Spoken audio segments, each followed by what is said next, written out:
tell we haven't done this in a while because everything's rusty.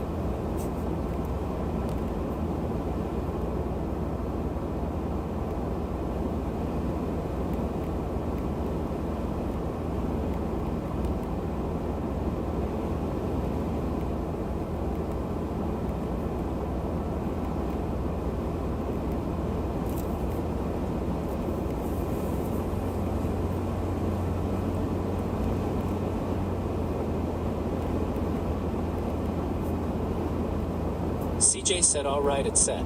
Would you like to reply? Yes, we'll take 3. It says, yes, we'll take 3. Send it? Yes. Done. All right, this is our 3rd attempt at saying hello to everyone.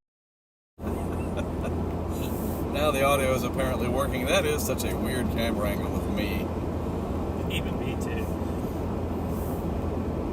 All right, hello again. We're from southern Pennsylvania here, south central, whatever. We're about 236 miles from a weeping and sad Buffalo, New York.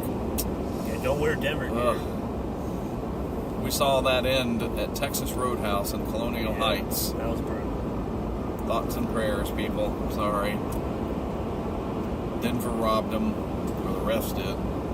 But we were excited. This is a bucket list for me. I've always wanted to do this my whole life, and I couldn't be more pumped to head up that way. Look at the amazing out here.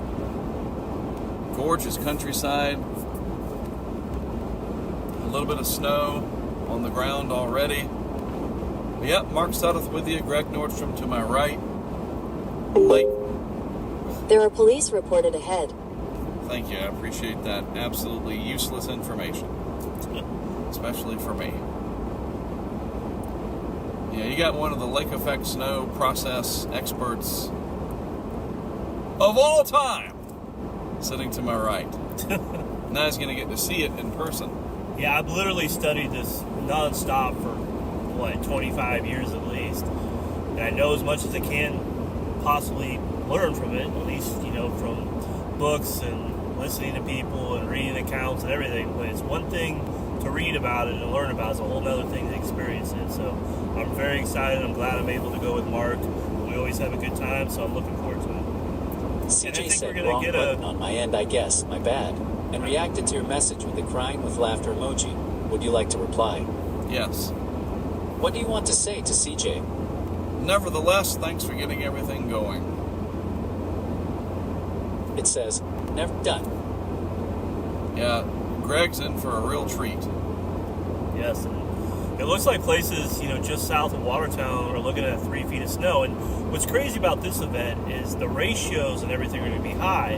What's going to cut down on the snowfall totals is the winds are going to be so high it's going to shred the snowflakes and cause it to compact a little bit more. But the drifts are probably going to be insane. We're looking at gusts of 40, 45, maybe 50 miles an hour. So, 3 feet of snow with who knows how big of gusts, I can't wait. I'm really looking forward to it. We're definitely going to be dressed for it, though.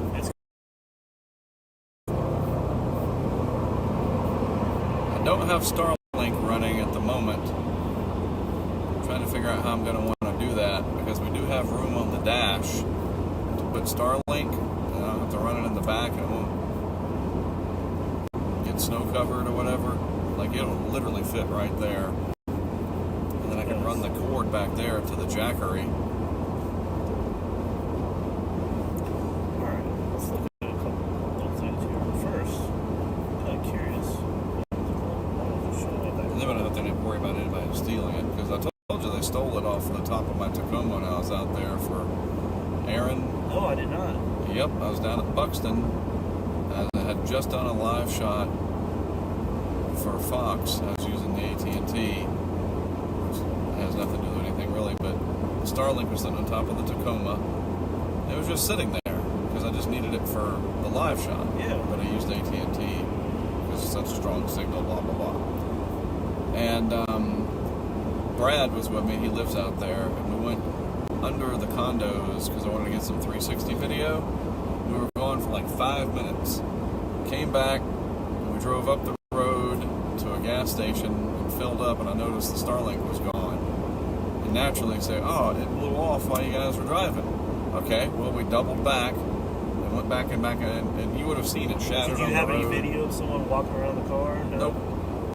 But, that stinks. And the way it was plugged in, you'll see, like, you would have heard it slide off of that metal thing. Oh, yeah, for sure. And then it would have fallen off the edge, and you would have heard it bang against the Tacoma, and then it might have been like, you know, and then finally disconnected. And, oh, shoot, Starlink! Ah!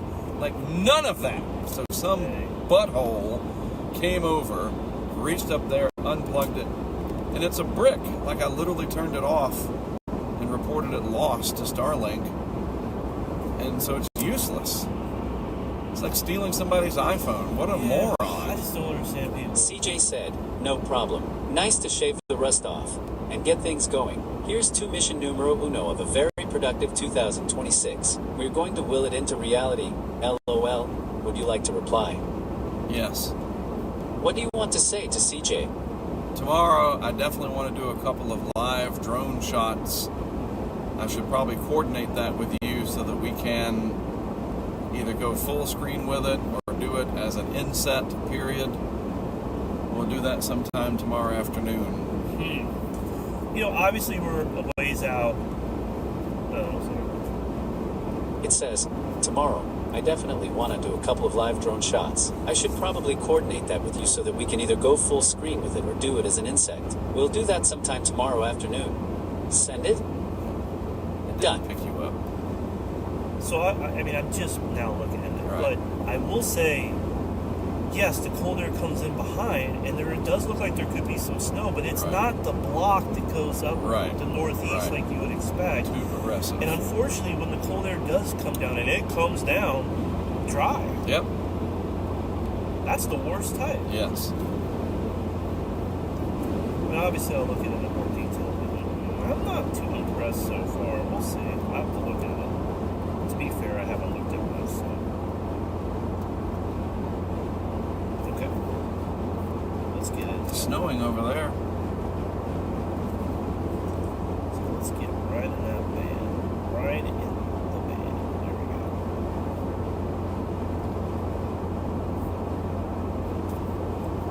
Not much. What do you want to say to Albemarle, Sudduth? Plenty of Cancel. Okay, canceled. What do you see? Yeah, I want y'all to see Greg's. He is a Lake Effect forecasting guru. What do we got? Well, obviously keep in mind, just pulling the GFS, doing my initial stuff. When you look at equilibrium levels, that's the top of the clouds. In general, the thicker that cloud, the more moisture available. Plus, it also shows that you have more instability, which is helping that cloud grow in the vertical. It's showing here cloud tops pushing 650 millibars to 600 millibars. That is well over 10,000 feet. So that's pretty good. Not a whole lot of wind shear, a little bit. It has also the other thing too is, I mean, man, like the fetch is coming right across. Yeah, this is looking really promising. Wow, that is pretty good right there.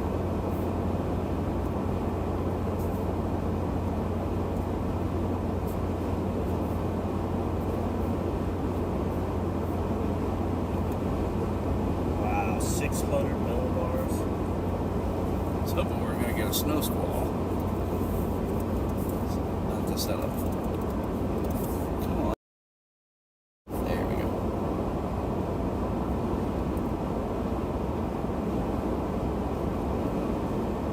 Yep, we're going to get some good Lake Effect snow, folks. What a beautiful area. It is beautiful there.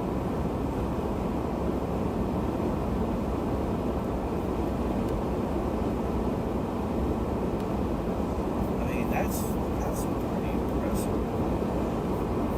25 degrees. It's not really cold.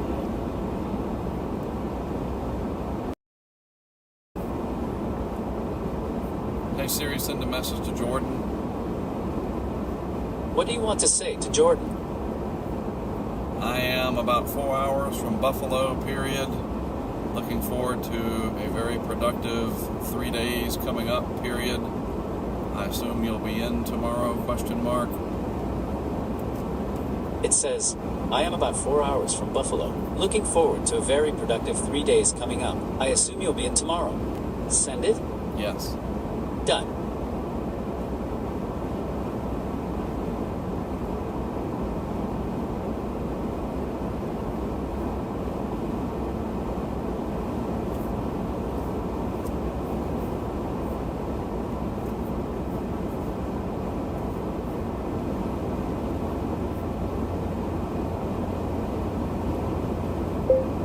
Good afternoon, everybody from Pennsylvania, period. We are up and running on the Insider site, as well as YouTube, period. Got Greg with me, and we are en route to Buffalo, period.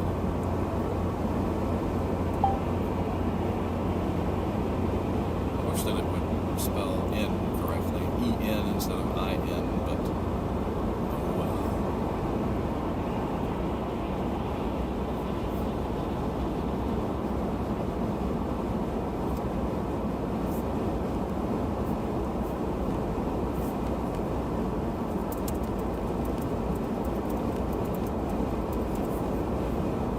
You can trade event contracts for the Pro Football Championship on Way Robinhood. too much gambling and stuff. Looks like we got our third pick of the day. I thought there's 2 more, so I'm going to go ahead and pick up 2 of those. What's going on, everybody? Question mark.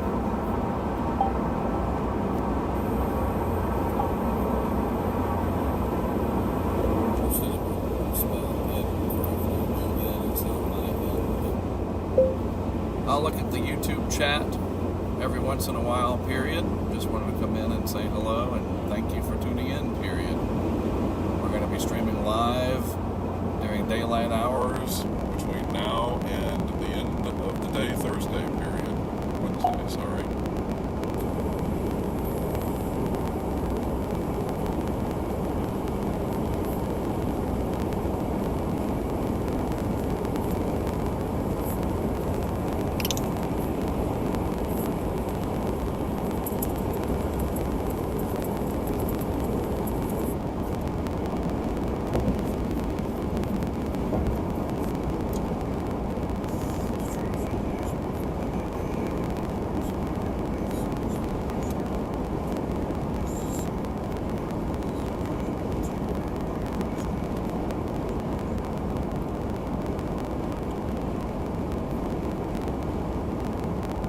All those cars look to your right. Jeez.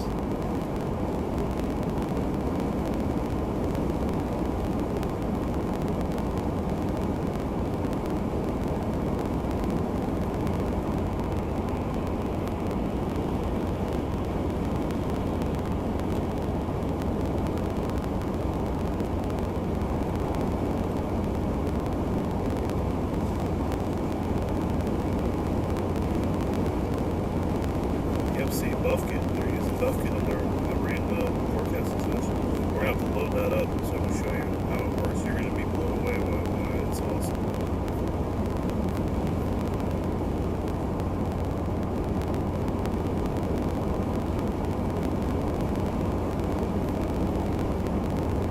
So tomorrow morning, folks, Greg is going to join me for Talking Weather, Road Trip Edition, Field Mission, on the road, whatever, 10 a.m. Eastern Time. And after we wrap that up, we'll finish up at the hotel, and then we're heading out, starting at noon tomorrow. Head towards Ontario. You're reading this, they say by tomorrow or Monday afternoon it should really get cranky. And it says here, by the afternoon, snowfall rates will be approaching 3 inches per hour with isolated rumbles of thunder. Correct, dude. Yeah, that's going to be awesome. Especially off Lake Ontario Monday. So they say Monday night it's going to really go crazy. Perfect. And then into Tuesday. Good little first outing.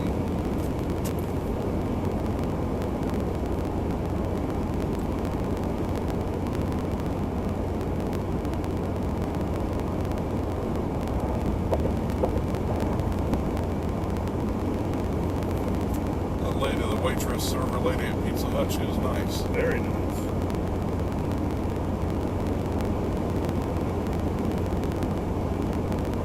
It's interesting, the life of a storm chaser, weather influencer, whatever the heck we call ourselves now. Meteorological influencer. All the restaurants that we frequent as a group, as a subculture of our society. And you think about truckers, they have their own. Oh yeah. CB radio and all that. Right. And so storm chasers is a generalization of it. There's thousands of them. Yeah, especially now. And all the favorites that they have at the gas stations and little mom and pop places to all subs, burritos. No doubt. You get into a routine and right. Like I've never heard of Taco John's until you told me about it. I know it's processed crap, I get it, but I like it. So here, say there's going to be a window of gusts of 40 to 50, but let's see, it says 30 to 40. It's pretty common, especially by Monday night. Gusts 30 to 40 will be commonplace until Monday evening. This in tandem with heavy snow will lead to significant blowing and drifting within the heart of the lake effect. There will be periods of whiteout conditions likely around Buffalo and to the west.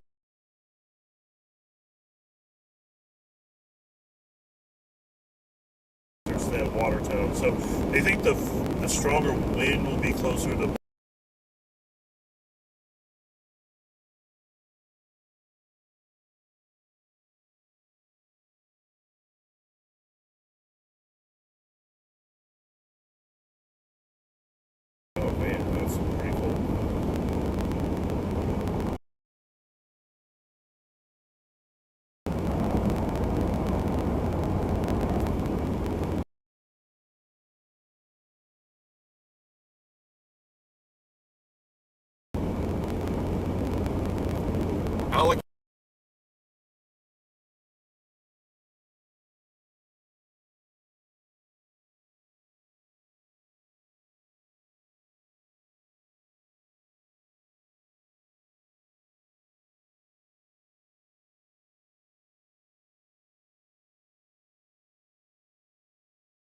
Yes. Done. Probably should have turned on Starlink because AT&T is just not too prevalent out here.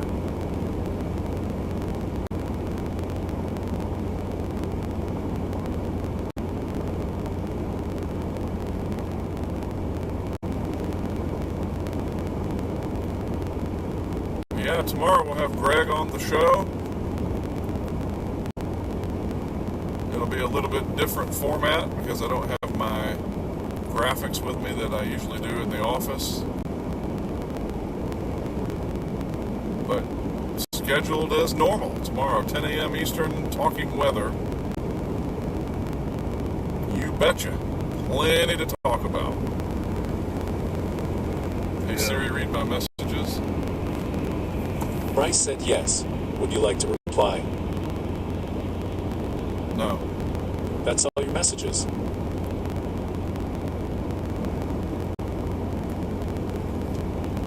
So it gets really cranky Monday, and then they said here, where is it? Okay. The band will drift south of Watertown Tuesday and become focused across the Tug Hill. And it will continue Tuesday night, and then by Wednesday it looks like it will start to back off before the next comes. So yeah, we get out of there just before dark Wednesday. We're good. Yep.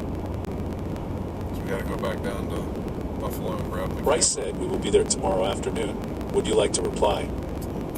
Yes. What do you want to say to Bryce?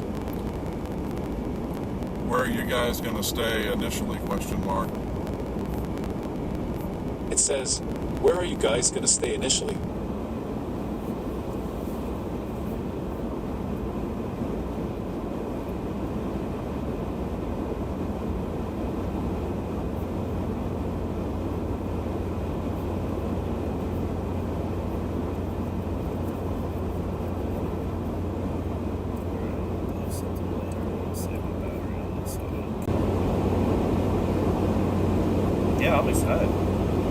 think so.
I like how these little valleys get these little towns.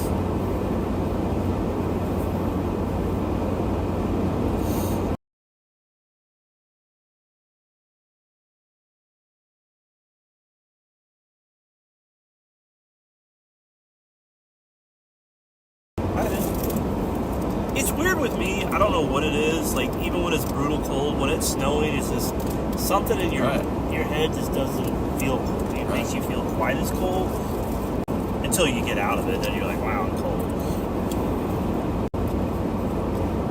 You're doing it on purpose. Yeah. I'm excited. I mean, I've always wanted to do this. And It's really a long drive. Dude, Taylor. She even said of all your chains, she's like, this is the one I'd want to go on a little home. And she loves snow. She loves it. That's what I mean. It takes a day and a half really to not just kill yourself driving. That's one thing. I cannot drive those. Correct. I used to go 15, 16, Yeah, 17, 18 hours. Now, for me, the max is... I mean, I guess I can push it 11 or 12, but I try to cut it off at 8, 9, 10. 8. Yeah, I'm good with 8. CJ and I did 15 hours that one day from Denver down to Brady, Texas. That's a drive. It was 53 degrees that morning in Denver. It was very wet. This was in 2023. I think it was 23, yeah. And So you guys met up in Denver and drove back that way? no, we had been out, and we ended up in Denver.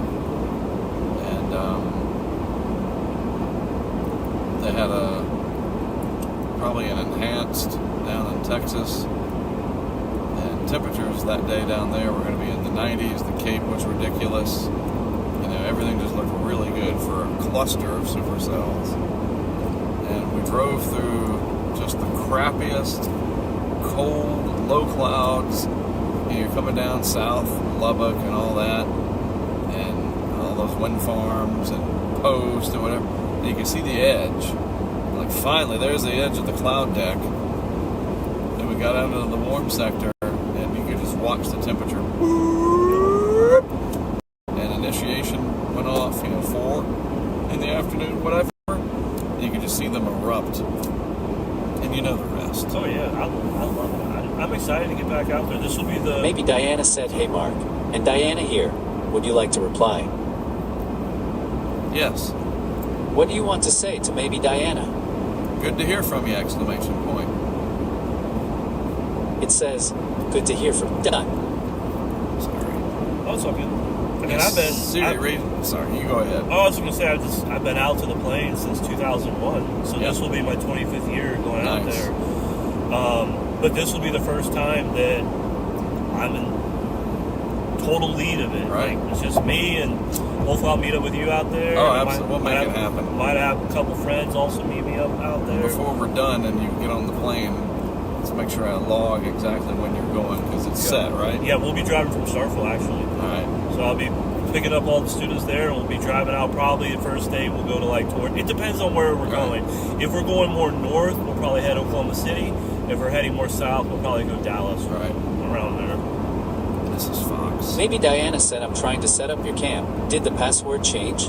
Would you like to reply? Yes. What do you want to say to maybe Diana? No, but let me send you a link where you don't need a password.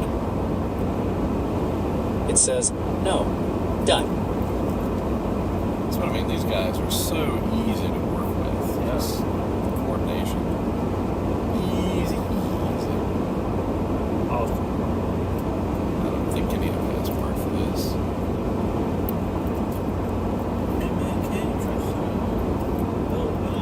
All right, I'll read a few more. That's what we got.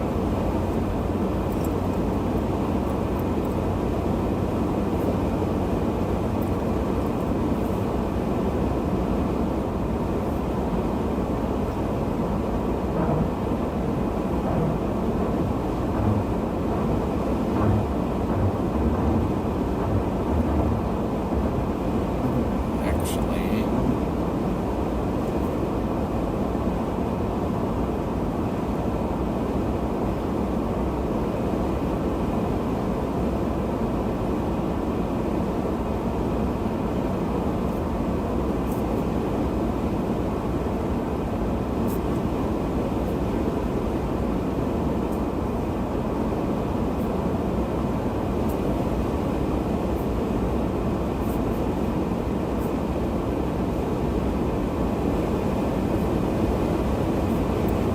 So this is from Charles Woodson, Hall of Fame, Heisman Trophy Right. quarterback, right? He is a defensive player.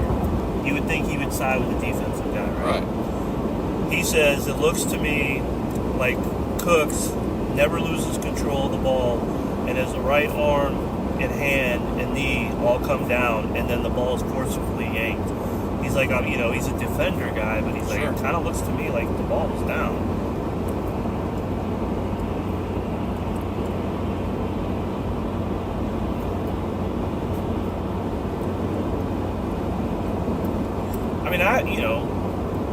I'm a Raiders fan. We stink. We're the worst team in the league. So, Right. I would kill to be half as good as those teams, and it was a great game. But I don't know, man. If I was a Buffalo fan, I'd be hurt right now.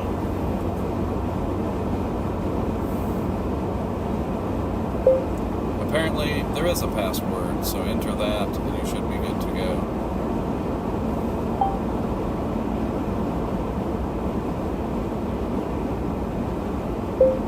It's been a few months since I've been on the road, so I'm a little rusty, I guess.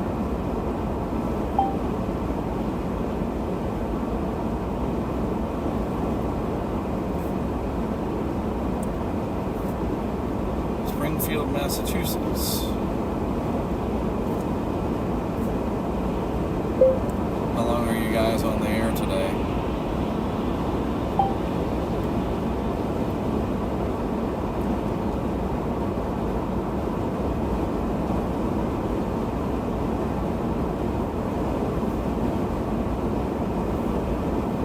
Interesting through here, there's no snow on the ground. Patches, but...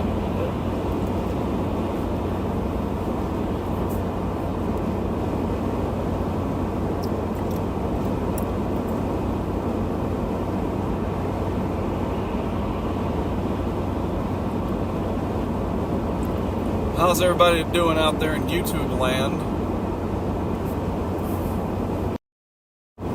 Come back and say hello to you. There's Greg checking stuff out. We're just driving through Pennsylvania. What the heck road are we on? 99. Interstate 99. I never knew there was such a thing, honestly. I didn't know there was an Interstate 99. But here we are. The only part of Pennsylvania I've driven through is like towards like Hershey Park, and I've been out in Pennsylvania, or not Pennsylvania, Philadelphia. I've never been on the western part of Pennsylvania before. It's really pretty through here. Maybe Diana said until 9p. Would you like to reply? Yes. What do you want to say to maybe Diana? Excellent! Exclamation point. If any of the shows would like to do a live hit, I am available, period. It says, excellent. If any of the shows would like to do a live hit, I am available. Send it? Yes. Done.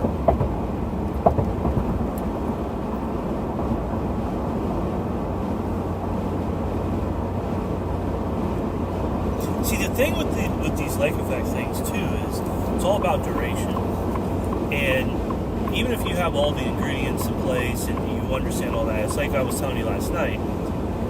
What's a good thing to do is over time have a notebook or wherever you want to put your notes and look at each event and look at the ingredients.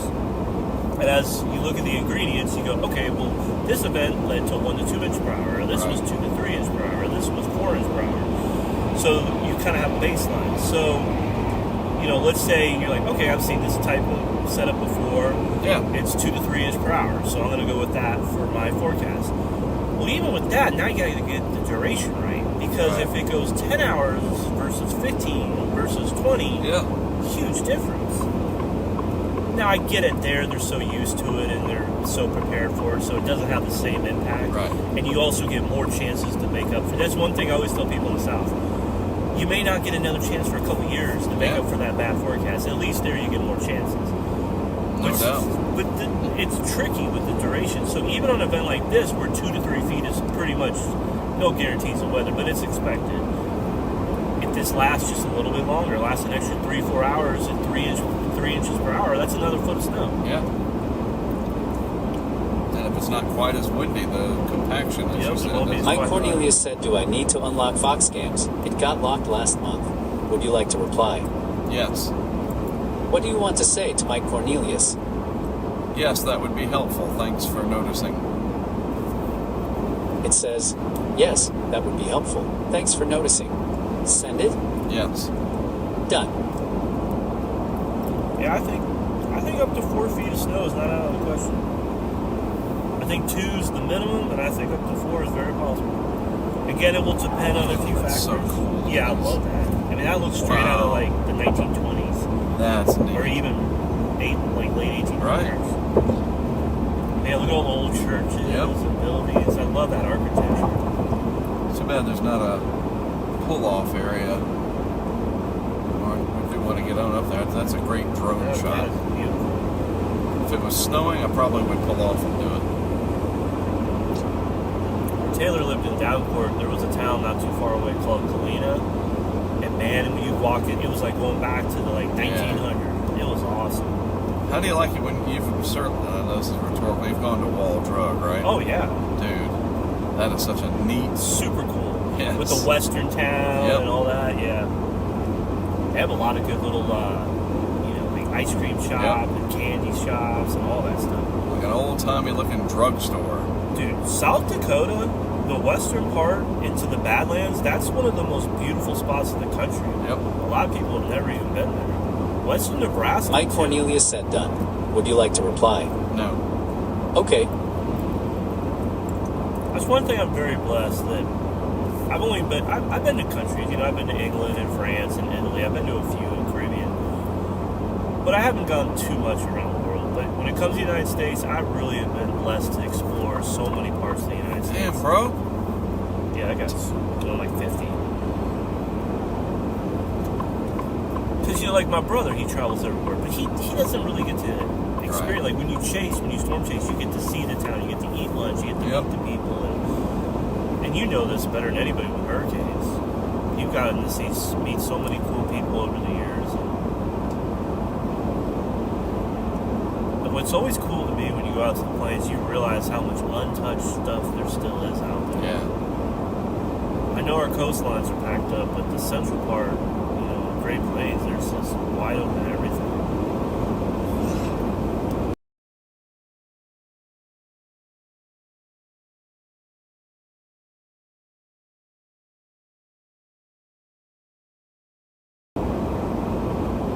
I love the Panhandle, the Permian Basin's cool.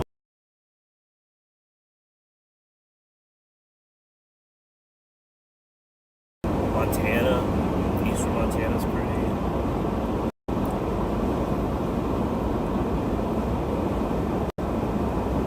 I've even chased the North Dakota before.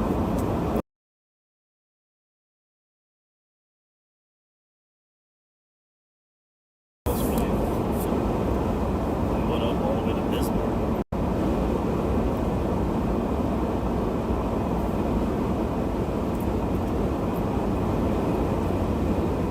Why does it think we're on some weird... well, whatever. didn't give me any directions. Yeah, that was weird. Why does it say turn left? I don't know. Continue on I-99 north for 10 miles. It just glitched. All right, 200 miles from the hotel. We'll check in, put our stuff inside, and we'll run over to Bill's. Knock that out. We'll go get some Shake Shack. And then tomorrow we're heading towards Oswego, Watertown, that area. Yeah, they say by tomorrow afternoon, evening, it's going to start to crank.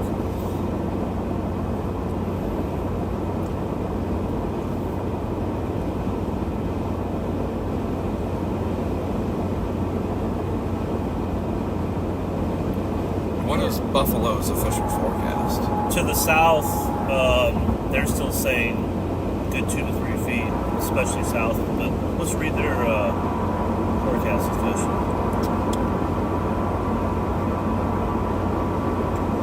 That's what there's Buffalo. Due to last night's game, we are not forecasting. Right.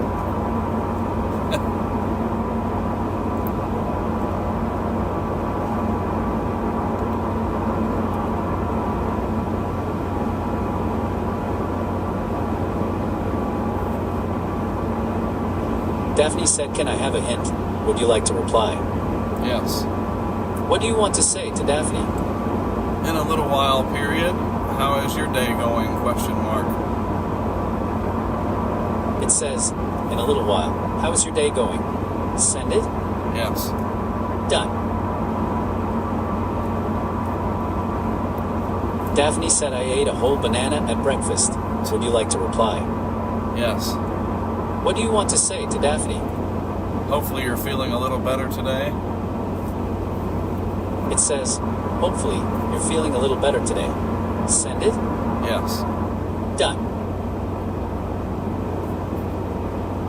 Daphne said, good. Would you like to reply? No. Okay.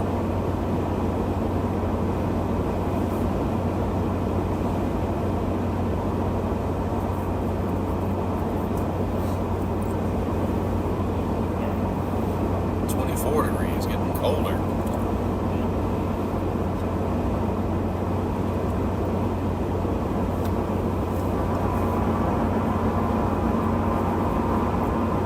Daphne said, yeah, I am, I guess.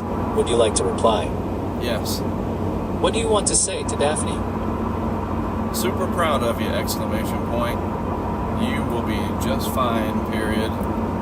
I'll tell you a hint in just a little while, period. It says, super proud of you. You will be just fine. I'll tell you a hint in just a little while. Send it? Yes. Done.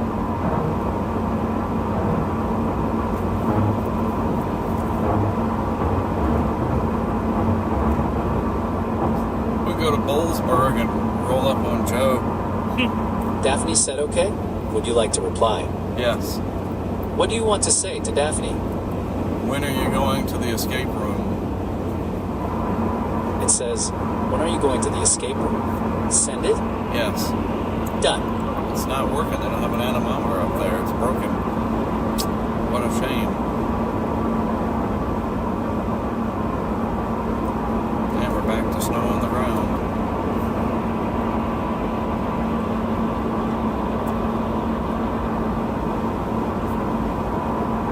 Daphne said we're leaving at 4:45 to get parking, and then probably heading at 5:15, and then we're doing the escape room at 5:45. Would you like to reply? No. Okay. Look, Greg, there's another one. Huh. That's interesting. I mean, it's got the... And it's also not functional. What a waste. That's a lot of money, though. For Buffalo itself, it's saying 4 to 8 before that band starts shifting south. South of Watertown, it was showing by Monday night, anywhere from 9 to 12 at that point. And let's see, then it really gets going.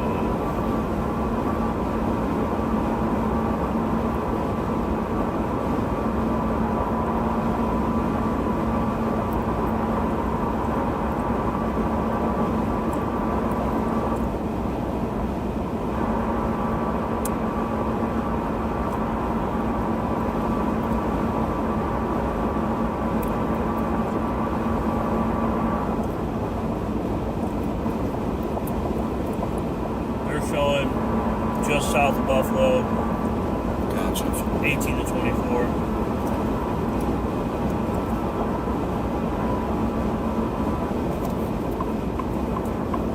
Winds gusting 45 plus. Wind chills below 0.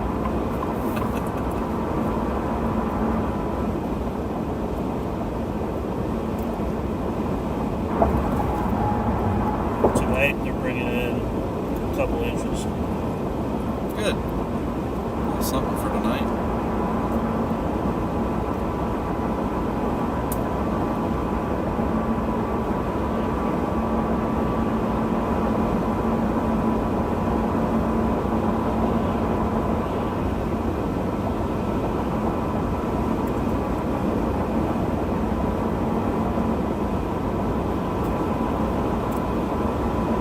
Guy out of Buffalo, don't really know him, but he thinks conservative 7 inches at least.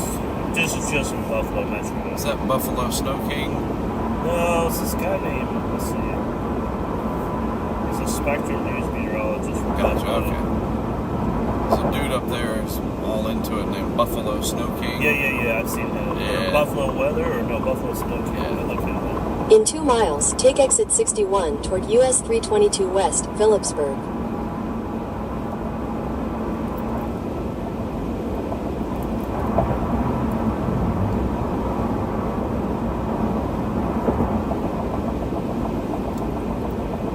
Look at that, it's crazy. The snow is almost all gone already. Yeah, of course. Gone.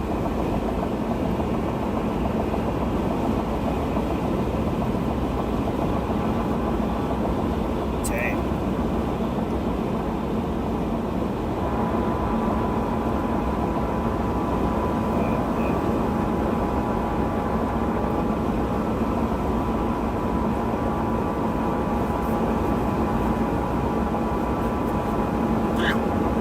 Bryce said IDK how we feel about this Lake Effect event.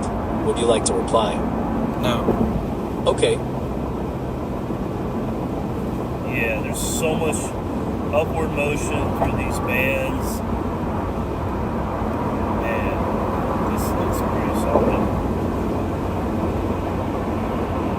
In half a mile, take exit 61 toward US 322 West, Phillipsburg.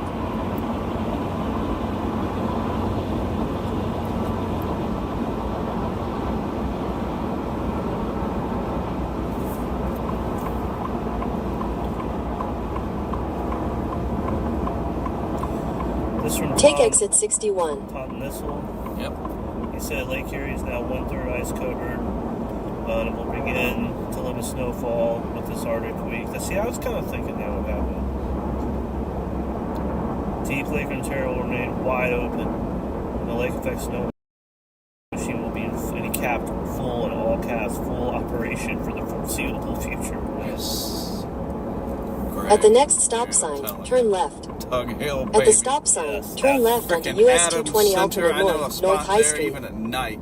Yes, It's I'm- lit up like there's a McDonald's and a gas station Yeah. and whatever, and it is lit up, beautiful, I mean, that's the and Mecca. it just looks like you're in a snow globe, and we will be there. I can't wait. I haven't been this excited for a storm chase, and I don't even know how long. And when you see our hotel for tomorrow and Tuesday and whatever, oh, dude, you're in for a treat.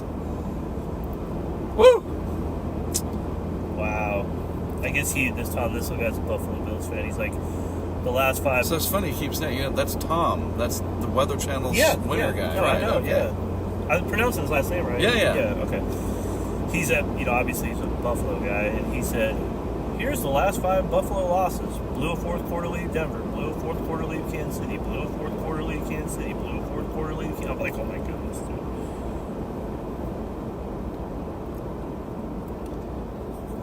In 600 feet, merge onto North High Street, Laurel Run Road. Lake Ontario, baby. Merge onto North High Street, Laurel Run Road, then turn left onto the US 322 West ramp. I will actually take you down to the lake. Turn left onto the US 322 West ramp. This was yesterday. He goes just south Buffalo. Continue showing on US 322 West for 20 11 inches, miles. Just east Lake Ontario, 38 inches. He says Tug Hill will likely get 4 to 5 feet before this is over. Yes.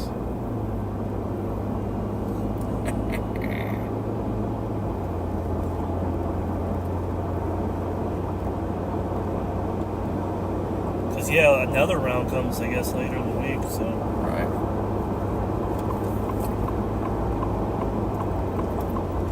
cool, man. I'm so excited.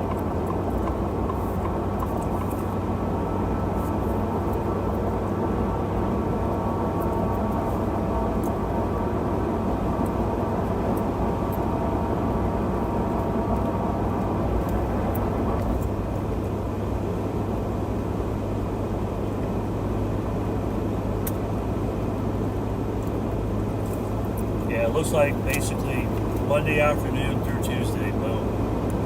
And then by Wednesday it'll start to... What do you want to say to Daphne? The hint is purple treasure chest. It says, the hint is purple treasure chest. Send it? Yes. Done.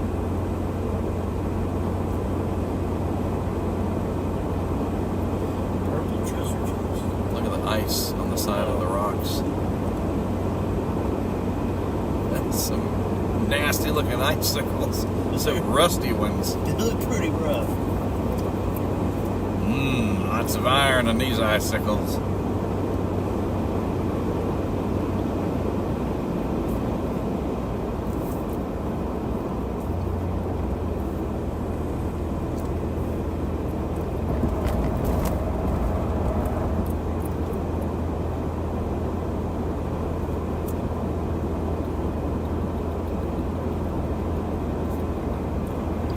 Daphne said okay, and I found a thank you. Would you like to reply? Yes. What do you want to say to Daphne? I'll give you another hint tomorrow for a really good one, period. It says, I'll give you another hint tomorrow for a really good one. Send it? Yes. Done. Which one did she find today? I don't know. I think it might have either been a couple of little twigs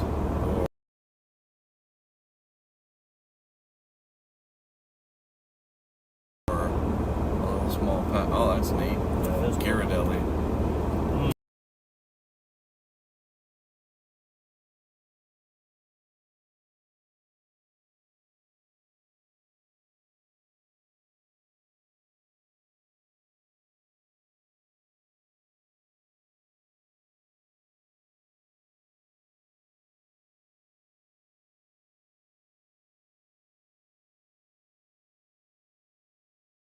Yeah, it's good. dark for sure. 88%.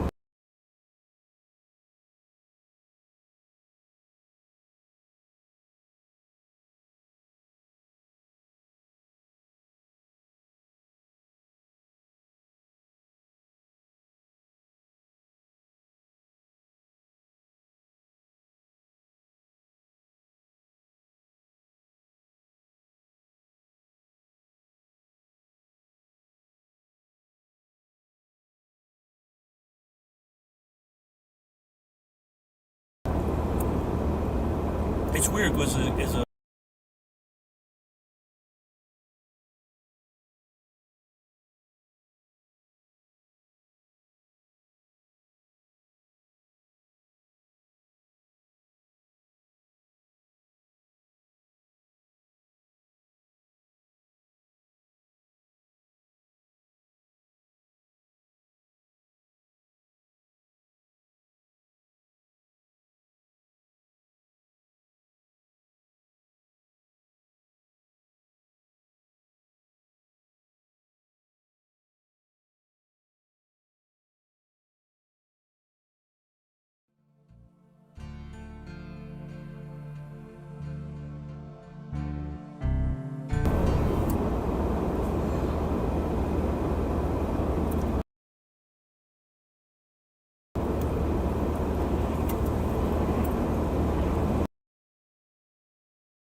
that's gonna feel warm compared to what we get.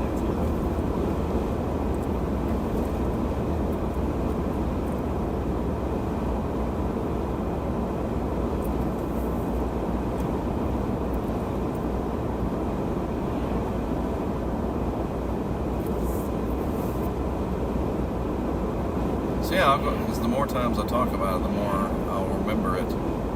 So do you know the dates that you guys are starting out for your Mississippi thing? Yeah, it's probably, it's not set in stone yet. Okay. But it's most likely going to be, give me a second. I'd say the earliest we would leave, because we want to do more late May. We're thinking like 19th, 20th, and then we'd be back around then. So let's see, Memorial Day is the 25th, right? Let's see, we left the 20th.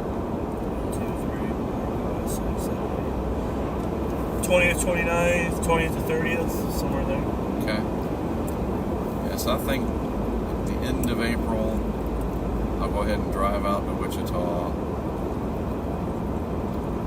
And if it's dead or in between trough ejections, all that mess, I'll just do some testing for a couple of days.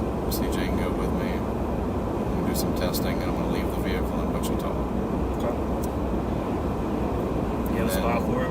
I'll just, it's a nice little storage place. You can rent some concrete. Cool. Yeah, just a little home. And then I'll just fly in and out of Wichita as needed.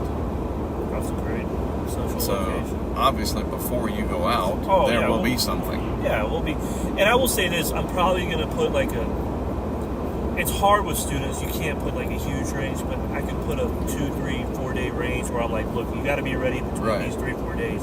Because if it looks, let's say I tell them we're going to leave the 18th to the 22nd. Yeah. It looks dead the 18th, then we'll just wait closer to the 22nd. If it looks gangbusters, then we'll leave right away. I think their graduation, so we can't leave till the graduation's over, because a few of them will be seniors. The graduation is May 16th. Yeah, 16th. Probably have to give them a day. Castle. That's cool. I think the earliest we would leave is 18, 19. How many of you? It's a little up in the air on that, but I would say 2 I'll be an instructor, and then someone else will come. Then hopefully I can get Brand to go. That'd be cool. And then it just depends, but 6 to 8 students. Oh, okay. So one van. Yeah, one. Oh, yeah. We're not going to take them. Nice. It's just too hard with too many weird things can happen. Yeah. Well, while y'all are out there, I'll just try to schedule to make sure that I go out there too. They'll love it. Unless it's just for some reason dead. Well, yeah, if it's totally dead, then it turns into sightseeing. But the good thing with that is take them to Paladuro. I'll take them to there's some fun. There's the largest ball of twine out there. There's the Corn Museum. There's all sorts of things. Hard to see it being dead, though, with what's coming. No, I doubt it. You been to the Weather Hall of Fame in Oklahoma City? Yep. Yeah, there's a little small spot there. I wouldn't mind going to Waukeeta and checking out the Twister spot. Worst comes to worst and dead, we'll go into Colorado. We'll go to the little park, the national park there. What hotels are you going to stay at? What's y'all's brand? Is it random? I'm most likely going to stick with, it depends on how MSU wants me to go about it. If they give me a card and they're like, find something within reason, then it's probably going to be more like Holiday Inns and things like that. If I'm allowed to pay it and they just reimburse me that way, then it'll be Hilton's. Right. Well, either way, like if you say, okay, we're staying in Childress, well, I'll stay at the Hampton Inn. Yeah, there's only a few hotels, it's not like there's... But it would be foolish for me to be out there at the same time and not, obviously, unofficially accompany you. Of course, you're more than welcome, of course. Your tornado body count speaks for itself. I'm over 100. I used to be so detailed. I knew every single one. I knew every time. And then when I got to about 30, I was like, all right,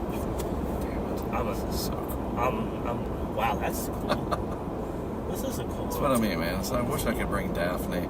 She'd love this. It's a cool little town. Is the river frozen? No, it's flowing. So what's the name of this spot? Look on your compass and it'll tell you. Let me pull it up. We are in a town called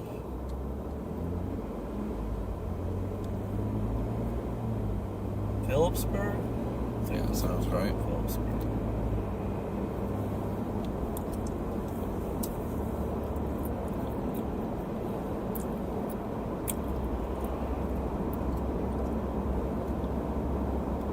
So it would be cool to be with you all, the students and everything. Yeah. Because obviously on that particular scenario, it's possible, and not that I don't want CJ to go with me, but just if you couldn't or whatever, just because you're not in the truck with me doesn't mean that you're not with me. Like, course. I'm following one of the best. You're more than And welcome. we get out there, we see it. And to like, be honest, it's safer that way. You can watch my Right. bag, I can watch your bag. right. We And work- y'all aren't going to 0 meter anything. Oh, heck no. So it works perfect Not for my with plan. students, Right. no way. And you're going to be south and Oh, slightly yeah. east and all that stuff. And, Always stay south. ASS, man.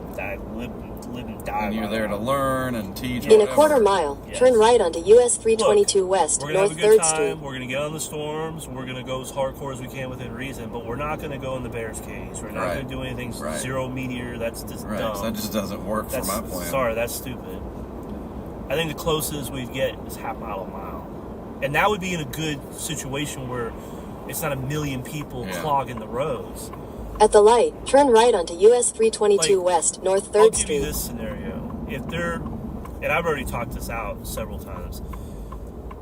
For example, nowadays, if there's a high risk in Oklahoma, it's the cluster F of Yeah. the century. You're Yep. talking thousands Yep. of people going after, sometimes, I remember when we did it last in like 2019, 20, there was a high risk out there in this place called Magnum, Oklahoma, and there's one cell, and I've never seen anything like it. Yeah. I've never seen anything like it. I heard It was about not this. enjoyable.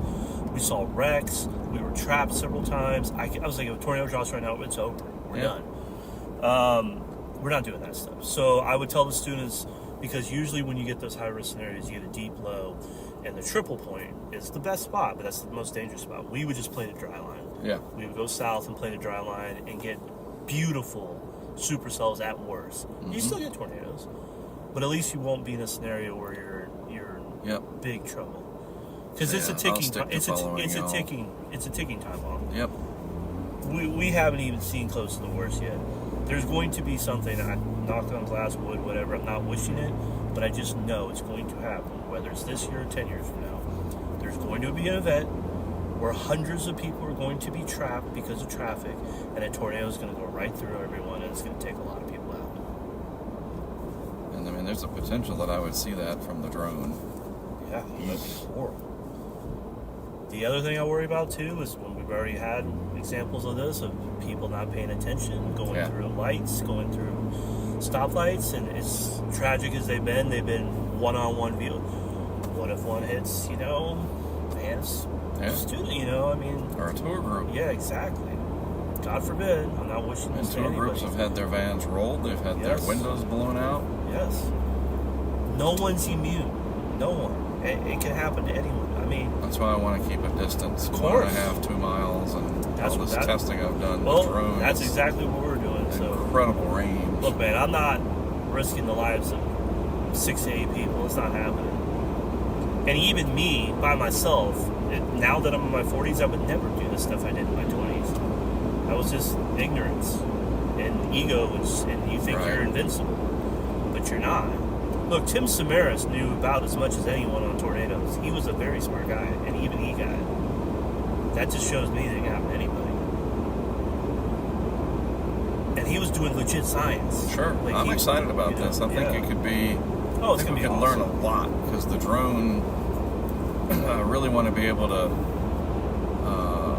do as much tripod mode as I can. Yeah. So it's basically stationary, watching the cell do its thing, and just seeing tornado genesis over and over and over. I think we really can have a chance, at least, to learn something. Oh, for sure. It's data, For sure.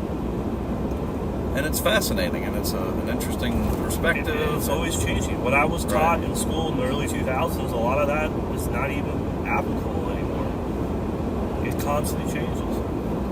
See, I'll probably go out the end of April, and I made a promise to Daphne, and I will keep it, that I will be at her birthday on May 1st.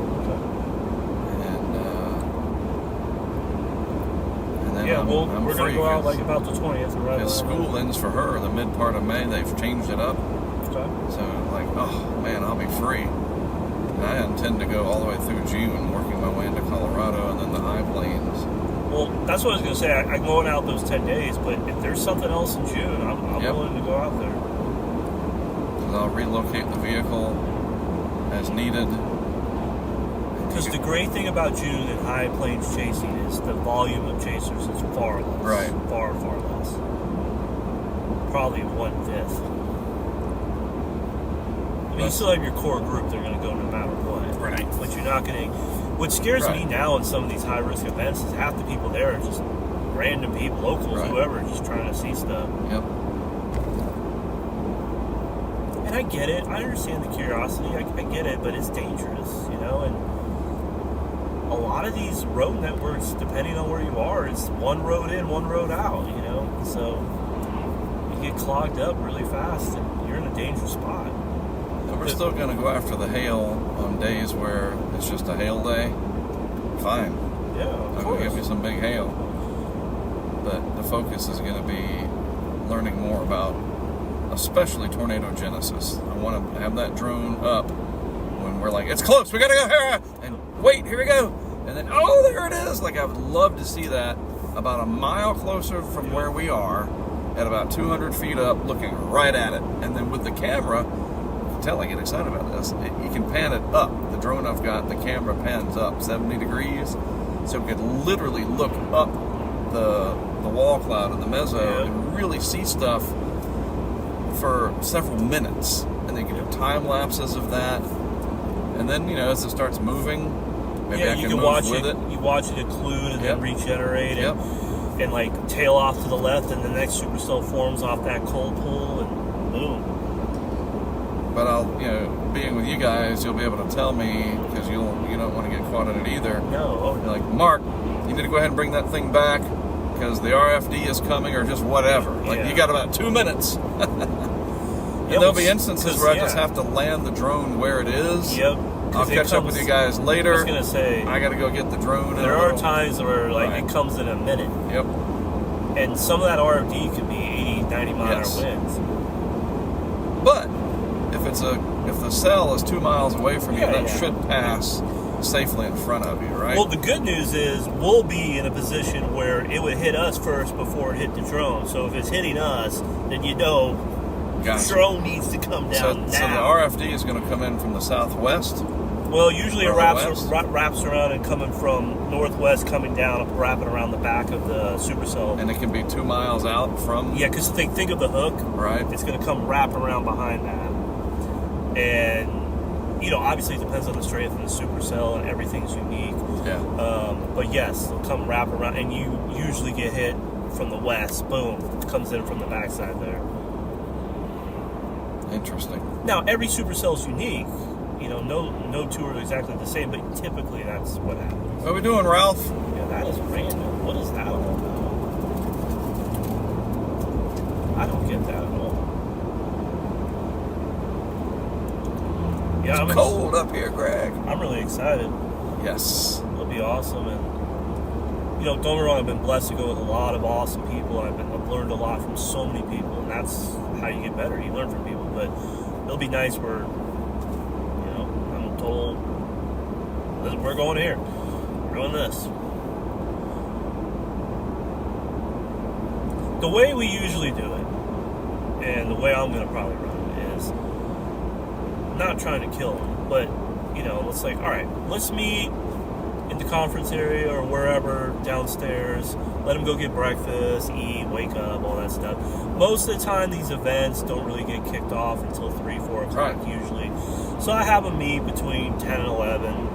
You know, we'll do a weather briefing. Yep. That's one thing we do every morning is a weather briefing. I let them usually start the briefing so they can talk to me. I want them to look at the group first, and then I'll chime in afterwards and be like, okay, well, these are the things I've looked at and stuff like that. We talk through it. We make a plan. We make an initial plan of attack. Now, obviously, you can change, and that's part of chasing is adapting. That's actually what makes the good chasers from the bad ones. And we'll go, all right, so we're going to head in this general area. When we get close to that general area, I let them go eat lunch. Yep. And we usually pick a place where there's 2 or 3, like a Brahms, a Wendy's, a McDonald's, and be like, look, you got 45 minutes or an hour, meet back here at that time. Then we pick our target area. We go out there. We'll usually find a park or just something to sit and chill, throw a football, throw a frisbee, whatever. And just wait for initiation. And if we have to adapt, then we move. What's beautiful about this, your period that you're doing this, is I can stream it live on our YouTube and just show the world how this works. Yeah. And I think it'll be really positive for MSU. Positive for everyone. The kids will love it. Right. Too. Like, it's just an amazing thing. Like, this is not... They'll get a kick out of the drone. I know that. They'll love that. We're not objectifying it. Like, there's science here. Let's see how the process works. Oh yeah, this is a class. They get college credit for this. This is a college credit class. You get a grade. I can't wait, dude. Yeah, they do weather briefings, and they do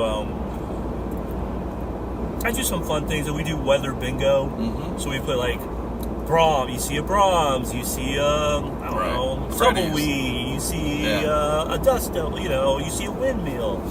And we do turtles. Like, let's say there's a big, like, this is something we do. Like, let's say the Panhandle looks really good for like 3 or 4 days, but we might have a dead day within that, right? Yep. So what we'll do is chase, and then on the dead day, I try to be fair. We'll do something educational. We'll go to the Panhandle Plains Museum, or we'll go to Palo Duro. We'll spend half the day that, and then I usually give them the other half day to, like, you know, recover, chill, do their own thing, let them have their own time as well, and we'll meet up for dinner or something like that.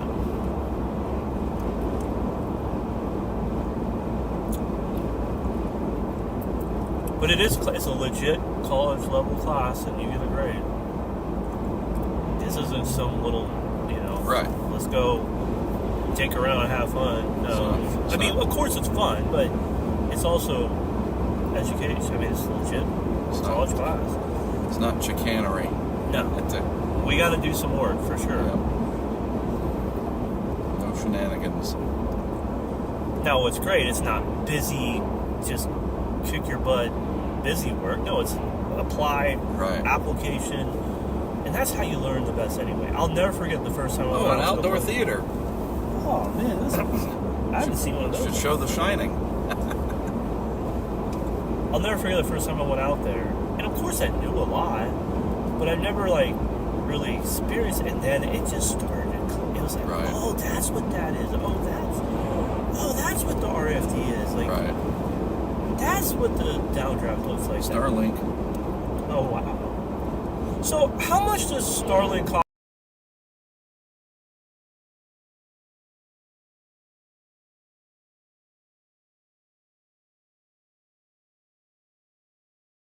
So what do they charge a month for just, I don't know, I'm sure there's different levels of it.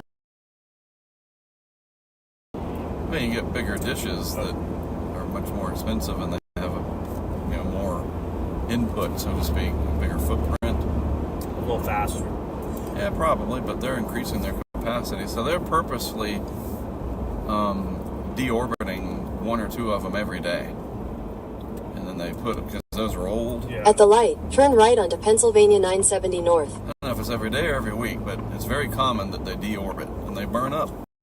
Interesting. And then they stick new ones up, and they're getting better and better and better and faster in their capacity and da-da-da-da-da. And so that's why he's really wanting Starship to become viable. He's going to be launching these bigger Starlink satellite systems that will just handle insane amounts of bandwidth. And eventually we're going to be able to stream no problem, like just like in 4K. Middle of nowhere. Yeah. I mean, it pretty much works anywhere you want it to work right now. And we've come so far with it. Now, if you get into like middle of a storm or something like that, does it have problems with that? Like, yeah, so the hail, it does not work. Okay. That's why I need to be out from under the precip. Yeah, we won't be. I don't want it raining on me to speak of. We'll be south. We're not going to be in any. So here's a good thing. So how far do you think that smoke steam plume is from us? I'm going to say 3 miles. Right. So and that would look like a tornado, right? Think about that. Oh, you can see a tornado that far easily. So if I flew the drone a we'd mile, we'd be closer to that, though. From here, oh, you'd have it would be incredible looking. That's what I'm saying. Oh, like, we'll be dude, a lot closer than that. But even if we did have a situation where it is that far, because I will say this is the thing about chasing people don't realize. Sometimes the road network will not allow you to get any closer. That's what you got to go with what you got. Yeah, and the drone would be perfect for that. Definitely a lot more snow here.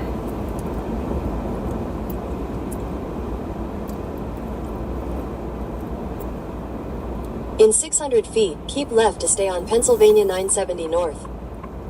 Keep left to stay on Pennsylvania 970 North, then turn left onto the ramp to Dubois. Dubois. Turn left onto the ramp to Dubois.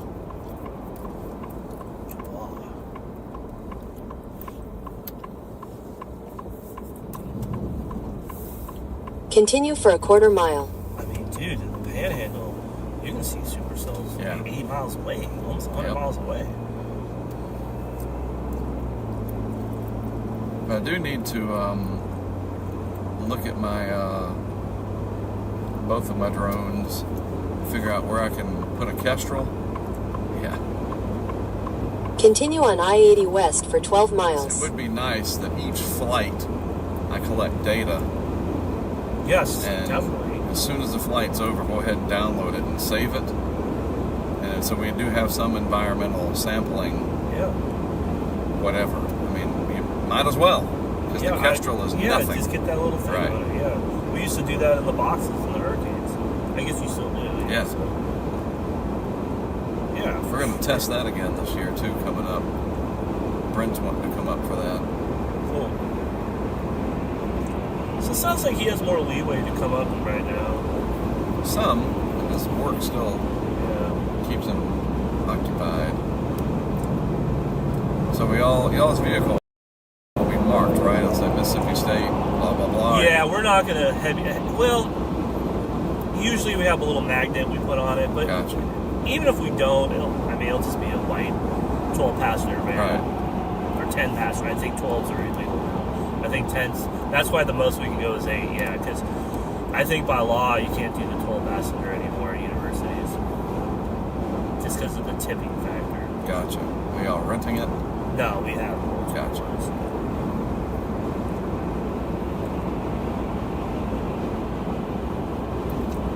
Well, this is exciting. Yeah, that's why I'm going to meet him up. I'll meet him up at Hillman Hall, which you're very familiar with, and we'll load the van up, and we'll just drive wherever we need to go. Just tell me what city, and I'll meet y'all there. Yeah, we'll know. That'll be... When y'all pull in, I'll do the losers. Nah, just kidding. What's up, students? Yeah, hopefully Brent is able to get away. He'll do it. He loves it. He's good at it. So we'll run it live, and then I'm going to also document it in 360. Cool. I'll make it a little 15-minute video and edits it together and throw it on YouTube. So I'm doing some work with Clemson University with their 360 lab. Okay. They'd be really interested in this. Yep, they just invited me the other day to join their affiliate program. Like literal professional grade, like, all right. What was the guy we met out in Cedar Key? He's put up those towers. Yeah, Dr. Miras. Okay. Is he at NC State? Wilmington. Oh, Wilmington, okay. Yep, coastal engineer there. Cool.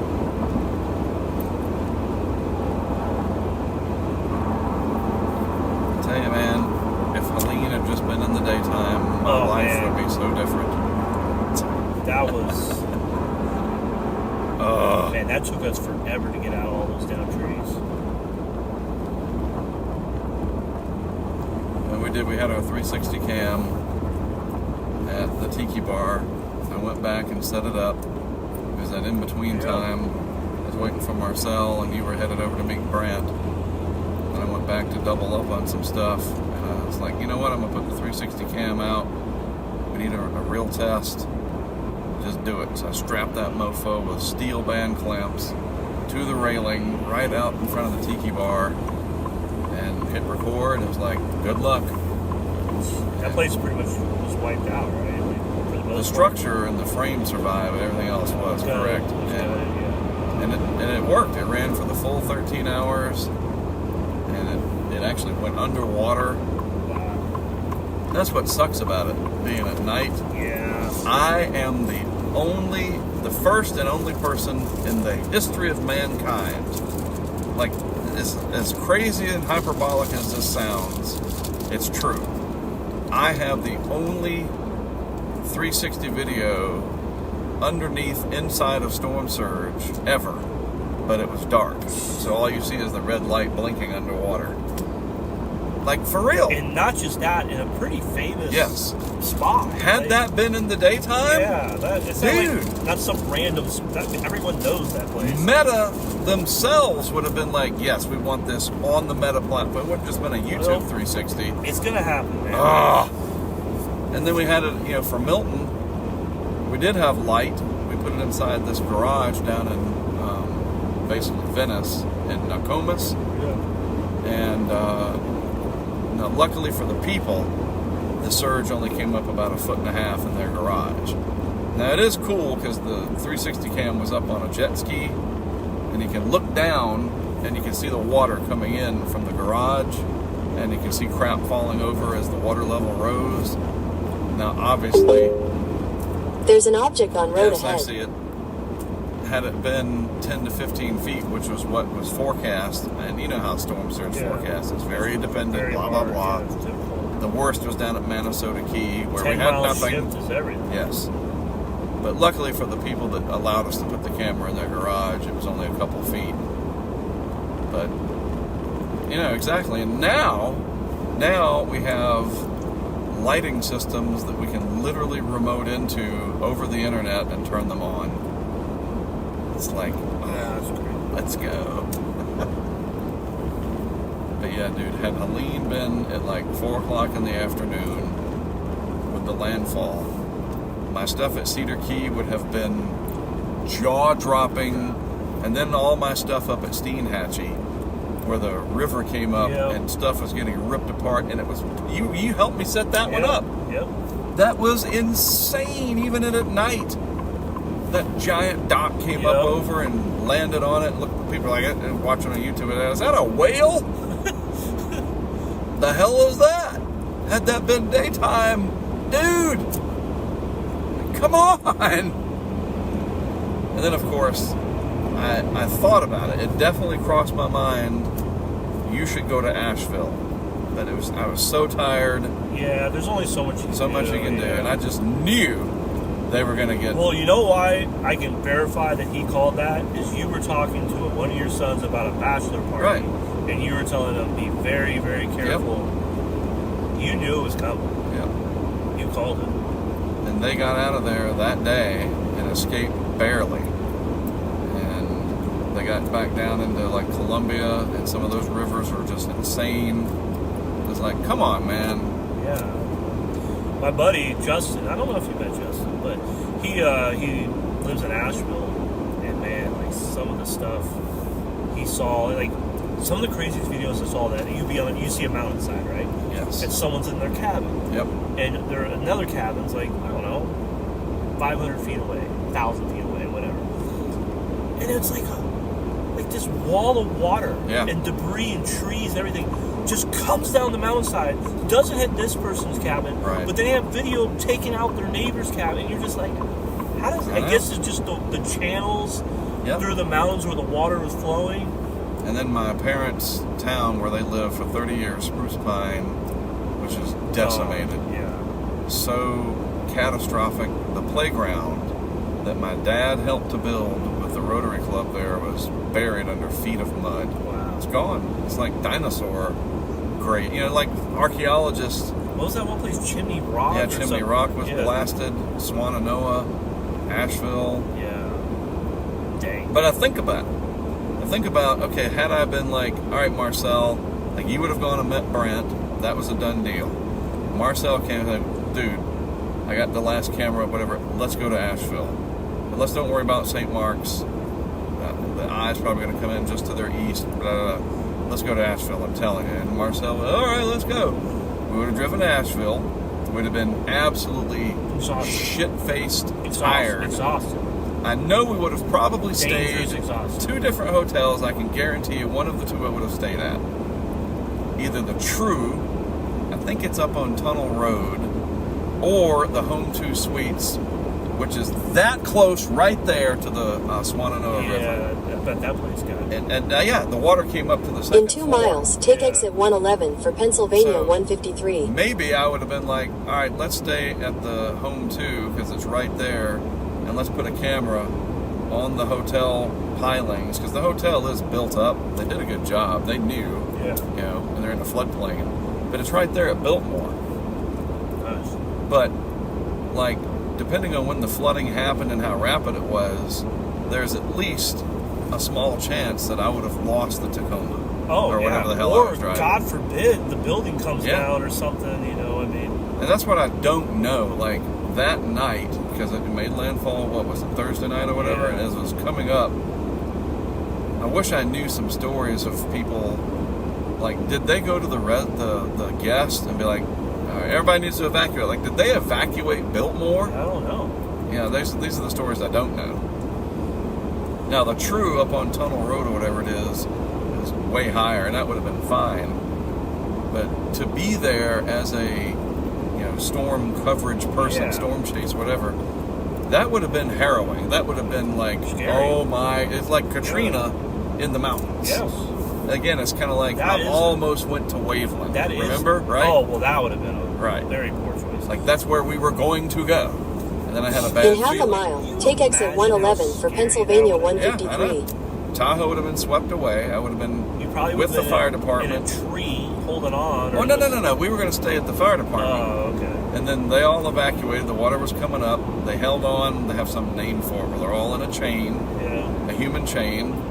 And they went over to the water. Take exit facility, 111. The whatever. Treatment plant. Yeah. Yeah. Because it was a little bit elevated, and then they were in there. Huh. But, and I think about it. Well, I would have lost a Tahoe. That would have In been a quarter gone. mile, take the Pennsylvania 153 route. Everybody back east would have thought that me and Watkins were dead Yes. because we would have just not been heard from for days. Yep. There was no Starlink. Oh, this There is was 2005. it literally would have been like Even your cell Can- phone did right. not work for 3-4 days. right, not in Waveland. It worked in Gulfport because they were not in the blast zone. But correct, Waveland was, for all intents and purposes. Take so the Pennsylvania 153 ramp. Higher patrol officer stopped on the bridge at 6:03, and he looked down just like this. Continue He looked for down 600 and feet. Waveland. You and I've been there. We've been to that Yeah. gas station. There's Yes. an Exxon there. It was all underwater. He Gone. looked and he goes, everybody's dead. Yep. He was just like, that's it. Everybody's dead. And it was right at the height of the surge. Yep. Well, dude, it went almost to the road. Yes. Continue on Yeah. Used to have a Pennsylvania marker. 153 Yeah, They got north rid for of it, 16 but now they're miles. putting it back, actually. Oh, good. Yeah, because they took it down because people didn't want to Right, be reminded, right. but now they realize it's historical, Yeah. so they're putting it Well, back. that's good to know. You know, they have a Katrina museum at Waveland. Yep. It's called Ground Zero. Yep. And they got one over, they got something in New Orleans I heard about. Yeah. But yeah, so all these sort of, like, I almost went to Waveland. I won't say I almost went to Asheville, but I definitely thought We about were it. talking about it. Definitely thought about it. I was like, damn, it is far, and we were tired. But now I know, Yeah, that was, anytime that you're going to get, if I ever see a high risk in the mountains again, some crew, somebody, somehow, we're going. We're putting stuff up there. So this is fresh snowfall, by yeah, the way. Start, definitely. pay attention to the here and now. You can see it on the trees. Right. Did a snow squall go through here? Like, Less than 17. wow, this is neat. Yeah. Hey, by the way, folks, when you ride with us, decades of storm chasing and hurricane stories, no lack of good. I mean, you've been in more than almost anybody in hurricanes. And shoot, I'm I have 26 and 10 tropical. I'm 36 tropical cyclones. You got to be in the this is 60s. neat. You got to be in the 60s now. Really, now I think totally you're probably right. Yeah. But I've big fat zero last year. Yeah, well, Wah, wah. that won't happen too often. 17 degrees out here. And free gas mileage because of the gravity. Yep, just toasting. 150 miles from the hotel.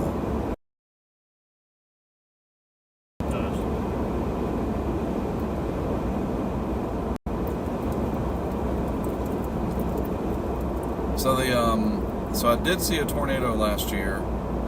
CJ reminds me of it. We saw the Plevna nighttime beast. Man, Yep.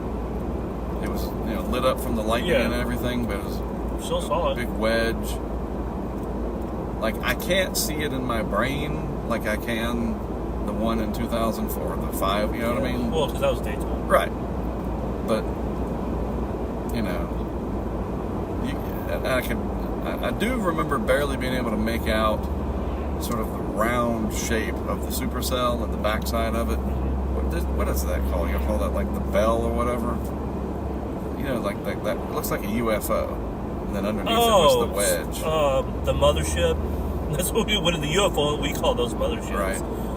Like, I can remember seeing some of that, and then they were very worried that was going to head up towards Hutchinson. I mean, it did, but it finally weakened. Yeah, it weakened out. But that was the Arnett cluster. Yeah.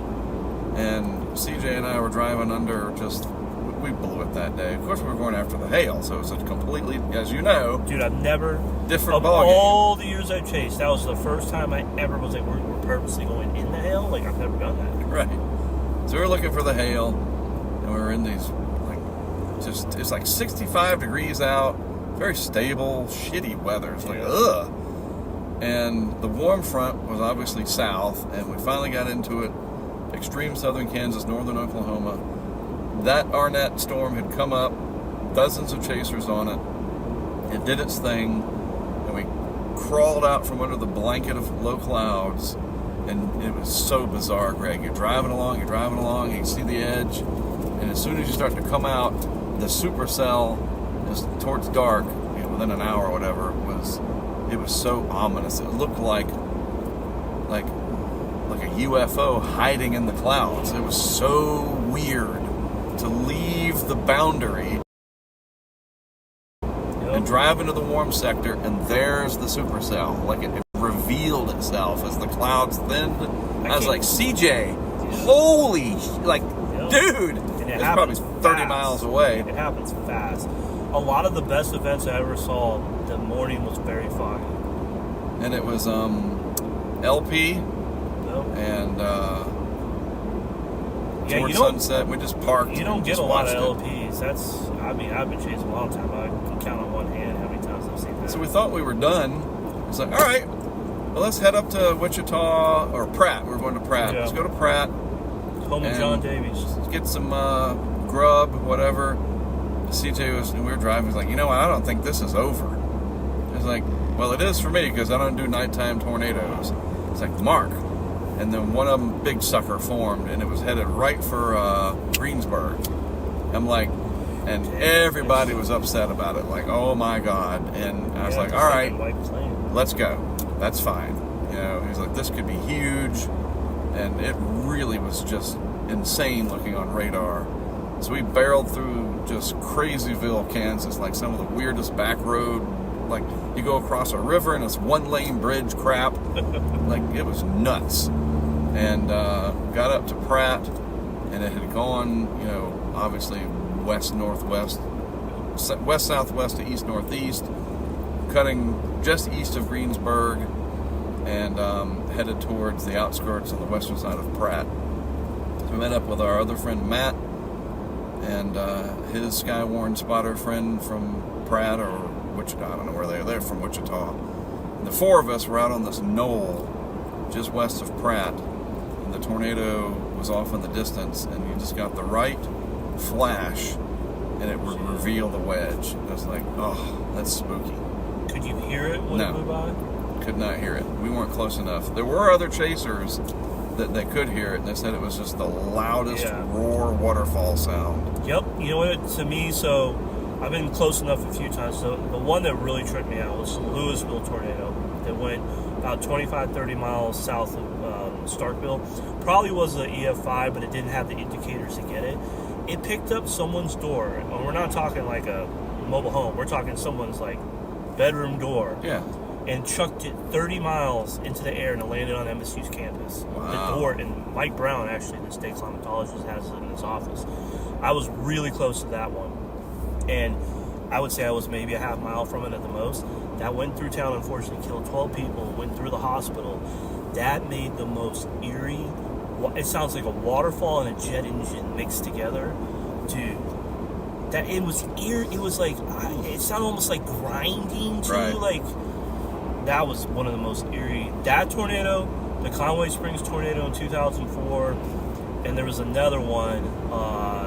Actually, everyone talks about the April 27th, 2011, obviously. Right. But April 15th, and actually the next day was the biggest outbreak in North Carolina history. Yep. The 15th in Mississippi, we had over 100 tornadoes. And we saw a beast tornado about an hour south of Mississippi in a place called Scuba. Same thing, making weird, crazy noises.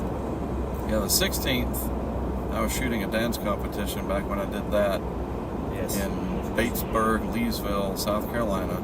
The line went up, and I could see them lined up off to my east, and it looked like Imperial cruisers Dude, in the sky. And that on broke radar. all the records Yeah. for North Carolina.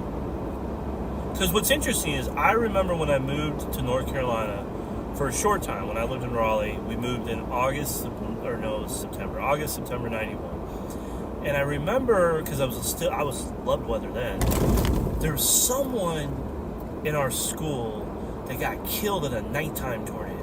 There was some really famous, powerful nighttime, I think it was like 1990 or something. There was some outbreak or something in North Carolina.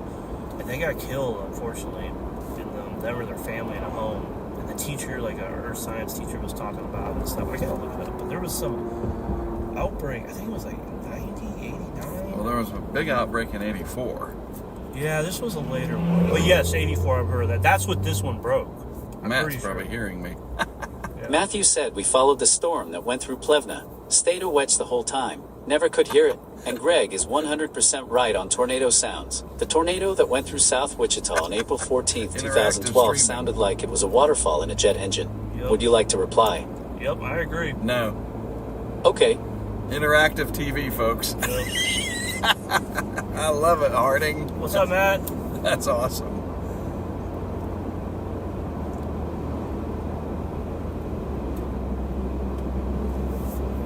Yeah, I was very leery of chasing them things at night. Gotta be careful. But Like, if you see keep your that? distance, So I'm like, you're not going to see anything. no, it's tough. But sometimes, I've been on some of them, though, where there's so much lightning. I've been on one storm. There literally was so much lightning, it seemed like there was a nightlight out. Well, that's what was Yeah. weird as we approached the supercell. It was that flash lightning. Yeah. And it literally is like, it's lit up. You can see it. It's so, like, different. The energy that's cranking.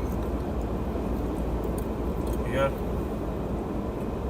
Yeah, CJ and I bid farewell to them, and we took off. I think we went on into Wichita. And I remember they were really worried about it at Hutch. Yeah. What they call it out there. They have I love chasing Cam in and- Kansas. I think that is. I mean, the Panhandle too. But if you told me to pick anywhere, Harper County, that Yeah. area from Attica to Conway Springs, that general area, I love it. I've seen probably one of my favorite tornadoes in Attica. The best one I've ever seen was in Conway Springs. That was May 29th, 2004. my That weekend. was crazy. We saw so many tornadoes in 2 days. It's hard to even count how many Yeah. we saw. As you know, the story of me and John and Jesse flew out. We saw 5 tornadoes and then flew home. Yep. And we did it because of Mobile Threat Net, and we picked the right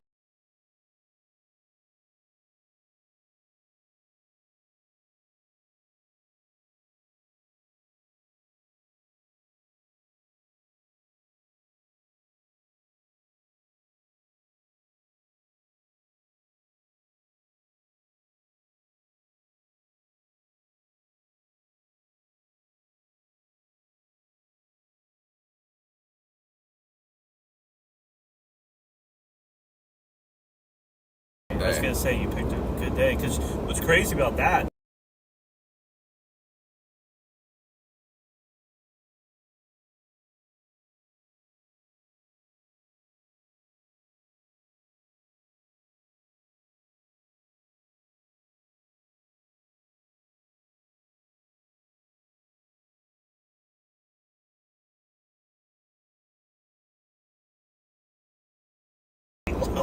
for Sure. a mid-latitude cyclone at that time.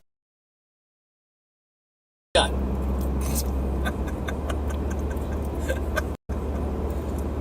Where are we? What is happening? I don't know. It's like taking us like middle of nowhere. The hell is going on? Going to Deliverance or something. Daphne said okay. Would you like to reply? No. Okay. Hey Siri, read my messages. You have new messages and 2 conversations. Matthew said yeah, definitely. Would you like to reply? No. An entire damn family. Call send a video. And Madison a thid message at gmail.com said I nothing here yet just rain. Reply to the group. No. That's everything. 7-0 New England. Hey Siri, send a message to Cole Sudduth.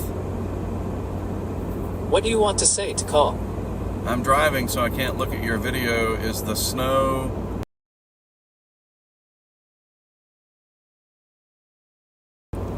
enough to see from the Nest Cam, do you think?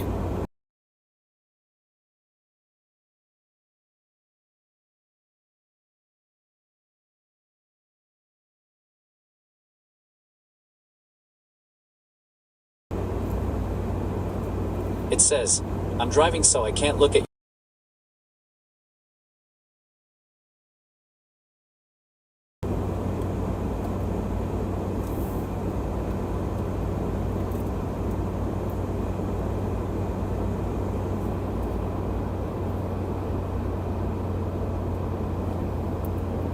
Yeah, it is 1990. Here it is.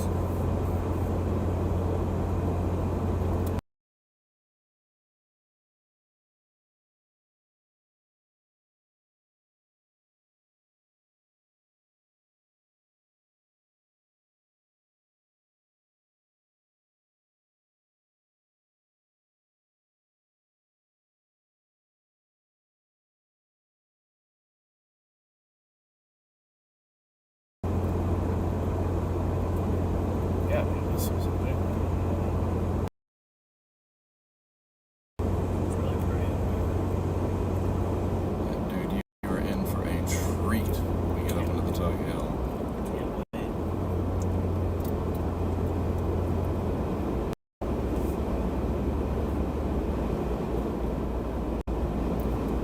Yeah, so when I went up there in 2020, it was the very end of March. And, I'm sorry, the very end of February, into the first part of March.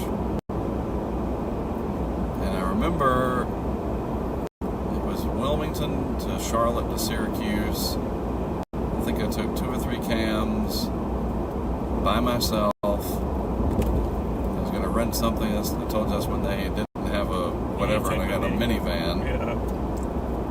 And I remember I landed in Charlotte, and ironically, it was the same exact plane to go to Syracuse.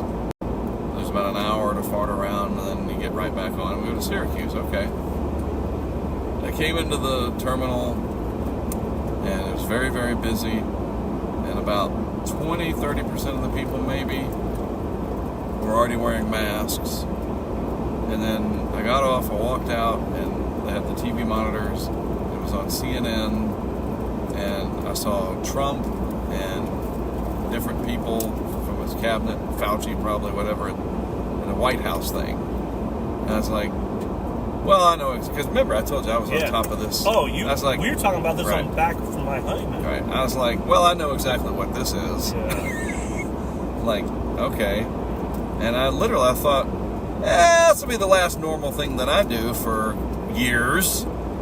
And I just kind of shelved it. Like, Yeah. all right, enjoy this, because you ain't going anywhere after this. And I got on the plane, and I remember the shortwave energy was coming in and whatever. Because like you said, Yep. it comes in and then the winds change and then you get your lake snow. And I remember I don't know what we were on. It was definitely not an E175 or an A320 or 19 or whatever.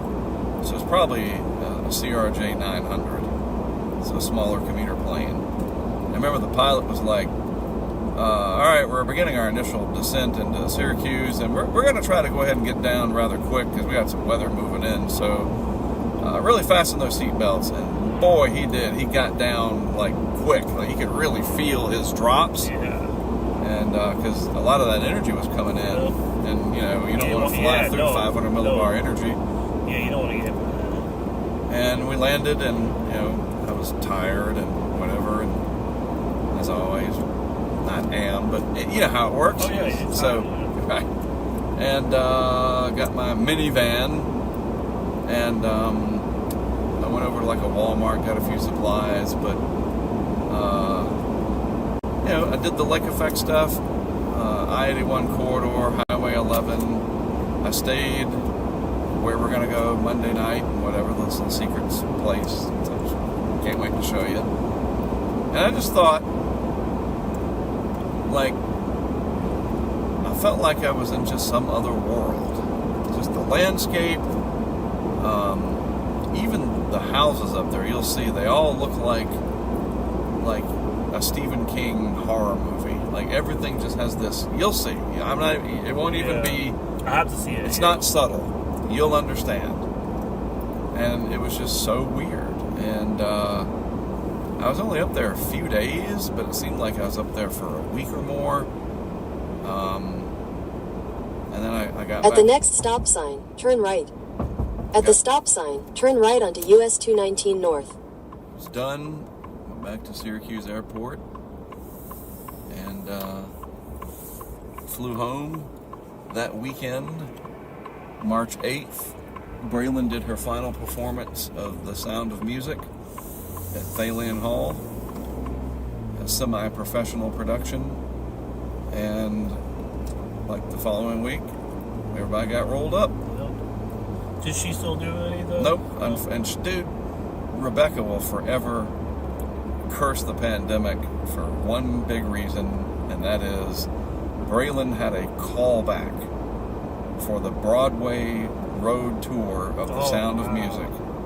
She had a callback. That's a big deal. Yep.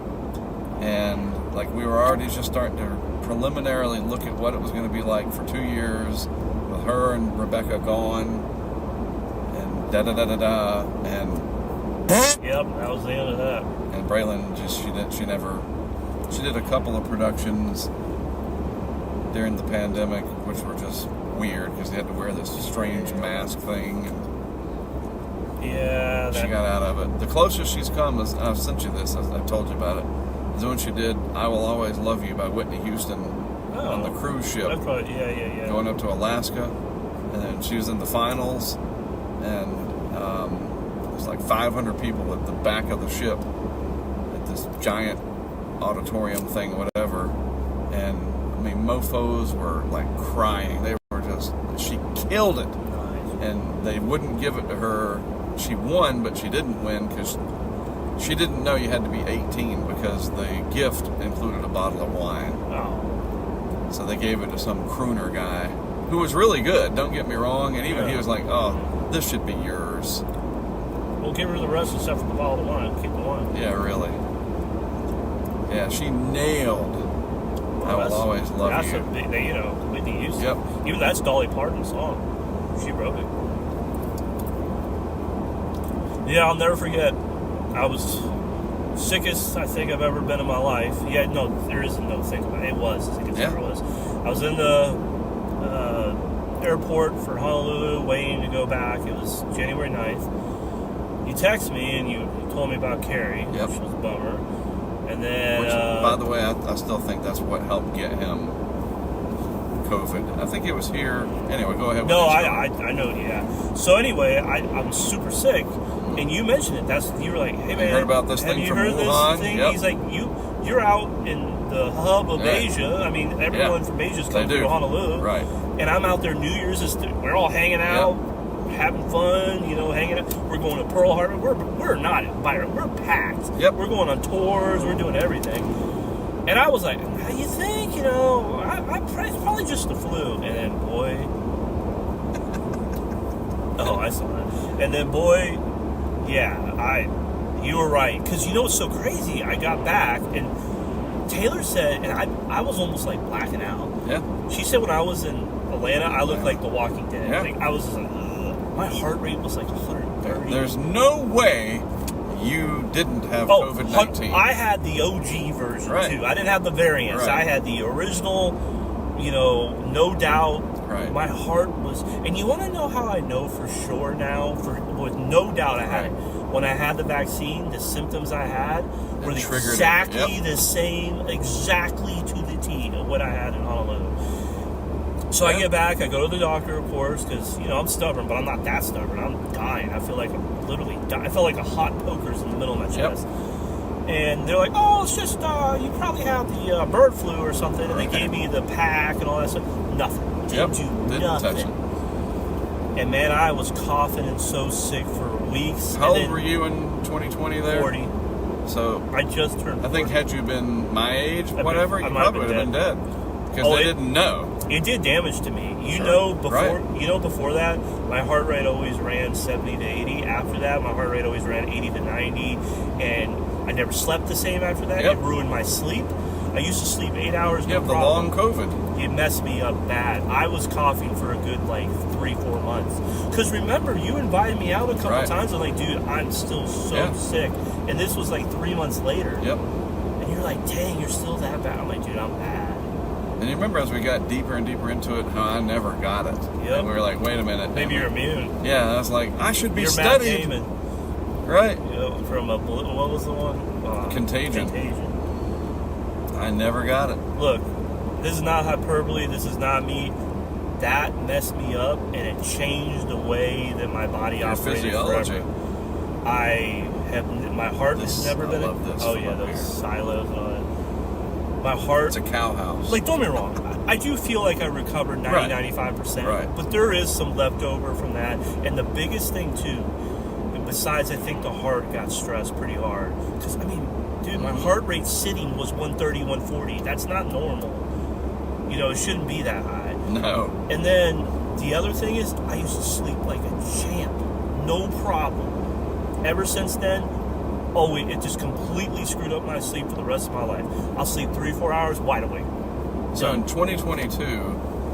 So I definitely you'll remember this story. Have a long COVID or whatever they call it. We had a big snowstorm that was supposed to be happening up here. There was a combo winter storm and then Lake Effect, and Matt was going to come with me. He flew into Raleigh. It happened to be that the night that we were going to start going, so I fly into Raleigh. Me and my dad have Duke basketball tickets. I remember that. And then we'll head out after that. All right. And they made you take that test. And right? so everybody had to have a COVID test. Yep. If you hadn't been vaccinated, you had to do a test on site. So I went into this place. They swabbed me, and you pay $40, and you wait for a little while, and they tell you the results. And if you're good, you get in. Whatever. I never got any updates. Nothing. And we're getting close to tip off. I'm like, And I told my son Nathan, if he lived nearby in Raleigh, if something happens and I'm positive or whatever, you go with Grandpa, and me and Matt will actually get a little bit of a head start, and it actually won't be the worst thing, and because Nathan loves Duke, blah, blah, blah. Yeah. So, nothing. I got no text, nothing. So I went back in, and I had to fight through all the, excuse me. I'm sorry to cut. Look, I did the test, whatever. Well, what's your ID number? It says whatever. They're still working on it, and just nobody had any accountability. And then I'm waiting, and I'm outside, and it's literally minutes until we had to get inside. Time's almost up. And I went up to this table where they're handing out the bands to give to you, and you have to show your vaccination card. And I got up, and they said, "Vaccination card, please." I said, I haven't been vaccinated yet. I did the test in there. I've already been inside. I need to know what the results are. Hang on, let me call. Say, okay. You came back positive. And that was just the end of it. And instead of throwing a fit, and I demand to see the manager or whatever, I'm like, you know what? There's no way. Yeah. There's no freaking way. You don't even know where my stuff is. Like, that's all in my head. And I just, all right, Nathan, come on over. Go with Grandpa. So Nathan drove over, only took a little bit, whatever. Or maybe he was already there. That makes more sense. And he would just leave if it was all good. And I transferred the tickets over through Apple Wallet and, whatever, and said goodbye, I'll see you later. I met up with Matt, and I told him, in full disclosure, so I didn't get to go to the game. They said I was positive. He's like, hey. I was like, yeah, if you don't want to go, I understand, whatever. No, I will keep an eye on you. So on the way up, we stopped in somewhere in Virginia at a Walmart and bought a whole bunch of tests. And for the next 3 days, we swabbed my nose like a mofo. And you're negative. Negative. Yeah. I never There's a lot ever of false got an positives. email. Yeah. No, dude, somebody mixed up my thing. Oh, yeah. I never got anything. Nothing. I never got a thing But I that also heard finally of said people I was getting false positive. positives. But I never even got a thing that said, hey, this is such and such medical lab, and you were positive That's for true. COVID-19. Yeah. You should go. So they just screwed up. I called those mofos up. I told them the deal, and they refunded my $40. I said, well, but, I didn't go to the Duke game. Yeah, and you know what she goes? Well, that's why we're encouraging people to get vaccinated, and they don't have to wear. I was like, just shut the hell. Yeah. And I know those tickets aren't cheap. Right? Duke's hard to get. It's Cameron tiny. It's like 5,000 people. It's not that big, right? And I never got sick. Huh. Never had it. Yeah, we used to joke because I got the original COVID, the real bad one, and then I can't remember, the Delta or whatever that one. I got it 3 times. I know I got it 3 times.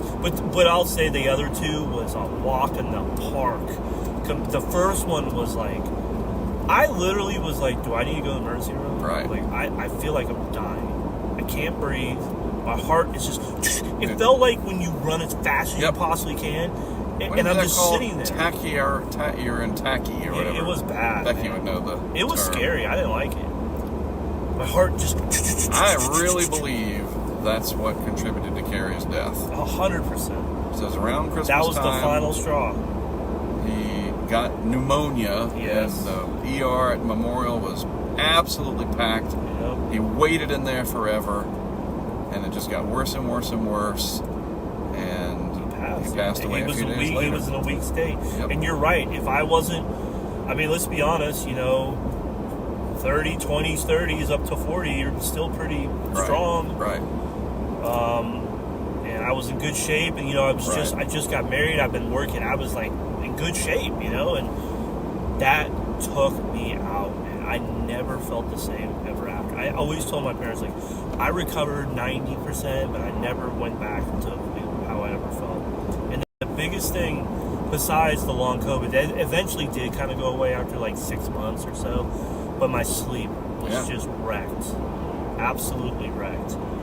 And still to this day, I don't sleep right. Now, last night, I did sleep really well, but I think it's because I was exhausted. But that's my COVID story, how it connects to Lake Effect Snow. The first time I did it was right before the world came to an end as we knew it. Yeah, I'll never forget when the day I knew it was over for sure. Like, it was over. Was I went to pick up a pizza with Taylor at this local pizza place, and I was waiting for the pizza, and they had an NBA game on, and the guy on the Dallas Mavericks got it, or somebody, or maybe it was Utah Jazz got it, and they just literally stopped. That was it, and they're like, canceled the NBA, and I was like, oh, it's over. If they're canceling sports leagues, it's over. And literally the next, because that was like a Saturday or Friday, by that Monday, it was done. And my parents were over in Italy. Yeah, I remember that. They were trapped over there. They couldn't even get back for a long time. Jordan said I am in tomorrow. It will be fun. Would you like to reply? No. Okay. COVID stories with Mark and Greg. Yeah, that was such a weird time. And I told you that in late February, like the week before, I had gone out to northeast North Carolina to cover a small winter storm. And again, I had been hearing about it even in late December, very late You're December ahead of on anyone on- NPR and some other stuff. Okay, interesting, because, I mean, if I could live to be 300-400 years old, I would definitely become, because you can't do this, you get bored. At some point, I would probably be like a Hans Zimmer. I'd be a music score producer dude, and I would be like an evolutionary biologist. I want to know the role of viruses. I think that's fascinating. It is fascinating. And so I'm on top of this stuff because it's you know like the pandemic of 1918, whatever, killed blah blah 50 blah. million Right. people. Yeah, the bubonic plague, and just it's interesting. It's morbidly interesting. Even this though they town's call doing. it the Spanish flu, it started in Kansas or Right, some farm. right. I think they call it Spanish flu because they were the first to recognize it. At the light, turn right onto US 219 North, North Broad Street. This is a cool town. This is awesome. Look at that. That is really cool. I was on my way out to Elizabeth City in that area to set up some cams, and I was listening to a podcast with this guy, Harry Shearer, who is on The Simpsons. Yeah. He's got a show called Le Show. He was in the movie Godzilla with Matthew Broderick. He was in The Truman Show. And that's on Saturday Night Live for one season, I think it was 85. Okay. And it's an interesting sort of satire news show that he does. And this particular day, I was listening to it on the way out to do my work, and he had a guest, and some emergency management guy from New Orleans, because that's where Harry lives when he's not in Santa Monica. And the whole show was all about this Wuhan coronavirus thing, and this was about February 19th or so. And listening to that guy, I was like, holy crap, like, man, if this thing really goes bad, we are going to be in for it. And just the weirdness of everything. It was 36 degrees. I was driving out that night to get out there. And it's on some lonely road out in the marsh somewhere. And I remember looking down on my little Tahoe temperature thing. It said 36. And I just kind of put the window down, just some fresh air. You know, hey, good fresh air. And I heard sounded like frogs, that peeper. You know what, like a bunch of frogs in the summer sounds like the high-end peepers. It's like, is that frogs? And Greg, as sure as I'm sitting here right now, I'm telling you, it was frogs. Huh. I'm like, what is that? That is real. Like, 2020 started out, and it was like we are entering the twilight Yes, zone. it was so weird. And we have not exited yet. And then we went into one of the craziest Right. hurricane seasons ever. So somebody said somewhere, a Twitter thing about, can 2026 be over already? Damn, we're only 10 days in or whatever. And I said, honey, you are in year 6 of 2020. I am so sorry. Yeah. Nah, it's not. We haven't left. Well, I remember too, for a while there, we didn't even know if we were going to be able to chase into Florida Correct. and stuff because they were blocking They had the a thing that interstate. they, yeah. In Maybe Alabama. Diana said, Yeah. wonderful, thank you. Would you like to reply? No. Okay. Alabama-Florida line. Yeah, they literally had the interstate blocked. And people like Ben Knoll created, he's got all these cool maps. He did a COVID tracking map. Like, what is even happening? Yeah, Thank goodness all that shenanigans thank is behind God, us. That was not fun. Now everything's normal. Yeah. Just We can laugh about it now. So, when you say, 6 years from now we'll laugh about this, today is that day. at the time, though. But it is weird how it is related and intertwined in what we do. Oh, for Me, sure. Mike, and Brent, Memorial Day weekend 2020, ventured out and we did some Herbie testing, and we were chasing some storms down there and near Comfort, Texas. That's when you guys were walking down the field and saw Yep. like the bulls or Yep. whatever. Yeah. Yep. And then we had a pact. Brent was tired of it. I had to turn the Sirius XM off. I don't want to listen to CNN, and I'm tired of it. It's making my brain hurt. And I was like, all right, that's fine. And we had a rule: don't watch TV, don't listen to Sirius XM, CNN. Shut it off. Yeah, turn it off. So for 3 or 4 days, Yeah, it's and we're probably- standing out in that field Healthy looking for for Herbie, and Mike's waiting back at the truck, and my phone does the ding, and it's Nathan, my son. Hey, where are you? Hang on, Brent, just a second. So I'm out near, Bumblebleep, Texas, you're not anywhere near a big city, are you? It's like, oh God, what now? Why? Oh, you don't know? It's like, yeah, we've had like a embargo on anything, social media, whatever. Why? What's up? Oh, you heard about the George Floyd thing? Yeah, And I was like, yeah, I was aware of that. He goes, man, don't go near any big cities. And dude, I'm not kidding. Just as, again, like you can't make this up. The next day, or maybe it was 2 days later, whatever, Brent was ready to fly home. So we took him to DFW, and as we are driving towards Dallas, there's columns of smoke.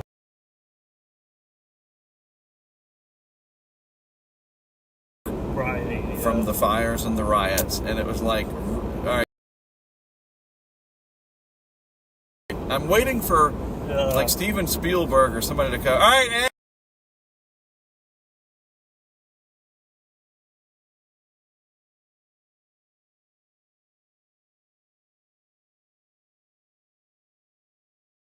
And cut. That's a great scene, everybody. Back to your.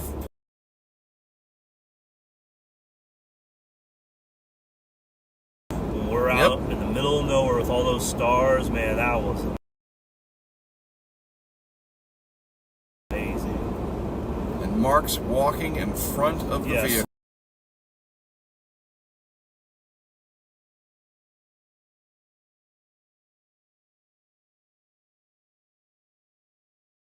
Great scene, everybody.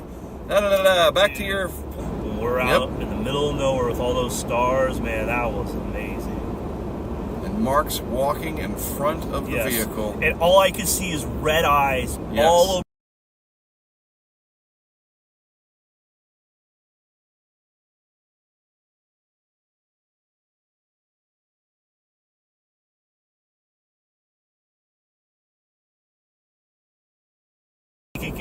Like we're barely above the water. I'm like, oh my God. Yep. Not too much longer. Right. For Zeta. Yep. Yeah, dude, that whole year was so crazy. And I didn't go with you, but then there was another one by Tampa. Yeah, Ada. I'm still working on that episode. Yeah, like I didn't get to go. That's like my hardest one for some reason. Yeah, that was crazy. I'm 5 years late. Well, I'm like, this is pretty magnanimous to say, but it's like James Cameron in the next Avatar, like from 2009 until the second one. I gotta have it just right, and I haven't found my. Like, what's the story I want to tell here? Because I want to weave in all the stuff about Ada. Obviously, it was me, Mike Farrow, and Brent. For the most part, Marcel was there because he lived in Boca. Okay. And we were there for like a week, but it was 2 weeks before Thanksgiving. We were at the tail end of this dumpster fire year, and we're down there. And I do already have the title, and I've already got a little bit of the framework. I just don't know how to edit everything and stick it together. But the title of the final episode of season 2 is called Warning Shot. Because I remember saying, remember Ada devastated Honduras, Nicaragua, and then it came back out east, went over Cuba, came through the Florida Strait, they put a hurricane warning up. It didn't quite consolidate a core, but then it got to the southeast Gulf, and then it came back towards Florida, the peninsula, and it strengthened into a hurricane. Right, and then it weakened right before landfall. And we set cameras up for the first time ever in the Tampa area, and this was a dying tropical storm that made landfall just north of Cedar Key, Ada, and the surge was really impressive. And I remember saying, just warning, man, this is like, can you imagine what's going to happen when a real one comes up here? And I always wonder, sort of the last one of the year, is that showing you there's probably no correlation whatsoever, maybe it's just coincidence, but think about what happened. That was 20. 21, you had Elsa, almost the exact same track. 22, you had Ian. 23, you had Adalia. And then 24, you had Debbie and Helene. And then we're done. Nothing since. Well, so it was a warning shot. That's why that episode's called Warning Shot. I just got to finish it. Won't last forever. But dude, yeah, we spent like a day in Orlando because there was that, because it did. Ada went through the Florida Strait and then out into the Southeast Gulf, and the H Wharf, which it's prone to do, bombed it out, and it was like, oh, you know. And Brent got tired of it. So Ada's the one where me and Brent were down. I think Mike was pooped, so he stayed at the hotel, and me and Brent went down to the southernmost point. We were putting a camera up on the concrete light pole. There's a YouTube camera in a house that looks at the southernmost, and ours, of course, was right there, much closer. And we set the camera up, and then he and I were just doing some videos, and he was taking pictures and selfies of himself. And the Weather Channel cut to the YouTube channel shot of southernmost point, and me and Brent were on the Weather Channel accidentally. And this big wave came in and splashed over, and me and Brent had to sort of leap a little bit. Oh, look out, waves! And somebody sent me the clip, and whoever it was that night was like, oh, I wouldn't recommend being down there this close to it like these In two half a guys mile, are. continue straight onto US 219 So North I took Wilcox the clip. Road. Shut up, lady!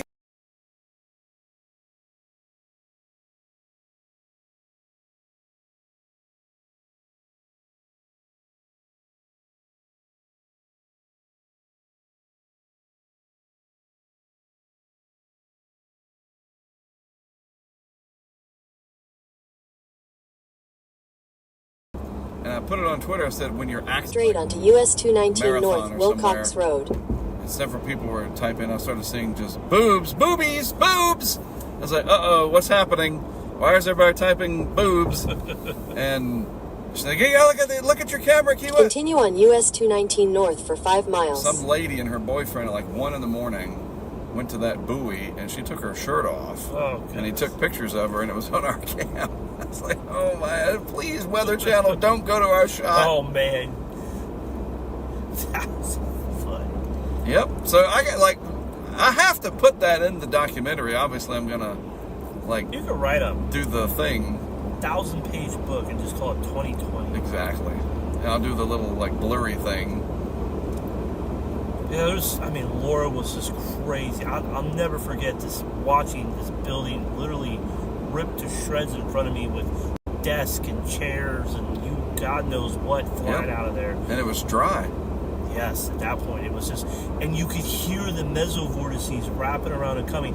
And at the time I didn't know, but this god awful, that was that tower falling over. I had no idea at the time. And then the scariest thing of all to me was that chlorine plant went up, and Brent's, we're fine. I'm like, did you read? We're literally getting messages from the government that says shut your door, put wet towels in the thing, and turn your AC off. I'm like, we're not sitting out here. If the wind direction shifts, we're in trouble.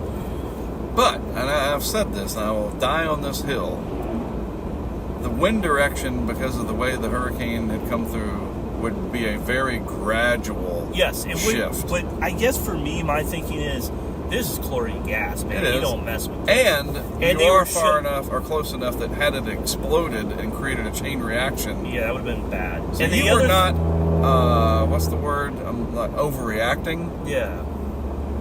But I don't think you were in. I was far more nervous of that than when the building was shredding.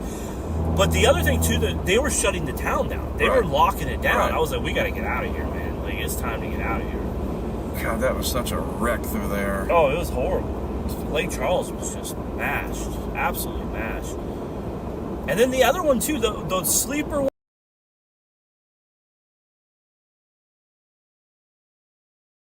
On them all, man. Like, it's not as bad as Laura, obviously, but in some ways, it was almost just as crazy. It was Sally. Yeah. Because we were in Gulf Shores. We're literally on the beach. Yep. I blew it for that one. I was too much watching the models and the guidance, and I thought for sure it was going to be Gulf Shores. I'm sorry, no, in Mississippi. Sorry, your area. Yeah. Mobile. That's it. That's it, Mobile. To be fair, the original lines were New Orleans, right. and it kept heading back east. I had nothing east Yep. And I had nothing in Alabama. No, I did. I actually had one in Gulf Shores. Yeah, you the did. eye went right over Yeah, you had my camera. you got the barometer. But it was yeah. Pensacola, right? Pensacola's where they got the surge came up. Yep. Yeah, we got the eye went That's right right, over that's us. right. Yeah. But We me were and in the Mike eye Farrow, for we were on hours. the west side, Yep. and we were trying to drive over. We did at least.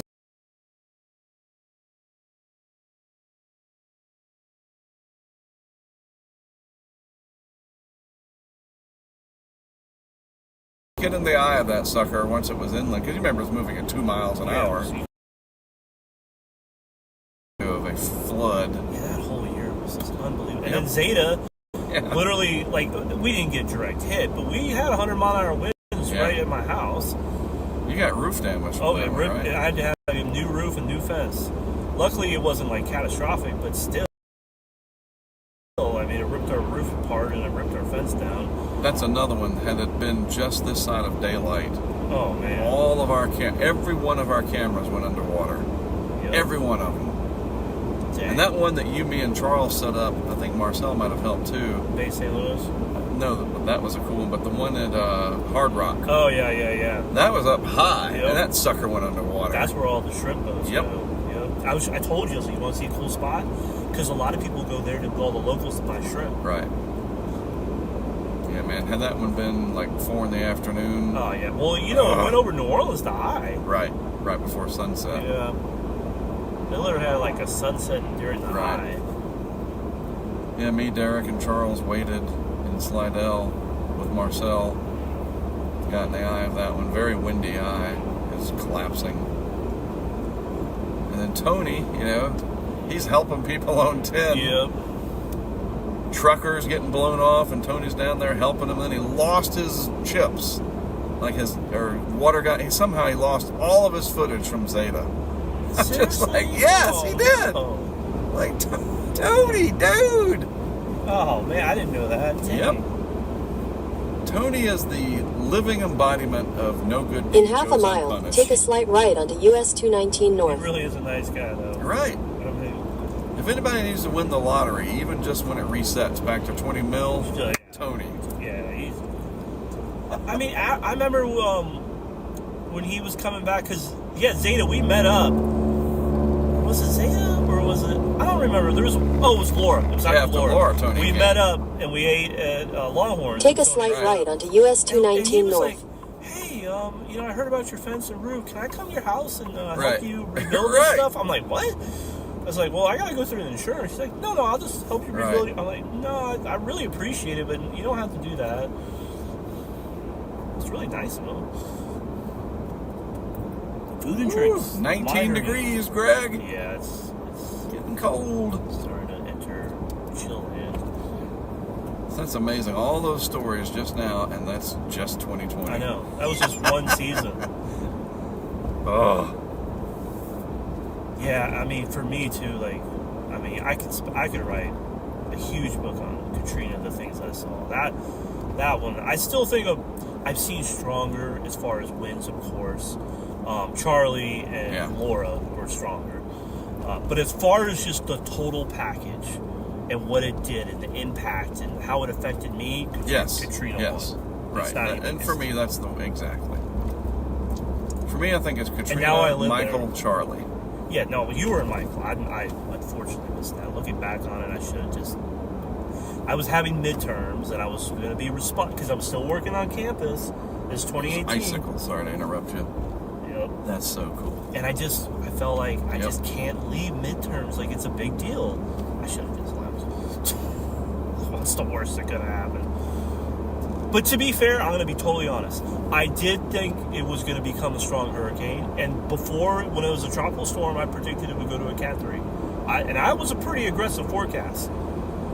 Boy, did I never see that. I did not think Yeah, I figured at least 2. Yeah, I thought it would go to I a was 3. like, there's no way it's going to be 70 miles an hour. No, in I thought landfall. 3. Did I think 160? Right. Oh, absolutely not. Right. And I literally, you know how I felt? Like, I literally was watching that come in, and I was like, if I go 100 miles an hour down 10, can I make it? Like, it was Right. like, and I was like, no, you can't. I can't do that. This is too dangerous. But yeah, Katrina for me, I mean, and what's so crazy is that's my home now. Yes. That's where I live. I mean, I literally live across the street from where Kid Torrey was Right. during Katrina, trapped in the veterans' retirement home. Man, I saw some crazy things, some really sad stuff. And we were just maybe a mile or so apart. I know. Probably, yeah, right around a mile away. Yeah, we were literally right next to each other. There's probably times we crossed and didn't know. Because I was down by the Hancock Whitney for a while. And I know you put a camera right by there. It's a shame that thing got lost because I probably would have seen you drive by. Yep, right by the half shell. You would be like, oh, because I was driving it back then, a Jeep Grand Cherokee. It was a white Cherokee. Yep, that was us. I still don't know how I got to I-10 that day. And didn't pop a tire or anything. I don't even know how that's possible. We just somehow made it.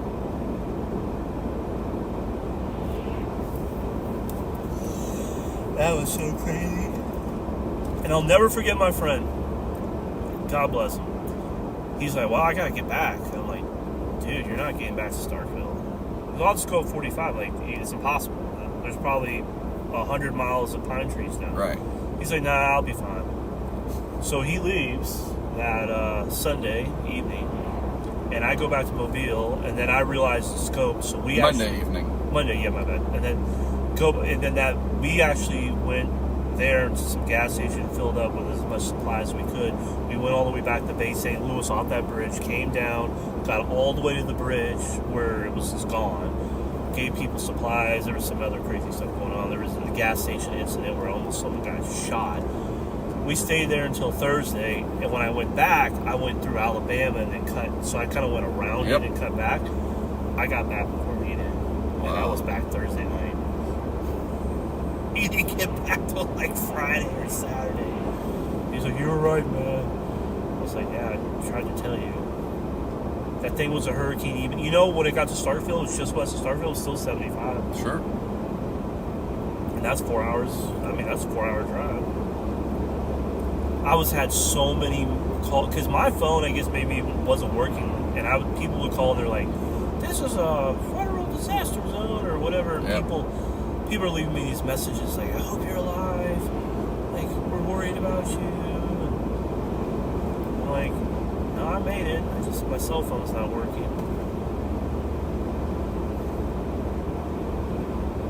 But I had Singular. That was such a mess. I remember them. A horrible service. Back then, you were Verizon, right? Sprint. Sprint? Oh, that's right. Sprint. That's right. I had data the night of landfall so that I could do text messages. And so I was texting Jesse. You were with Watkins, right? Well, I took him back the afternoon of landfall. We left. So he needed to get back. And I needed to get supplies because I was like, well, I'm going to come back to Gulfport and look for the cams. And so I took him back to Lake City. And, Damn, you drove all the way back to Lake City? Yep. Wow. And then I drove back. And... Man, that video you have with the dolphins in the pool, that's crazy. That was from that, what was it called, Marine World? Marine Land or something. That place was obliterated. The freaking church only had one wall. That place was obliterated. The Isle of Capri was obliterated. The Grand Casino was in the middle of Highway 90. I went down to Cowan or 605, and there's this arcade go-kart place that was obliterated. The fire station was gone. You didn't have a video camera, did you? No, I have.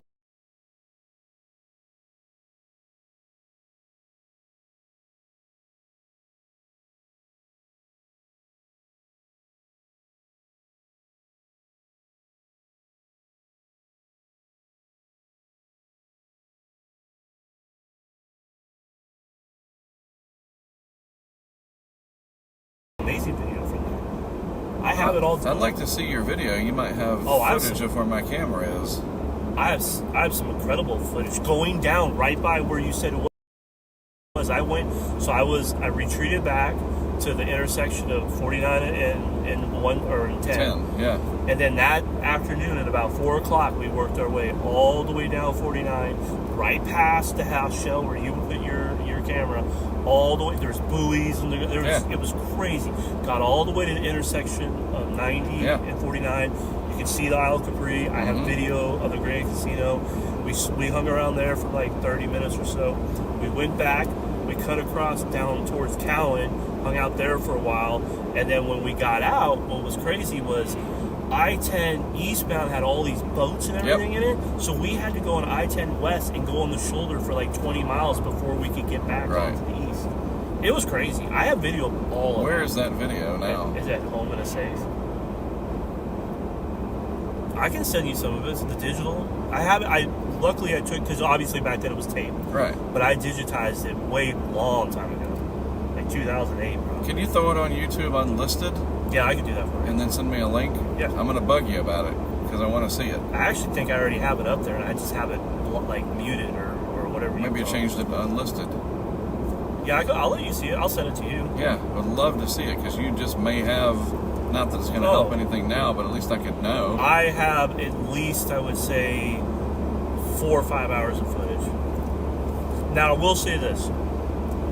Afterwards, the next day when we went to base St. Louis and the death and despair I saw, I turned it on. I was like, I can't videotape this. But in a weird way, obviously I felt sick to my stomach for the people, but I kind of do wish I would have, because that footage is historical. Like, I literally saw the bridge just obliterated. Yeah.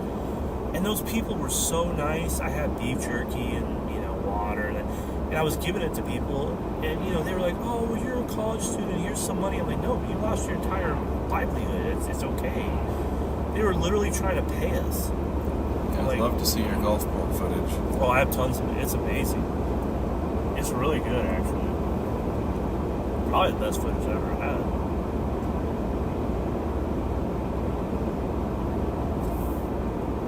The one that I kicked myself did, but I didn't have a video. I was poor. I didn't have the money. I was in grad school. I was legit poor, eating ramen noodle poor.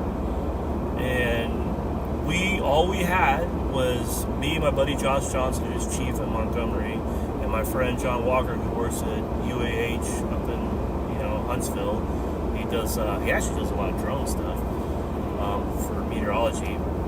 And we bought a disposable waterproof camera at a gas station literally an hour and a half before landfall. Charlie.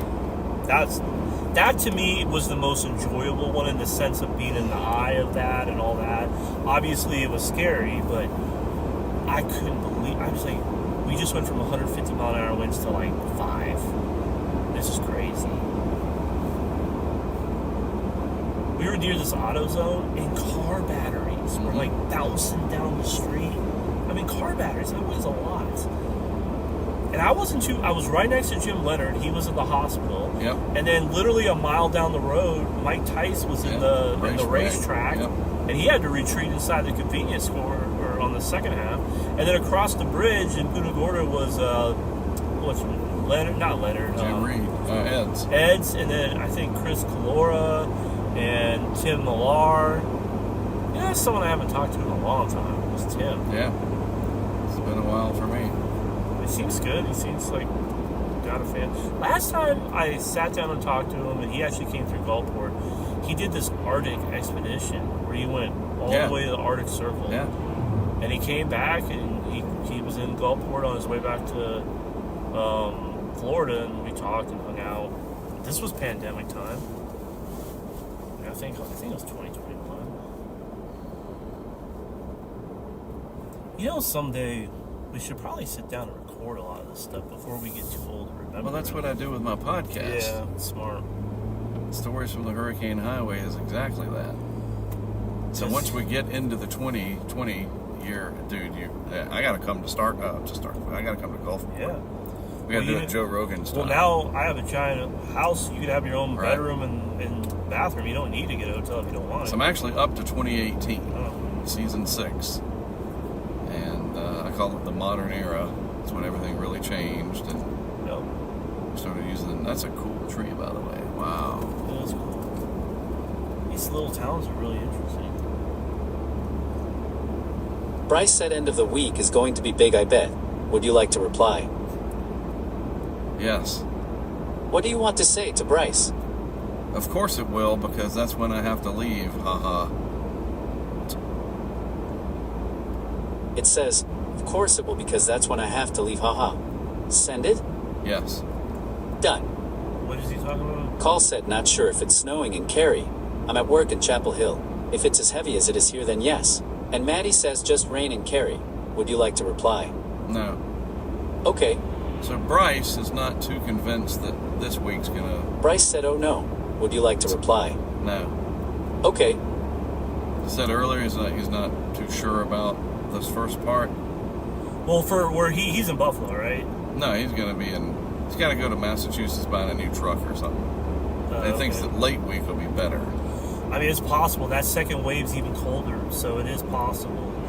But it doesn't look... I mean, it's not like this first wave's going to be bad. It's not like 3 feet of snow is anything to sneeze at. An entire damn family. Mallory sent a photo. And Maddie said sleet here now. Maybe some flakes. Some are falling slower than others. And sent 3 videos. Replied to the group. No. Okay. Snow's deeper here. Oh, yeah, for sure. No, I mean, no, look, I haven't focused... I haven't focused as much as the later week, but it does mention there's going to be a break Wednesday. Then that second wave comes in, and then it looks cold. And if it's just now, I think Lake Erie is going to start tapping out. Right. But Ontario will be gangbusters probably for a while. Yep. Sorry, folks. I mean, we got Monday, Tuesday, and Wednesday, and then that's it. I gotta head home, and Greg's got to get back.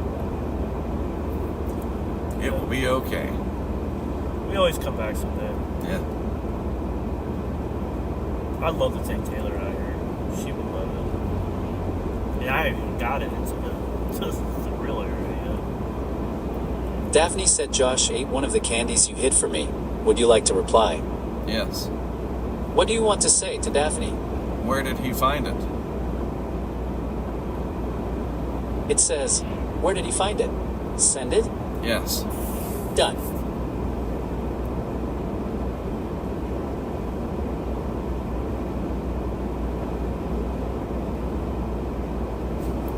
Look at that down there. It's like a big ravine of trees. Daphne said in the potatoes? Would you like to reply? Yes. What do you want to say to Daphne? Okay, I'm sorry. The best one is still hidden, and I'll tell you about it sometime.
Daphne said, I still miss you. Are you still coming home? Would you like to reply? Yes. What do you want to say to Daphne? It's okay to miss me, period. Mom and Mallory suggested that I go ahead and keep on doing what I'm doing, period. It says, it's okay to miss me. Mom and Mallory suggested that I'm done. And last night she was like, you gotta come home. I was like, alright, I'll think about it. And obviously I'm not. Yeah, she'll be alright. I mean, look, I get it. It's actually a good thing. She loves you, cares about you. Yep. But, you know, it's part of life, you know. You're gonna have to get used to that. Daphne said, okay. Would you like to reply? Yes. What do you want to say to Daphne? Aren't you guys supposed to leave and go do the escape room, question mark? I hope you have a really good time, exclamation point. It says, aren't you guys supposed to leave and go do the escape room? I hope you have a really good time. Send it? Yes. Done. I've never done that. I really want to try that. I guess you gotta make sure you pick a good one. Right. You said you done it 2 or 3 times? Yeah. We did one in Houston a couple of years ago that was really good. Very well done. It was at a mall. You were trying to prevent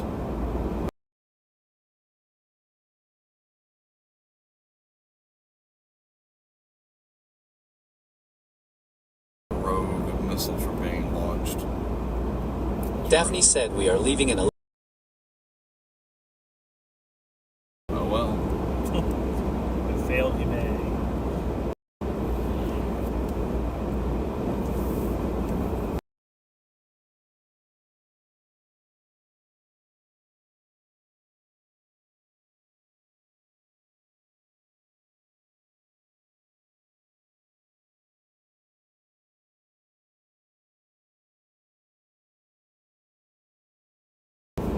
Ears popped in.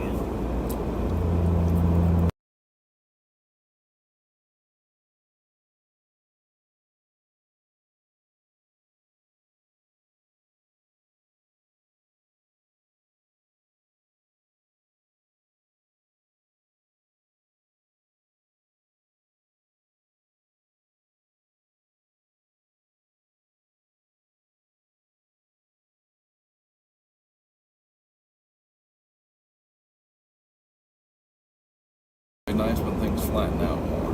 Sort of Buffalo being way over. It's like, Brad said, are you in Rodanthe? Would you like to reply? Yes. What do you want to say to Brad? Not even close. Why? Question mark.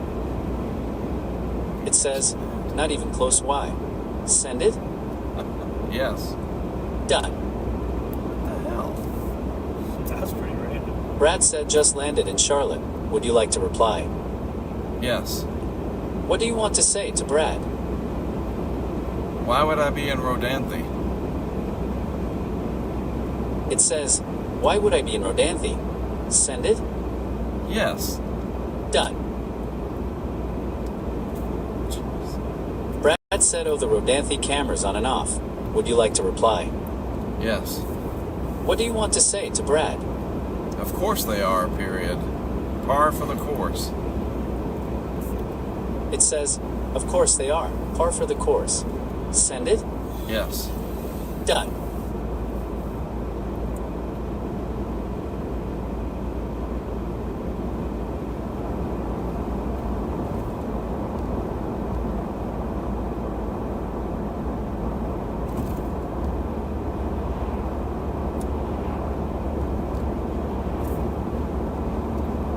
Brad said it was in the field mission notifications.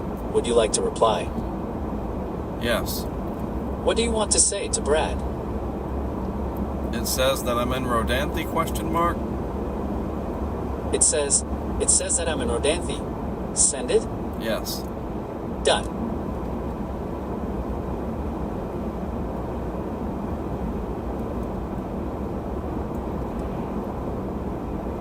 So when you're chasing, have you ever been to Deadwood? Yes, I have driven through Deadwood. I didn't like get out and explore. Brad said but no. Yes, I it assumed goes you right were. there. Would you like to reply? Yes. What do you want to say to Brad? I'm about 90 miles from Buffalo. It says, I'm about 90 miles from Buffalo. Send it? Yes. I remember there was Done. a casino there. Yep. They got a true, and it's But part yes, I've been through there. I've part never of stopped MGM, and like yeah. explored. But I've been through there. It's neat. Oh yeah, that whole area is cool.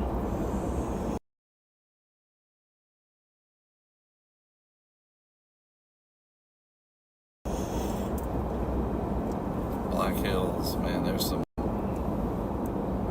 voodoo, Yeah. whatever craziness from the 1850s up there. Talk about a hard place to forecast. My Yeah. goodness. That's one of the hardest places in the country to forecast.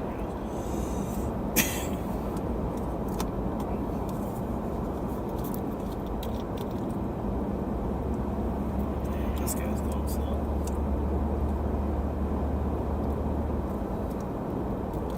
So I'm trying to think. Man, my brain is just not working properly. Didn't you and me stay in Deadwood? No, I wasn't with you in Deadwood. But I took you to see Devil's Tower? No, that was No, CJ. that wasn't me. No. Sorry. But I've been to Devil's Tower. There's It's too beautiful. much chasing going on. Brad said, oh, I knew you were probably going. LOL. Would you like to reply? Yes. What do you want to say to Brad? I hope the two of you had a great cruise. It says, I hope the two of you had a great cruise. Send it? Yeah. Done. I don't know, I just have this weird false memory, obviously, that we pulled into the back of the hotel. And I remember you got your backpack and everything, and you asked me, did you lock the Tacoma? And I thought we stayed at that True in Deadwood. No, I stayed with you at a True near Dallas. Right? But yeah, it was CJ. Because he brings a backpack too. Yeah. Is that a ski resort up there? It's pretty cool.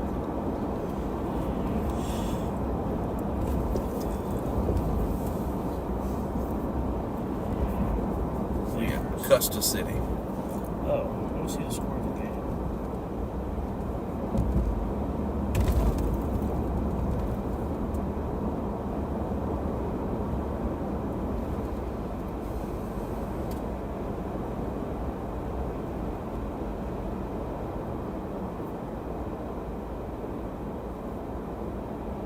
Well, I think New England is probably going to win.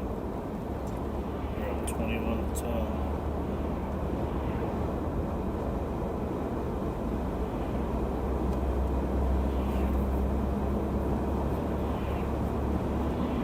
CJ Stroud. Probably the Patriots. Patriots The Broncos. Patriots were losing at halftime, and then the quarterback for Houston threw a pick six, and then they just scored again, so now they're up 21-10. Salamanca. Oh wow! We were just talking about that. Let's see who we got on the YouTube chat.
This is King Show.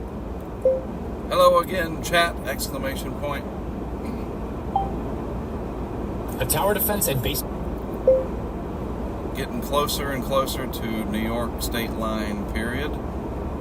Appreciate you guys riding along with us today. Hope you've enjoyed our crazy stories, period. Building strategy game that just came.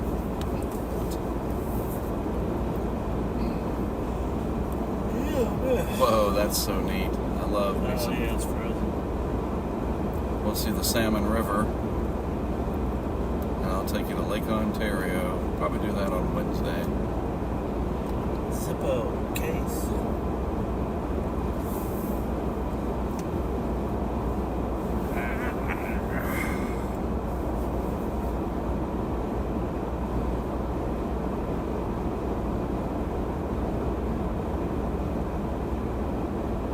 So yeah, when you finally get out to the northwest and you go to Mount Rainier, you're just not prepared. It is Man, it's unbelievable. So the first time I went to Mount St. Helens, it was this overpass. So you've been there? Oh, I've been twice. I've Gotcha, been to Mount okay. St. I used to go on a trip with That's MSU. right. We take students out there. So we did a lot of the beaches. We did Mount Rainier, Mount St. Helens, the rainforest, Olympia National Park. The rainforest is really cool. Yep. Olympia National Park.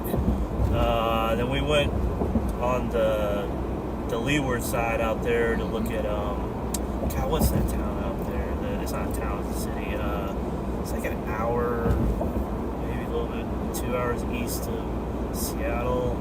God, what's the name of it? It's dry as can be out there. What's that? Is it Yakima?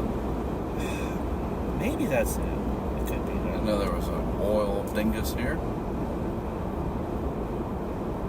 See a flare stack in Pennsylvania. Yes, that whole area is just gorgeous. I love Mount Rainier. We went to this place called Hurricane Ridge out there. We did all that.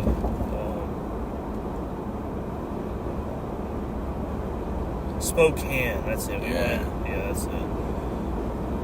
I would love to go back out there and then go to British Columbia. And then if you really want to get adventurous, go through the Yukon all the way down to like Juneau. Screw a damn grizzly bear, though. Yeah. Well, you gotta be careful. I mean, that's just pretty much like, I can't wait to go swimming off the Great Barrier Reef. Yeah, all the things that can kill you. Yeah, I would be in a car driving mostly, but True. Alaska, of all the places I've ever been, that's probably the prettiest. I mean, I started in Anchorage and went all the way up to the Kenai River and this place called Talkeetna, this fishing village. We did that. We took the Princess train, which is a train that has a glass top, all the way up to Salamanca. Denali, Mount McKinley. We call it Denali. All the locals call it Denali. Hector Salamanca. Man, Alaska's unbelievable. Yep. Have you been up there, Denali? No, we did the cruise. We're in the inside Coastal. passage. Yeah, but still, I bet it's beautiful. Mm-hmm. Alaska's amazing. Talk about everything's bigger. They talk about Texas. Alaska is a whole different level. Yeah, I mean, it was, it's 55, all right. It was August, very early August. So just beautiful. Yeah, I went in June. Crisp. Just so neat. Our guide that we had a whole day in Skagway, I think it was. Skagway, however you say it. I think that's where we did it. We had a guide. His name escapes me, but he's like a nomad, a hermit, whatever. It's just, he bounces around different tour companies, some in Montana, and then does these in Alaska. Just knows, he went to school for some botany. I don't think he has a degree or whatever. He said, I studied botany in school, whatever. And he knows all about the local plants, and he was eating mushrooms and leaves and stuff. And it's funny because he was like, we're on a trail and he grabbed one. He was like, yeah, this one, I mean, he eats it. And I grabbed one and goes, oh, you might not want to do that. And I was like, you just did. He goes, but I've had them several years. This is your first time. Do you really want to be having an anaphylactic shock reaction out here to that plant? Yay! You know, 2 hours from Juneau, like, if you're lucky. Yeah, I think I'll just drop it on the ground. I thought he was going to tell you you're going to start seeing stuff soon. And then we came across some scat, and it was pretty fresh. I'd say it was quite steaming, but so, this one's pretty fresh. There's definitely a bear, brown bear, nearby. Oh, they're huge. When we went to Denali, they put us in these school buses to take us from like the drop-off point to getting us up there. Giant grizzlies were all around us. Like, I'd say they had to be 500 to 1,000 pounds. Giants. And to see the salmon doing their thing in the water was like, wow. Yeah, so we were fishing the Kenai, and I like fishing. I'm not a good fisherman.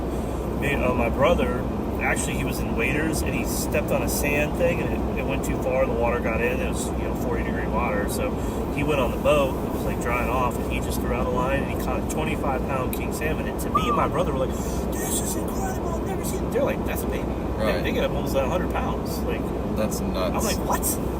Like 25 pounds to me seems like a huge fish. Right. I loved it. My only regret, it's not really a regret. I was 18 when I went. I wish I'd have been a little older, because then I really think I would have, appreciated it even more. I definitely want to go back. But Earthquake Park was amazing from the 64 quake. Dude, it was like a 9.2 or 3 for 5 minutes and 20 seconds. And it happened on Good Friday. You know, people probably were thinking, like, this is it. This is the end right here. That's called Fatty's Creamery and Grill. Aptly named. I loved it last Here's year. our golden hour, brother. Here we go. Love it. Man, if I hit the lottery, I would travel a lot. Just go check places out. I'm not too, I don't need all this, like, crazy cars, things like that. I would hire a chef. Yes. I would hire a fitness trainer. A fitness trainer and a masseuse. And then an up and up one, not like like a sports medicine, like someone that really, with me having blood sugar issues, my feet hurt sometimes, like that type of stuff. Chef that, and I just travel all over the place. You can start a franchise called Greg's Legitimate Massage. Brent need not apply. Yeah, I was gonna say. Yeah, this is like sports medicine. Hey, what are you talking about? And then I guess if you're super rich, you just have a jet and just hop on and go wherever you want.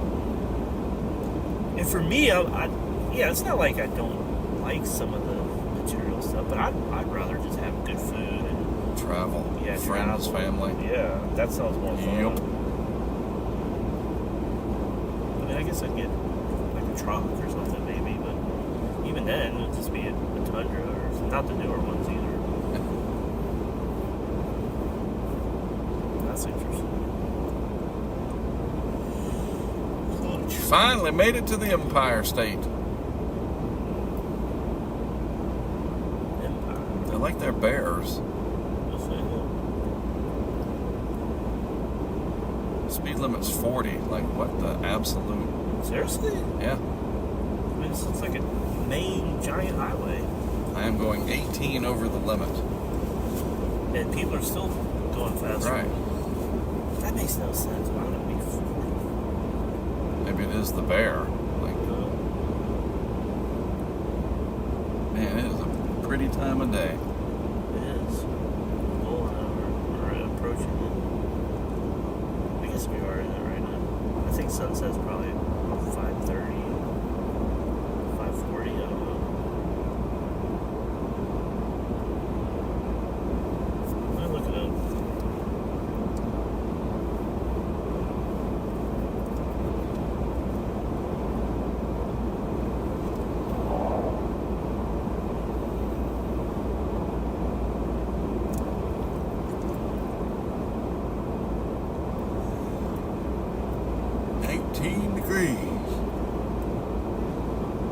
Okay, not quite as late. It's not 5. It's 5:10.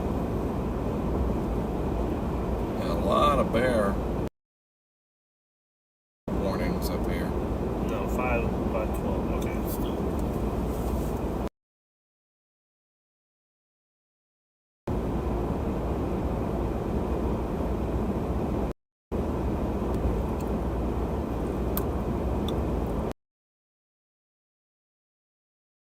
Papa's Place 2. Where 1 is.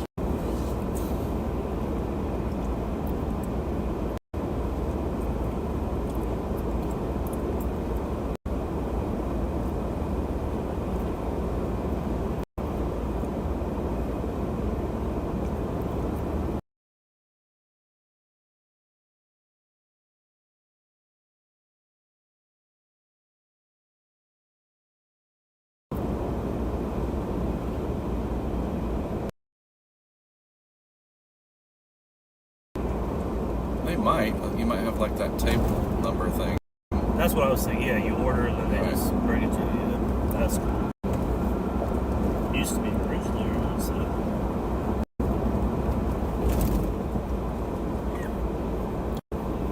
Winter storm warning. All right.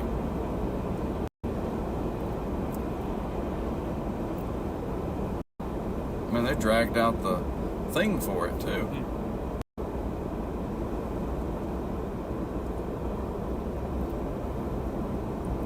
Variable message board.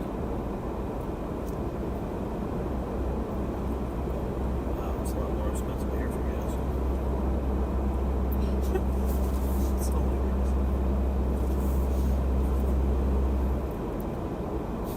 Say $20 a gas and give you a pre-roll. That's funny.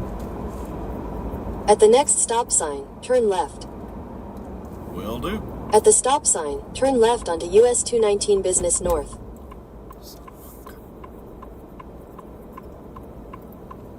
Nobody? Nobody? And nobody.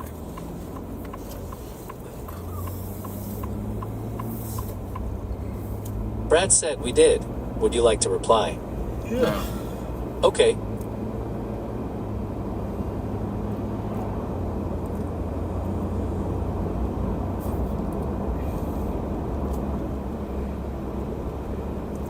Hour and 22 to the hotel.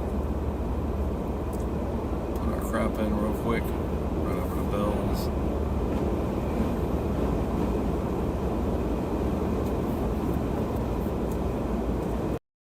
It's nice to not be getting into some place at midnight. Yeah, for sure.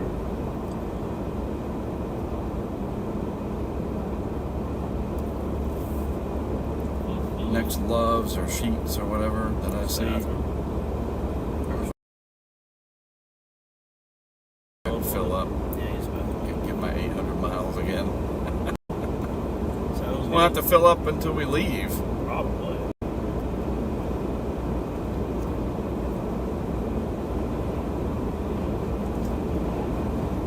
I've driven a lot of vehicles, all the rentals and everything. I've never seen one that said range 820. Yeah, that's good.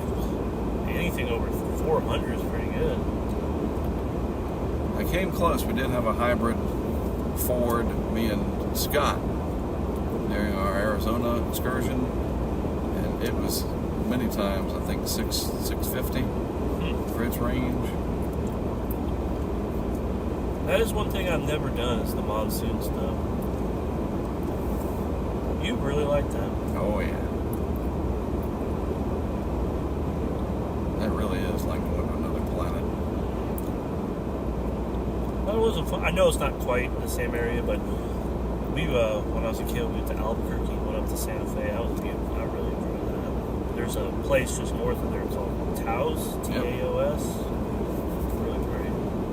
Finally got to Ruidoso this summer, right like 2 hours after a major flash flood.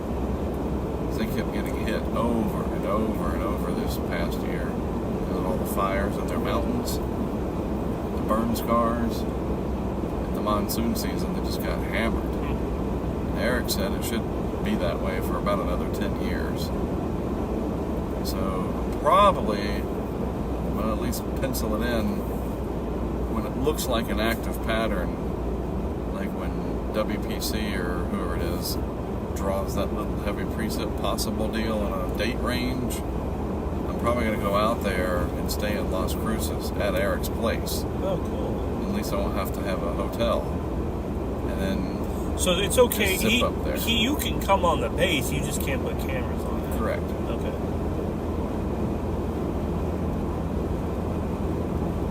So it would be phenomenal to see the discussion the night before that tomorrow, significant risk of flooding, blah, blah, blah, blah. Go ahead and get up there by 11 a.m. and put a few cameras around in the Ruidoso and get to high ground. The thunderstorms hit and the town just goes to crap. And we finally have good footage of it that I think could be very helpful for the USGS and whatever their flood river system people are, whatever that region is called. The river forecast. Yep, the river forecast center for that region, the weather service. You know, because they have USGS cams on some of the creeks, but they're terrible. And they're not publicly accessible that I know You of. would think they would update this stuff. Lowest bidder. I know. It's Something. stupid. Because if you really think about it, for a government program, I would argue you get more bang for your buck out of NOAA than almost anything. Right. What is it? Everybody's putting in like $2 a year. Exactly. It's nothing. It's nothing. Yep. I pay way more for that than for my Dropbox subscription. Yeah. Radar scope. I pay more for tons of stuff. I go to the gas station and get one Coke Zero for more than that. Exactly. So yeah, Ruidoso, I want to babysit that for a few days. And then I'll go back out at some point for the monsoon, which should be jacked this year with the El Nino. Yes, it will. And I'm probably going to be out there for an East Pac hurricane that comes in just like 23 with Hillary. Dude, there was nothing like being in Yucca, California, or whatever it's called. No, it was, what was it called? Yucca something. It doesn't matter, but Dew Point was in the 70s, and it's tropical storm Dew conditions. Point in the 70s? Yep. Wow, I didn't realize it. Hillary came right over there. Dude, I didn't realize it get that high. Dude, it was... Good lord. Because I know what the monsoon is... Yucca Valley. Yucca Valley. I know the monsoon, I think it's like mid-50s is when they call it the season Right. starts, like 55. I didn't realize... But this was a full-on tropical storm. Yeah, well, Hillary. that makes sense, but... Damn, dude, Yep. that's crazy. And windy, and literally it's like a tropical storm. I was in Palm Springs and the Coachella Valley. Yeah, I haven't been there since I was a child. Serious flooding. Have It you was ever gone through crazy. Death Valley? Yes. Yeah, it's actually really pretty. And there's some place near there, I don't know exactly, I could be off a little bit, but I haven't been, but I really want to. It's like Joshua. In 1,000 Yep. feet, turn And right they- onto they only Kilbuck have the Road. oldest trees Right. in the world, or at least the United States or North America or whatever. I think there's some of the oldest. Turn right onto Kilbuck Road. Okay, this is pretty cool. Yes. What are we doing? Yeah. Some of these. Scott said not a lot of gas stations on 219 North until you get to Erie County. Springville has some options, but more the closer you get to Buffalo. Would you like to reply? No. Okay. That's just the coolest thing, dude. Yeah. I don't know, that might be an interesting Patreon level that I could consider adding a feature to. Maybe like the $25 level. Uh-huh. I'll give you my phone number and you can text me and we can interact on the streams. It's not a bad idea. As long as you might have to cut it off at a certain amount. But Yeah, but I mean, you know, they have some kind of a threshold, like you have to at least have signed up in June for I don't know, you know, but Yeah, it's really neat to be able to no, it is for like sure. Harding texting as they're listening. No, it is. And I can't look at the YouTube chat while I'm driving. Isn't it crazy to think? And I could be wrong. Wasn't Lily the first time you tried to, you know, we're gonna stream anything, or was it? I thought So it was technically Lily. it was Dennis, Okay. but then it was Katrina. Why did Lily come to mind? Like something happened to Lily. It was your first time doing it. I can't remember. It was the box. I don't know. No, Lily was just a run-of-the-mill. Okay. We're Maybe that was the first trying to do live weather data. We did have a webcam. The webcam started in 2001. Okay, well... But Katrina started it. And Okay, on my so way down to... Go ahead with your thought. No, but you said Dennis was like the first test Yeah, of it. Dennis was like the first soft test. I was in Pensacola for that one. And after Dennis, I was like, oh, this works pretty good. And then it looked like 05 was going to be this mega season. Which it I was. was like, yeah, let's go ahead and go public with this and make it a big... Look, it's a deer. Oh. See him? Yep. Don't you shoot it. He's eyeing it. Don't you shoot that deer, buddy. At the next stop sign, take a slight Pretty right. sure you can't shoot the deer on somebody's private property. No, I don't think you can do that. Yeah. At the stop sign, take a slight right onto US 219 North. Okay, this is a good idea just to get us all stuck on the train tracks. Let's go, Ralph. What's this guy? Yeah. I ain't taking any chances, bro. What is it? He's just sitting there. You won't go. There is no way in F I'm stopping on those tracks. Alright. Yeah, that's a You're sitting there, you're horrible waiting. Ding, ding, ding. Yeah, or your car just goes out. It's a horrible spot to be. Jeez. Yeah, I'll never forget leaving Wilmington. I had like 40 people that signed up for the very first year when we announced Hurricane LiveNet, and just getting emails from people. That's the best we could do back then. And interacting with people over email, watching the live feed. And it was a 180 by 120 screen with audio that sounded like it had water. It was very... Windows Media Encoder on my laptop with a FireWire cable and a It's crazy. Sony video camera. Went from that to this. Right. It's crazy in 20 years. And I was the first person to ever do it.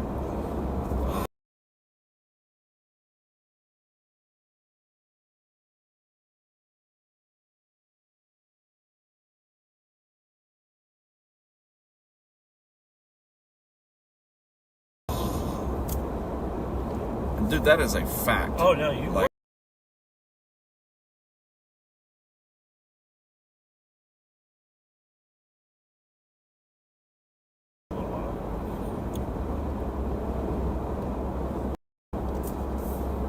But to give him credit, David been following you since the beginning.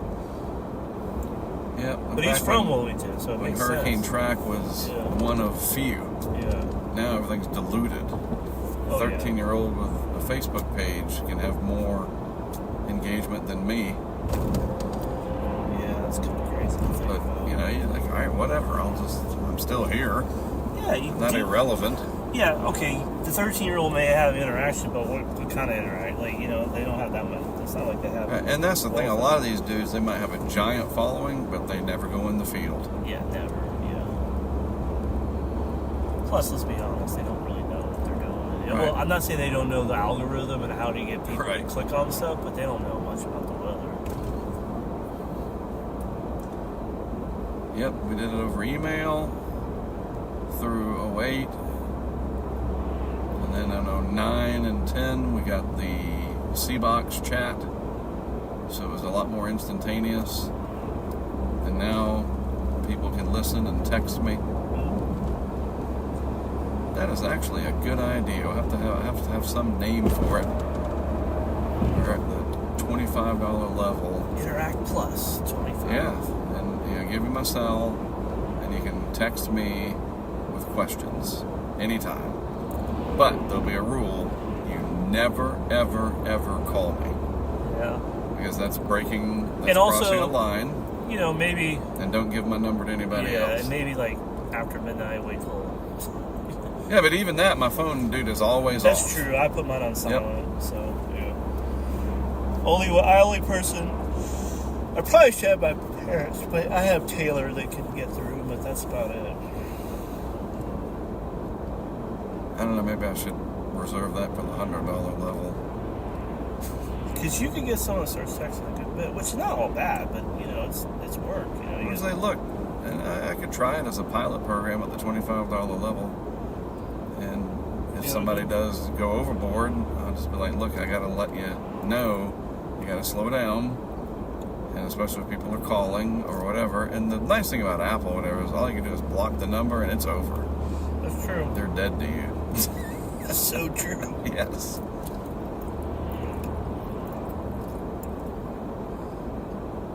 And so, yeah, it'd probably be like some kind of a qualification, so to speak. Like, if you're brand new, you have to have 6 months. And after 6 months, because then I know you're loyal. Because that's the point. I'm not trying to get rich. No. I'm trying to build a loyal base. But it's not. But it's also the consistency. The project At the needs next stop sign, turn left. sustaining members. Yeah. I'm not trying to make a At quick the stop buck. sign, turn left to stay on US 219 North.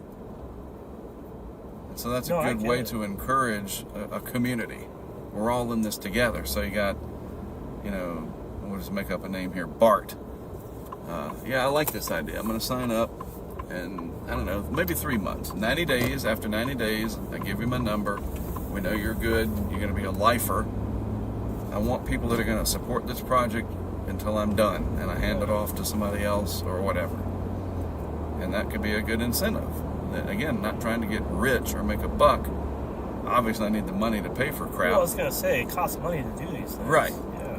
But it's not a gimmick. I I want to make that sometimes- very clear. I also think, too, that, especially the last 5 years, things have gone up 50%, Yes. 100%. And you know whose prices haven't touched, gone up at all? Mine. Exactly. My Patreon stuff is still the same. Well, same with me. My salary hasn't gone up. Right. I got a 1% raise, like nothing. Right. So So actually, I might consider this. Like, get on there one day and say, look, I got some ideas. Haven't really changed anything in a few years.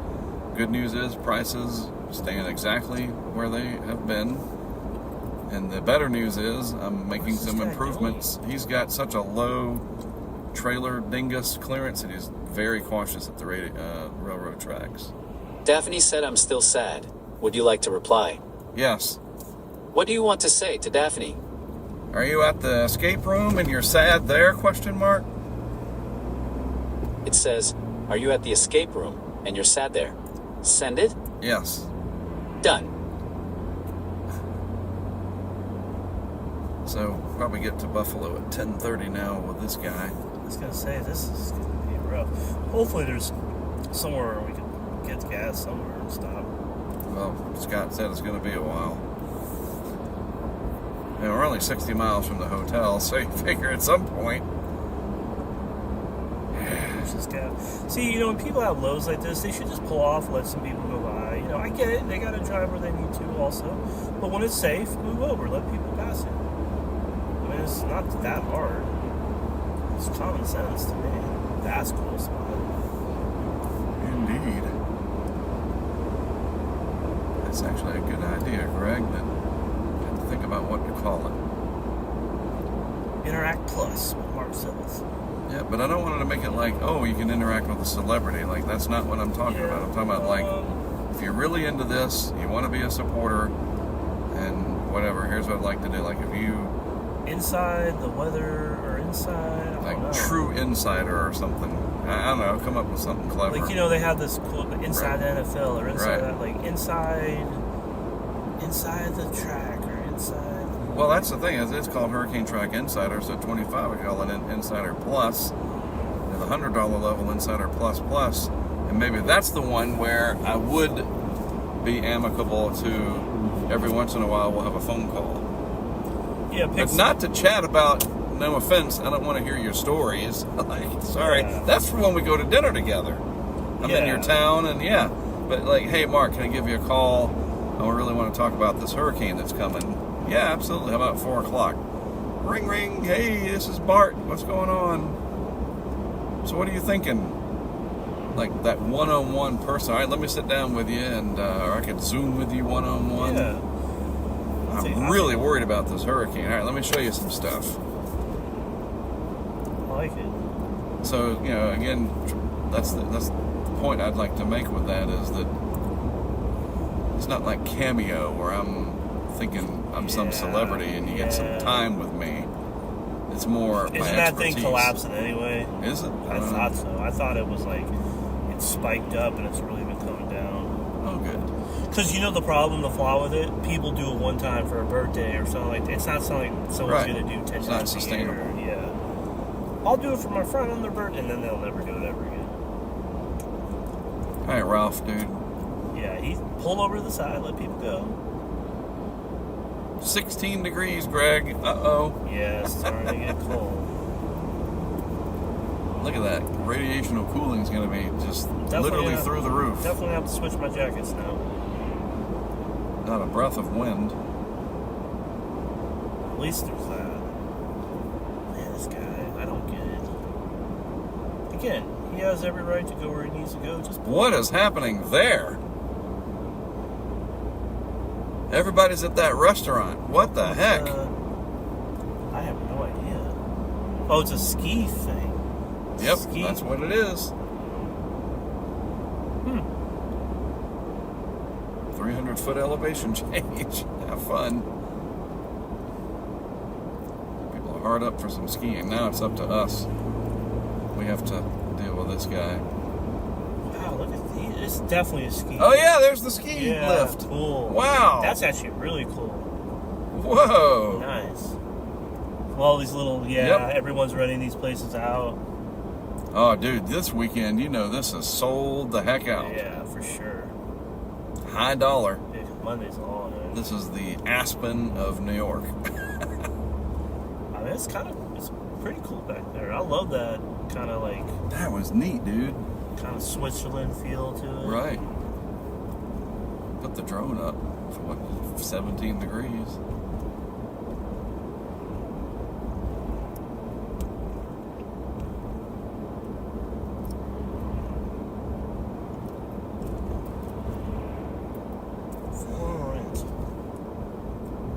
At the next light, turn right.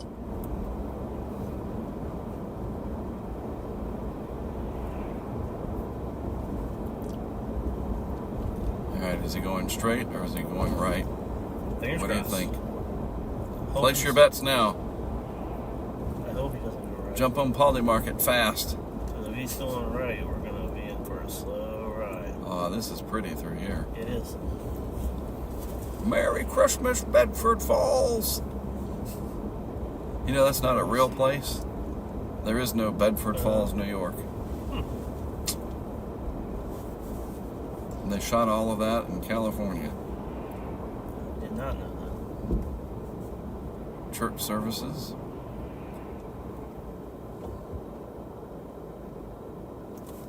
Edelweiss Ski Lodge in Ellicottville, open year-round. Wow.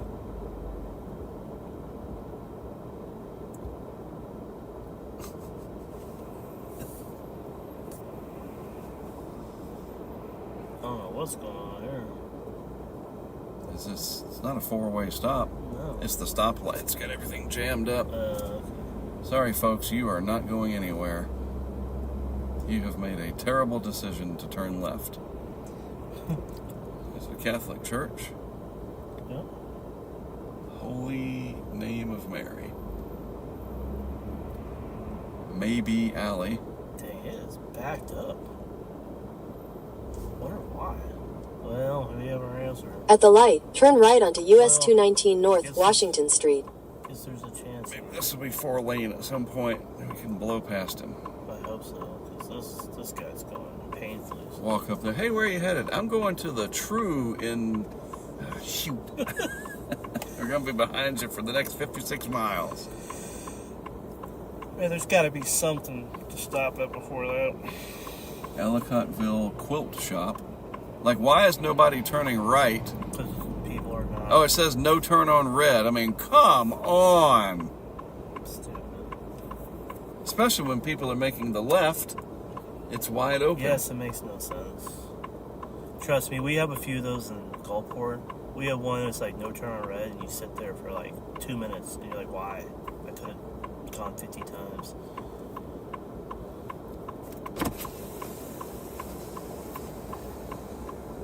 Chilly. 17 degrees. Boy, this is bad. Oh, man. Well, think about this. Since leaving North Carolina, this is the worst we've seen it, and it's in Ellicottville, New York. That's what's weird to me. Go straight. No! Now, Too bad it doesn't say similar route. well, and this is half the problem. Look how far back this guy is. Yeah. What is he doing? Oh, we got a nice tour of the ski I town. mean, it is pretty down here. Dude, this place is packed. There's kids, and somebody's very upset. She's a Buffalo Bills fan. Yep. The lady going like this. Yep, Bills fan. Look, look, look. I know. Bills fan. They're taking it hard. What in the world? This is interesting. It's Christmas Town. Sure looks like it. What is this? This guy is not a four-way stop, people. Dude, what are you Yield to doing? pedestrians. There isn't any. They're frozen. Oh, there's some. All right. Hi. This guy. Really bad. Now, this is cool, though. Very interesting. It does feel like you're trapped in Christmas. Scott, you ever seen anything like this?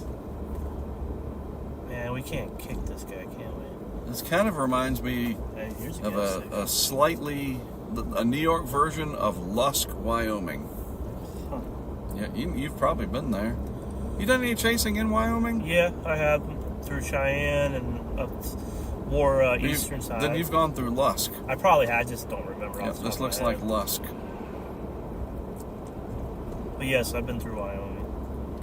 Bills. Sorry.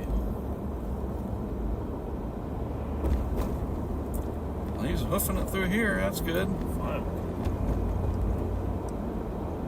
Kelly House Lodge. I'm shocked this is like the best way to Buffalo. I know. I'm shocked. I mean, Buffalo's In not half a mile, small turn place. left to stay on US 219 North. It seems like such an inefficient way of going.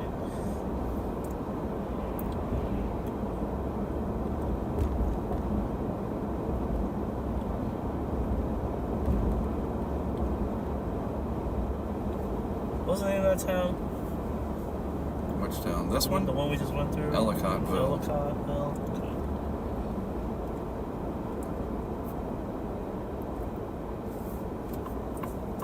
There's a lot of people here. Turn left to stay on US 219 North. Can't lose this dude.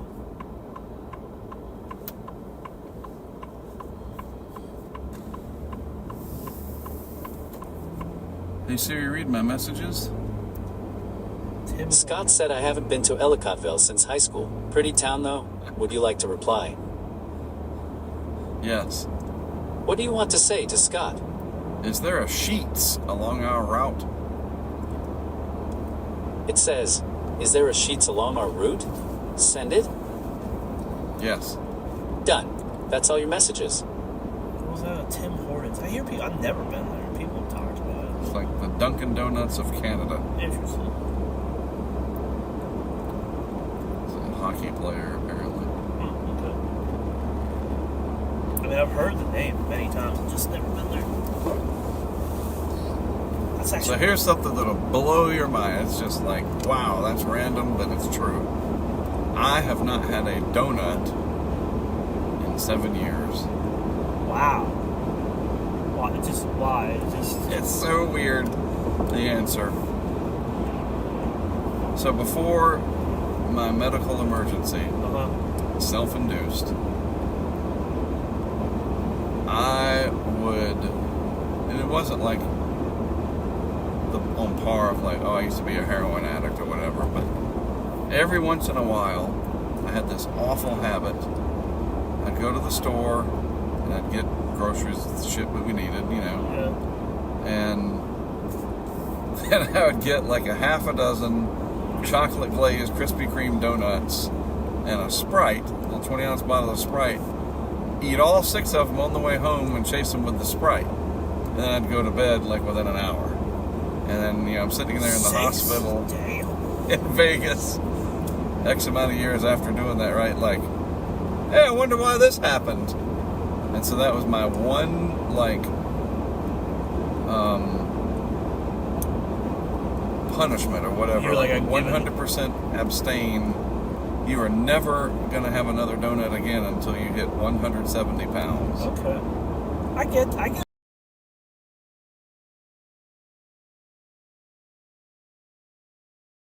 It was just a bad habit.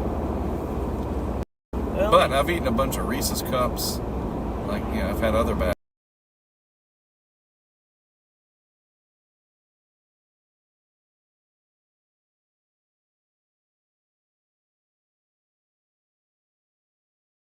habits that I didn't give up. That's why it's thing, but eat 5-6 pieces, and that's horrible. yes. Not only have you been drinking, now you go home and eat like medium or large pieces. It's so Yep. bad. It's one of the funniest and just like gluttony, whatever stories. Me and Jesse in 2003 were in Metairie, Louisiana, Oh, I've done it many times. and we were looking for a TV. That's a whole other story. And we went over somewhere around there, and we had Taco Bell, and Jesse had Burger King. We ate the Taco Bell and the Burger King, had a rental car, maybe the Tahoe, whatever, probably the Tahoe, and scarfed down all this food, and he's going fast enough now. I'm just, we're all going almost 10 over. He'll slow down a bit on this hill. You'll be able to get it. We ate our food, our Burger King and Taco Bell, and then next door, I kid you not, was a Krispy Kreme, Oh, and the light was on. hot and fresh. Yep. So we ordered a dozen donuts, 6 glazed, 6 chocolate, whatever, and we ate those. And then we went to After Taco Hell. Yep. Then we went to Target and we're looking for this TV, and we felt so bad, like my Yeah. heart was ready. I literally had to lay down on the floor in the Target and just breathe, and I had the meat sweats. That's funny. And then we were done, and we got back to the Omni in downtown New Orleans. That's a nice place. And we're running in, and we knew it was just that we didn't have to talk. You could feel it. Jesse was like, "I'll take," there's a bathroom downstairs. "I'll take the bathroom in the lobby." And I said, "Yeah, I'll get the one in our room. I'll see you in about an hour." Dang. It was so bad. Yeah, that's. But when you're 33 years old, you can somewhat get away with Yeah, it. you can. If I did that now, it probably lights out. I feel like. By the way, let me interrupt you. Sorry, that's called Venus Belt. Oh, it is? That color, that purple. Oh, okay. That's the Earth shadow. I did not know that. Yep, it's called Venus Belt. How beautiful it is. How did you how did you learn that? You just into that, the astronomy stuff? Yeah, and just over the years, That's cool. my astronomy/physics professor. Oh, that's cool. What does it go with Venus Belt? Venus Belt. So Okay. the sun has set, and so that is the Earth's shadow, Oh. all out in space. That makes sense. That's cool. And so it's encroaching, and then it becomes dark. It Yep. could be psychological, but I feel like 40 is the benchmark. Like you can get to 40 and get away with a lot, and then Right. once it's like there's some switch. It's Yeah. like, nope, you're not doing that anymore. That's right. It's like, and I'm sure there's another switch when you hit 60 or 50. It just keeps. Oh no. 14 degrees. Yeah, I'm gonna be switching to the code here soon. God. When we get in that hotel, I'll be definitely busting out the code. So look, we're close enough. We're only 40 miles, and in the distance is the clouds over the lake. Yep.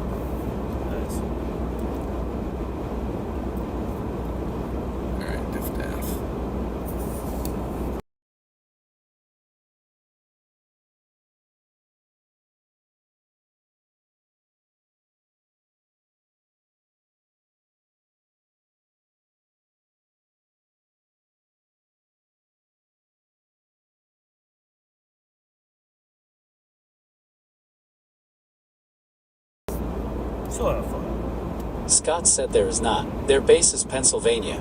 Would you like to reply? No. Okay. All right, so we'll find something. We'll hit something, yeah. It's not like we're anywhere near empty. I mean, there was something there, but that would have been crazy. It was packed. Yeah. We had been sitting there for 10 minutes just to get a pump. Right. Freeze our yeah, there it is. That's the lake. Yep. Instability over the lake. Cool. We're getting there. See if it shows up on radar. That'd be insane. Oh, It does! Hey! Sorry. Dude! nice. Dude, what's it say? Snow squall warning. Yes! Frickin' go get him! We're here, yo. That's a snow squall, Greg! Yep, it's forming. 100%. Holy and then what's smoke! going to do is it's going to pivot down. So tomorrow we'll start moving to Alright, Buffalo. so seriously, I gotta find a place to pull over in a minute, and I gotta get the drone up and get a shot of that. Okay. Wow! Probably get a little closer, and then boom. I know, we're running out of daylight. That's my Oh, problem. yeah. Good point. Yeah. Fair Quickly. enough. Yeah, fair enough. That's true. I just need somewhere like a gas station. Yeah, look, it's also forming here. I'm gonna look over at Ontario. I probably Not as scared much everybody as- on that. What? Snow squall warning. Yep, it's happening. See, it's a new thing relatively in the Weather Service suite of products, and they are a phenomenon that can be very, very dangerous for drivers and whatever. I've talked about them on my show. It's like a blizzard. And here we go. sometimes. Yeah. We're going to pull into here, because whatever that is, ain't nobody there. Nope. And I won't have any shenanigans. Alright. I will freeze my schnozzes I off, was gonna 'cause- say. oh well, but it's not windy, so No, that's good. That's true. I just need 5 minutes. You become a pro at this. Yep. Head toward US 219 North. I remember when I took you out Turn to right onto the US refuge 219 once, North. you were doing some of that stuff at the beginning. Oh. Head toward US 219 North. All right, that's enough out of you, lady. All right, nut freezing time. Here we go. Let's do it. Not so bad, especially since it's not windy. Yeah.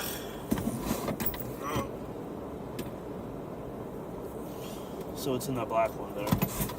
Oh, I don't know what that is. Coconut water?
just in case as we get closer, Uh huh.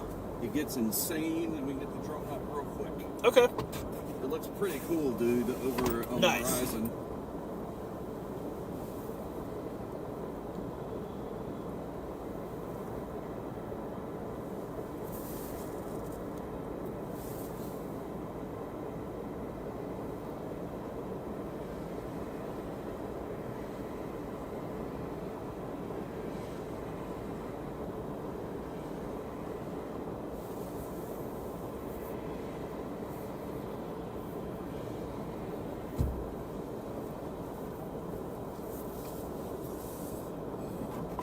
It's cold.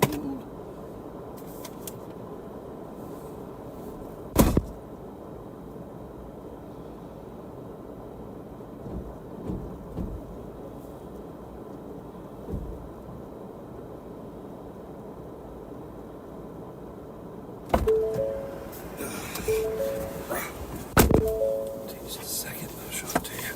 Chili bows. Yeah, I bet it was. There it is. Oh, cool. Yep. Right on the horizon.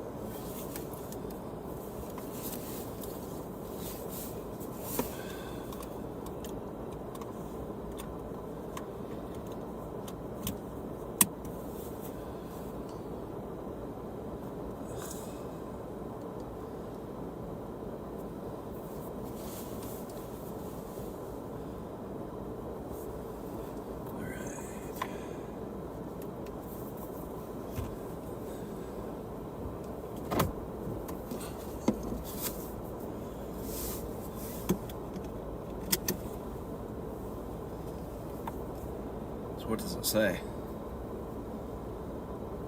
Let's read it. 15 hours. Snow squalls expected overnight through Monday. Lake Effect snow, so forth and so on. All right. Wonder if you can get out this way. I don't know. So I'll just go this way since I know I can. tell. Didn't look like it.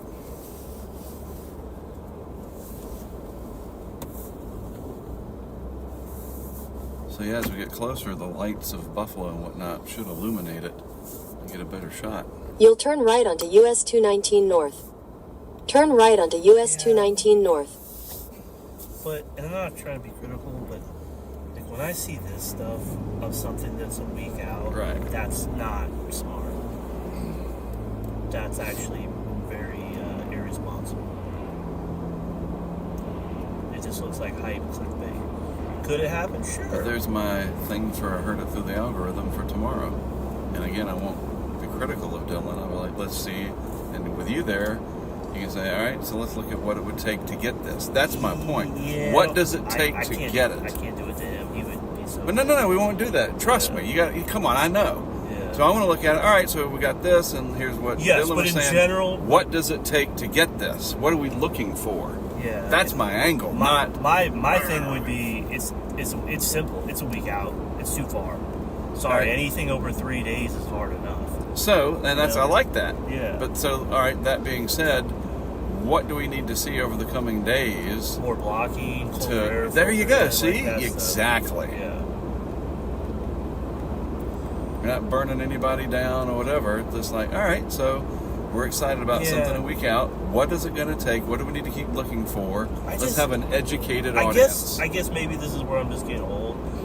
I guess I'm shocked now that I see this Right. so consistently now, a week out. Like this was surprising me. I see some of the same people posting the maps for the next week that posted the same maps a week ago for what happened that Right. were completely wrong. Like I saw people posting snow from New Orleans all the way through Gulf Coast or where I live, and yes, there was some snow in the Panhandle, but there was nothing there. It's like, well, where's the accountability for that? You just went to the next one and then the next one. It's just now and So just I was at your point where I was like, oh, I'm too old for this, and I'm tired of it. And I thought, wait a minute, let's do the expression of if you No, can't beat I- them, join them with a twist. I like your Explain idea. it. I think your idea is right. I think it's a good learning opportunity too. I guess for me, I don't see it stopping. That's the thing. But And then we ratchet it up, get even better, get out smart the algorithm, not Dylan. or It's anybody. the algorithm, I'm not exactly. picking on anyone because there's hundreds of people that do it. Mm-hmm. And to be fair, I will say this. To be fair, some of these stations, they're being even the ones who don't want to do it, they're being forced by management above them, telling them they have to do it. Because what will happen, like I'll say, like some of the news stations I know, is the news team will start putting this stuff out into the to the space, and you're forced to, as a meteorologist, at that point to talk about it. You have no choice. Even if you want to wait, you really can't. I just think it's not smart a week out to be posting potential this, possible this. That makes no sense that far out to me. I just don't think it's smart. Because you're going to be wrong. Lake Effect Snowband. I just know you're going to be wrong a lot more than you're right. Oh, look at that. That's interesting. Cows. For every one you're right about, you're going to be wrong 4, 5, 6, 7. Oh, look, it's even more prevalent now, Greg. Look at that. There's your meteorology right in front of you. Yeah, and this is just the beginning. Exactly. Wait till those start growing tomorrow. But yeah, it's cool. That's really cool. There it is.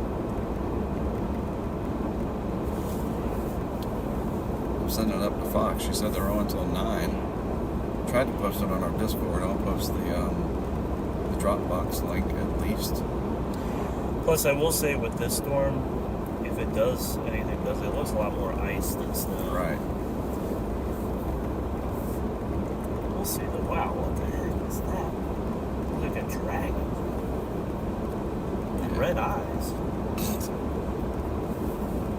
Yikes.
In 600 feet at the traffic circle, take the first exit and stay on US 219 North.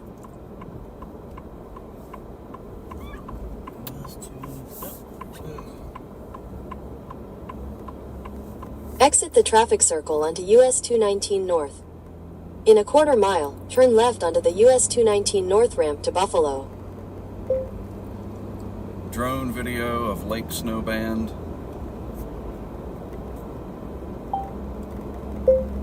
Here's a nice shot of the Lake Snowband over Lake Erie, where the snow squall warning is in effect for the next 15 hours period.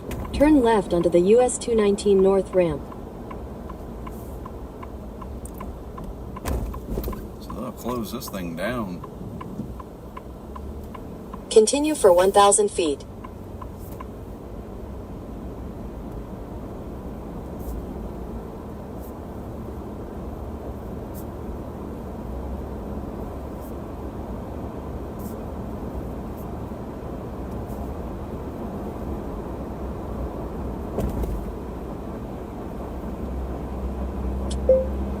Lake Snowband from the drone.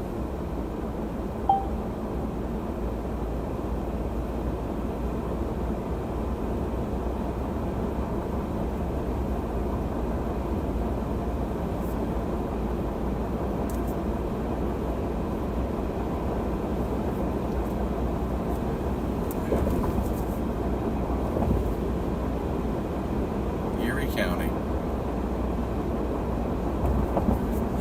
Greg. Nice.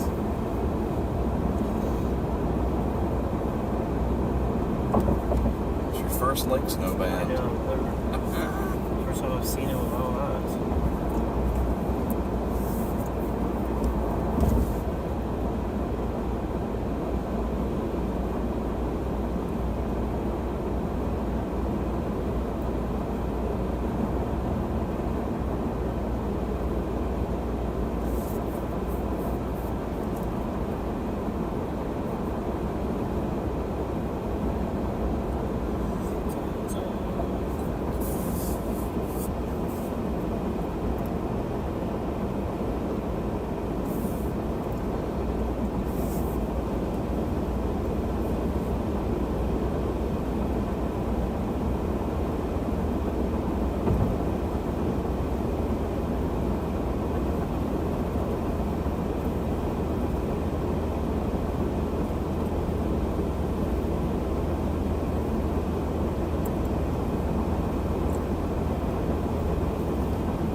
Do you have Hilton Honors?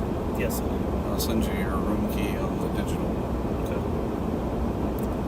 I always get the hard ones, but I'll take it. I'll do the digital, and then I can always ask the front.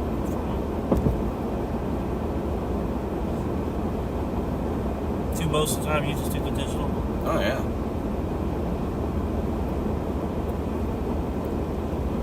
That's interesting. There's a whole bunch of stuff there.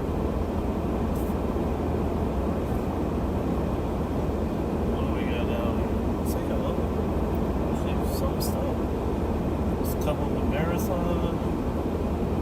There's another gas station. I don't know what kind of. Well, at this point, our hotel will be near the airport, and there's a gas station around there. Check in, put our crap in, go get gas, and we'll go to Bill's. Okay.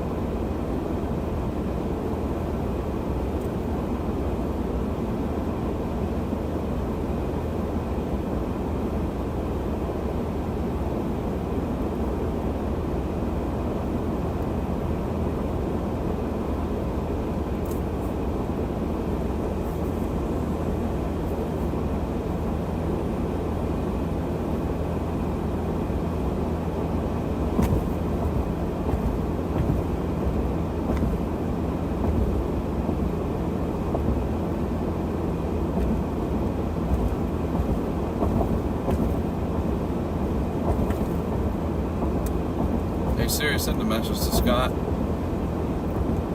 What do you want to say to Scott? Is this the highway where Marcel and I had the camera that stayed out here for several months until you picked it up? Question mark. It says, is this the highway where Marcel and I had the camera that stayed out here for several months until you picked it up? Send it? Yes. Done.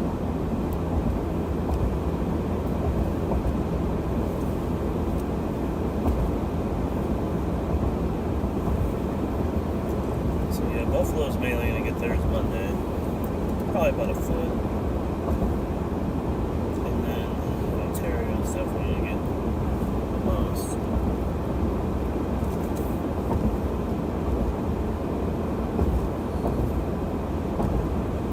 So they had one a few years ago in Buffalo. Remember where it killed several people? Yeah. It was like near Christmas Eve or something. When you came up here for the one where you're shoveling the snow in the Bill Stadium, how much did you get on that one? I don't remember. At least a couple feet, Oh probably. yeah.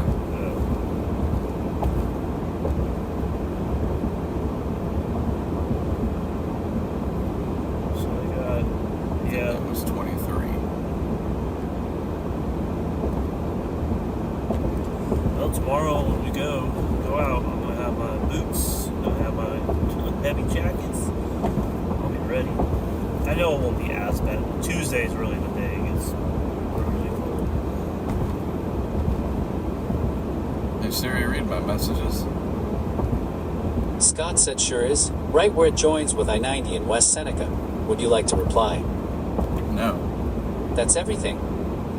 Yeah, that's what I thought. Marcel and I were up here, I think that was in 22. And we came up this way, and that Lake Effect band that got cranked had lightning. Oh, that would be awesome to see. It was snowing on us, and we set the camera up out here at West Seneca, and it stayed there for months, like 8 months or something, until Scott was up here doing some other stuff, and he got it. Yeah, Monday night it gets in the single digits. Tuesday it looks cold. Nice. I like that. Look at that, dude. That's so cool. It is. There it is.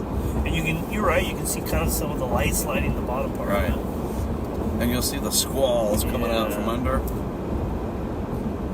Haha. Awesome. That's so neat. So I'm trying to Micro scale, not even mesoscale. Oh, this is, yeah. Micro for sure. Look, folks, there's the Lake Effect band in the distance. That's it. Oh, there you can see it.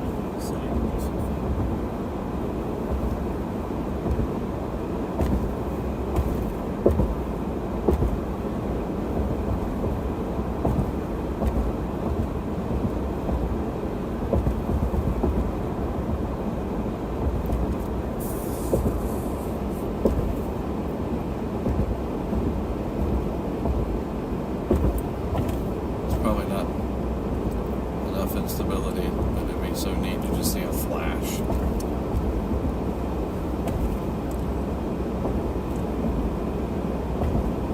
I just see Just like in the one clouds. come up, Right.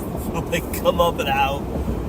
A sprite. Yeah, dude. A Lake Effect snow band sprite. That'd be crazy. A sprite and a jet.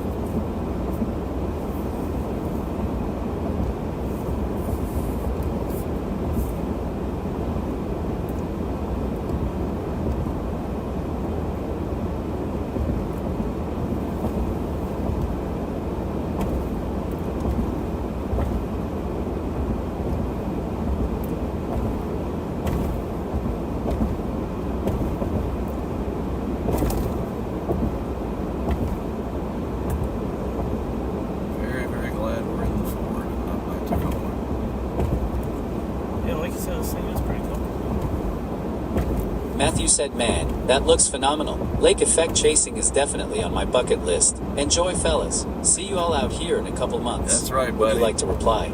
No, Okay. that is exactly right, Matt. Look, it extends all the way over there. Oh, Freaking awesome. this is amazing. Yeah, look out for it.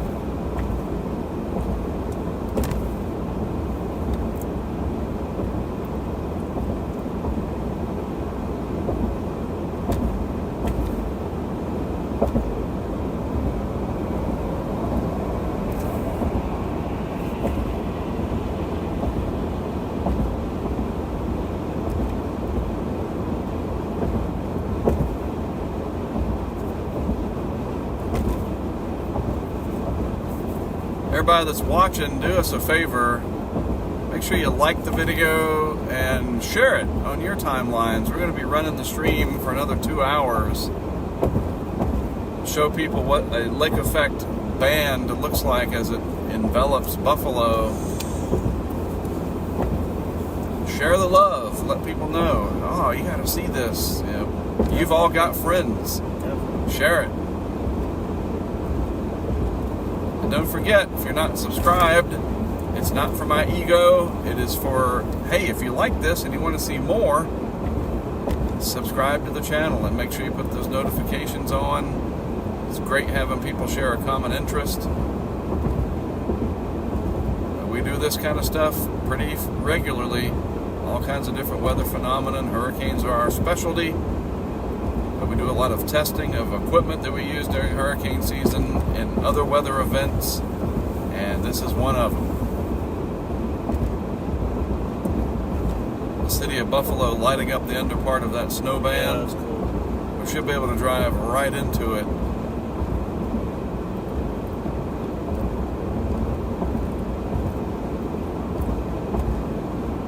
I mean, we're still, 20 miles out.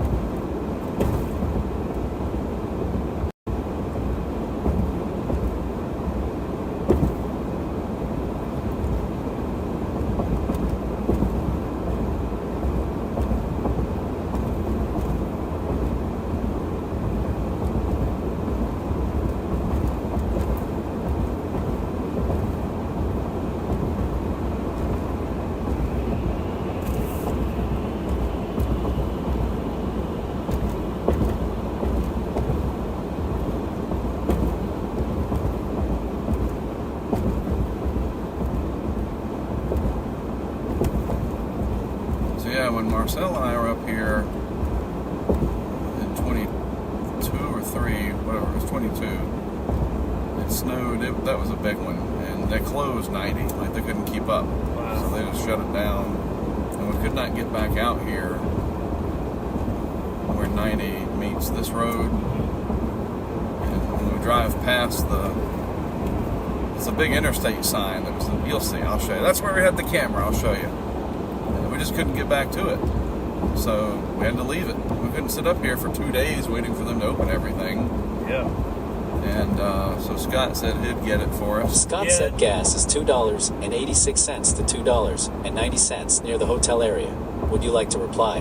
No. Okay. Perfect. See, we waited and we get to pay sub $3 gas. I do have to pee pretty good though.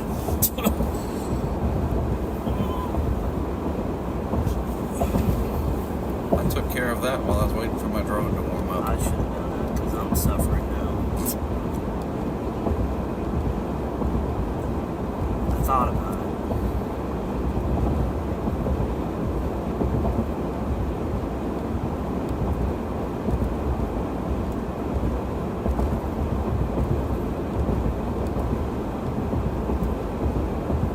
I don't know, 25 minutes. Hopefully I'll be alright, we'll see. But I'm chilling. When this flattens out in a minute, I can pull off if I can get off enough. Well, I'd have to walk through snow and tree. I don't know. I'd rather just go to the gas station.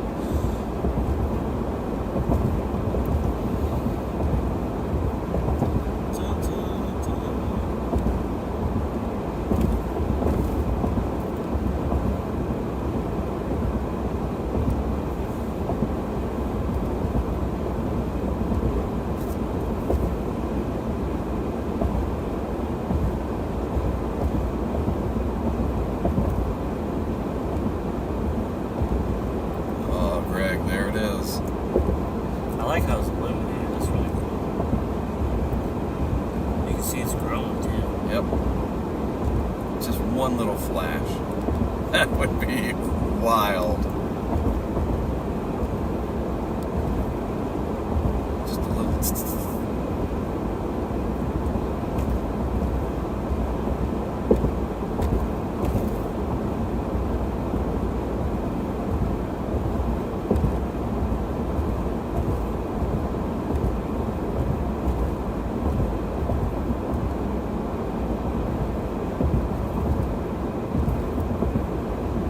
Boston and Hamburg. Boy, Hamburg's been slammed with lake snows over the years. I think they had like 70 inches Oh yeah. in that one. I mean, south of Buffalo is usually the only place that gets more is Kentucky.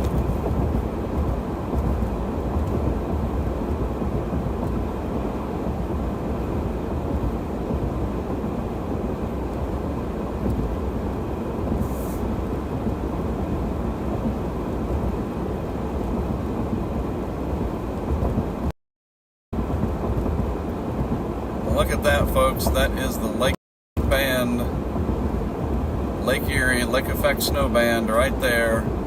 You are looking at it live from 20 miles away, illuminated from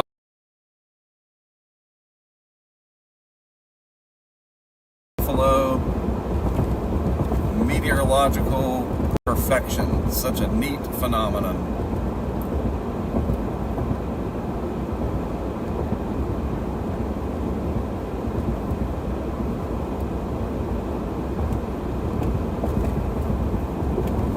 There you go. I'll hook you up right now. Okay, cool. You can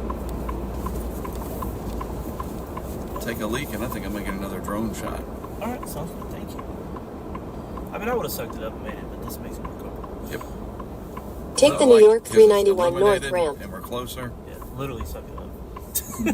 Right. In a quarter mile, merge onto US 219 North. What's the town? 16? Can they even have them at gas stations around? Head southeast on Boston State Road, Hamburg Springville Road. Continue on Boston State Road for half a mile. Dang, it's like 180, bro. Rocka. Use the right lane to take the ramp to Buffalo. So drop Continue you off on Boston when you State come out. Road for half a Come mile. around the back. Back is it? Okay. No problem. So I just gotta get out of the way. Yeah, we'll just... I'll park right there near that hut. Alright, sounds good. Alright, I'll see you then. Yep. So the drone back up, get another shot.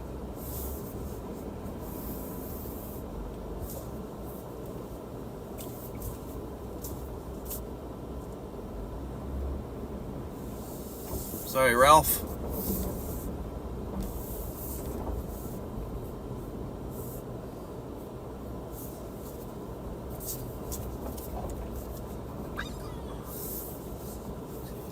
All right, do another quick drone shot of the snow band. I will be back.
That was really cool.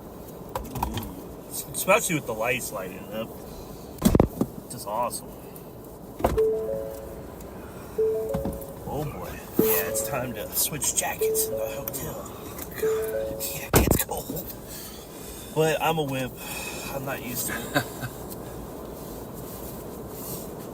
Now, then we'll go.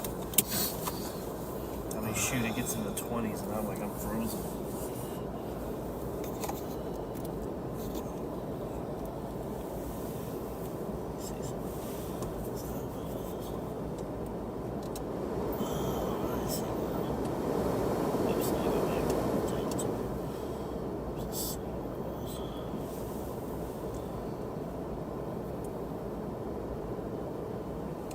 Oh, it's so funny. Look what she goes. So many bets already posted about next weekend's Snowstorm.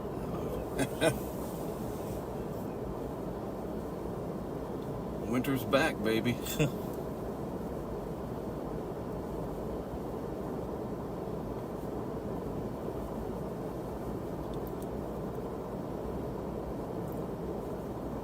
What a powerful tool this drone is.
Head northwest on Boston State Road, Hamburg-Springville Road, then use the right lane to take the ramp to Buffalo.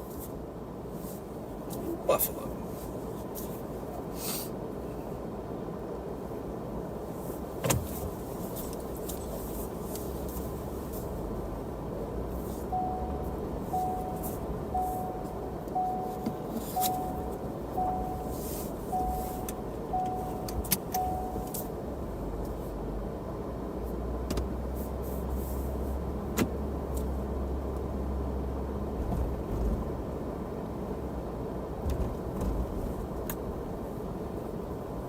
Alright, 2 good drone clips.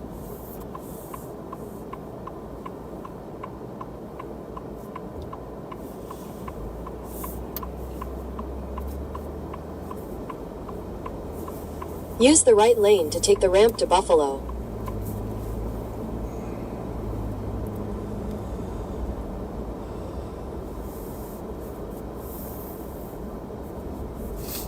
In a quarter mile, merge onto US 219 North.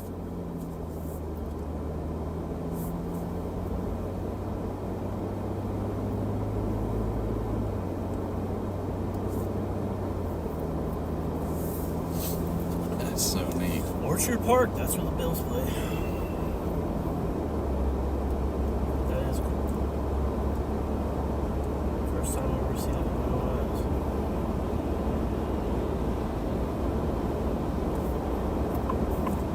eyes. Continue on US 219 North for 10 miles. I've never gotten really good drone video of a lake band like that, so that's good.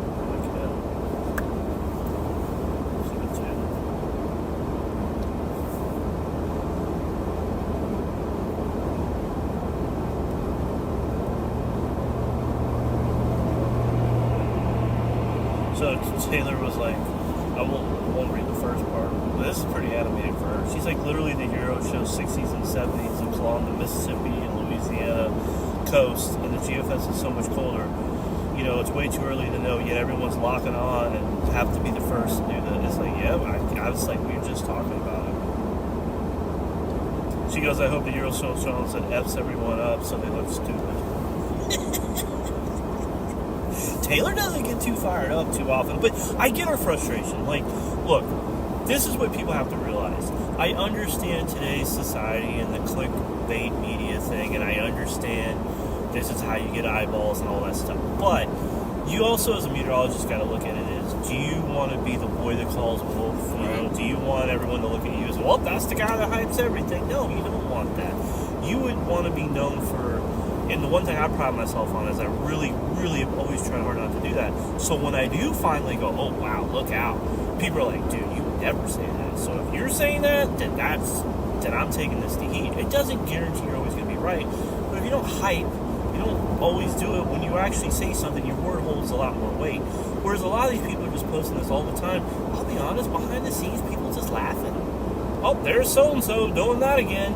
They're probably not going to say it to their face. That's why I figured I'd flip it to my advantage. No, I think your idea. I think your idea is try great. To break it down without attacking the person. The thing that's scary though. It's not. It started off a couple people. Now it's hundreds. Yep. Of people. Like you can't. And that's exactly why I call the segment. I heard it through the algorithm. Yeah, you can't control it. Like it's like AI. It's like branched off in a whole new thing. You know. Right. But look again.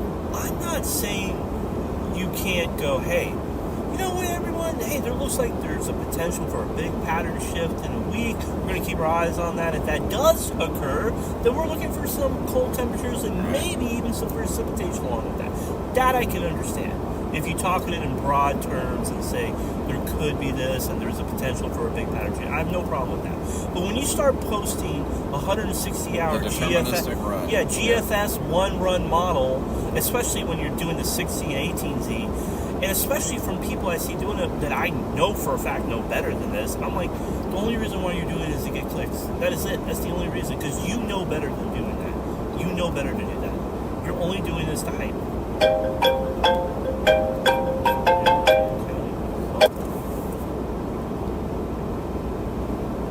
Good afternoon.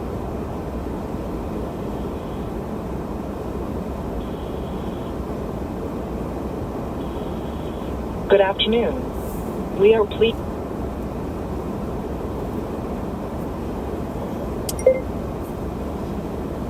Good afternoon. We are pleased to announce that the new Hanover County Schools 2026 to 2027 application for high school special programs and early colleges is now open. The application is Getting closer. I mean, look, obviously things have advanced since this, but the guy that taught me first at Mississippi State, his name is Dr. Charles Wax. He started the Mississippi State meteorology program. He also was one of the first state climatologists, and he really is the reason we have what we have. Now, we've taken it to the next level, and we've done, another guy named Mark Binkley came and started the broadcast program. There's other big people involved, but he's the godfather. He started it. And he used to always say, anything over 3 days is magic, right? And I get now with models and stuff that it's not the 70s and 80s and 90s and things have advanced, but his overall point is true.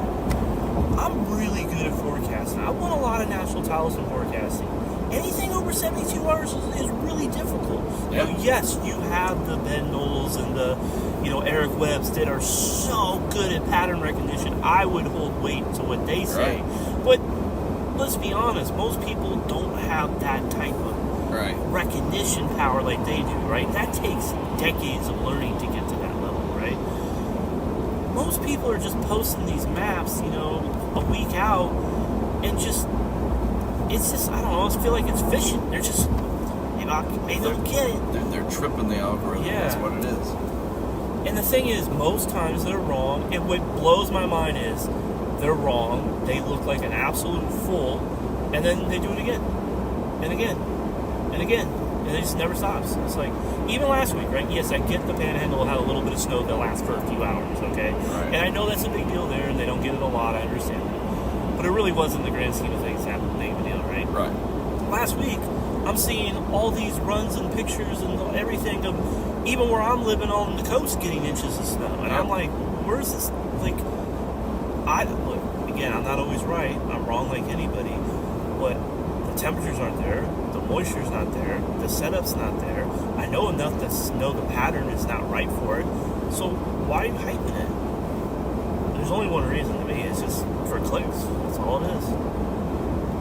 An algorithm is the right way to look at it. Obviously, they're smarter on the algorithm than us. They just know how to. I mean, what's that guy, Mr. Beast? He said that's how he became so big. He learned an algorithm and figured out how to beat it. Isn't he up to like 250 million followers? Yep. Something crazy. He's a billionaire. Oh, Is multi-billionaire. that church or something? Something big's happening there. And again, now, to be fair, while yes, it frustrates me, they have every right to do it. It's free country. And you can't stop them. So when I see these other Mets fighting with them, like, it's a lost cause. Now, when you're saying, I actually think that's the way to go about it, do it in a constructive manner and do it in a way that's like, how can we learn from this? Yeah, how can we embrace it? Yes, versus you're an effing moron. You're exactly. That doesn't work, because honestly, that's what they want. They someone with 1,000 count wants a guy with 100,000 count cussing him out, and then he poaches. I mean, that's how it works. They want you to do it. That's why they're a troll. They want that. Yepper. And maybe I'm just too old. I just can't get into that. That's just not my world.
And I know some people are like, well, you just sound like an old person. I'm like, no, I just wise. I learned from. Look, do you not think when I was young that you know what I call it? It's wish forecasting. Right. I did the same thing when I was young. I wished it. I wished for the snow. I wished for the tornado, hurricane, and all that stuff. But then I think realized that's where we had the camera. right there. Yep. And then I realized with age, that's not how it works. And it was looking that way. You can't wish it. Right. Wish casting. It just doesn't work. And it just makes you look like a fool, and you lose all credibility. And the sad thing is, some of the people doing it are not stupid. They're actually pretty. See, I'm going to argue with you. Academically, you would lose all credibility, but with the public, you actually gain credibility and a lot of followers. I'll leave people anonymous. You know who I'm talking about. But my question to you is... Such and such weather page on Facebook. It could be anybody. Okay, I guess what somebody's weather authority, and they have millions of followers. But see, I look at it differently. Yes, they've gained the followers. In 600 feet, merge onto I-90 East. But no offense, they have the eyeballs from people that don't know jack bleep Right. about weather. Yeah, Continue on I-90 East for 12 miles. The people that know. That's what I mean. Yeah. Academically, they lose it. But the general public, Well, that's these true. people are But I guess godlike. But I guess my point is, if you came from a institution like Mississippi State or Penn State or OU, Right. I mean, you would think you would want to keep some of your credibility and not But, be the yeah, that's what I laughing mean. There's stock. some amateurs that, I guess, though, in the end, if you're making the money, who cares? I know, that's it. That's It's true. like I said, man, I you know? want to flip it, Yeah. turn it in my favor. So there's certainly a little bit of motivation for that, but it'll benefit me, but in a positive way. Like, I want to educate people, teach them what to look for, and not be so negative. Because that's it. You're right. It's okay to be excited about the weather, but let's figure out a way to do it where we're all an educated public. Think about what Neil deGrasse Tyson does with his social media stuff, and he is giant Yeah. with astrophysics. He says that you're friendly neighborhood astrophysicist. And you know what's funny, though? Like you said, though, I bet a lot of them would be like, yeah, you know what? You're right, but I'm trying to make money. Yep. I'm making money, man. That's what I'm doing. I guess you got to give them a tip for being honest, but I don't know. I guess my frustration is not the random person doing that. I could care less. Where I get frustrated is people that I taught. Yep.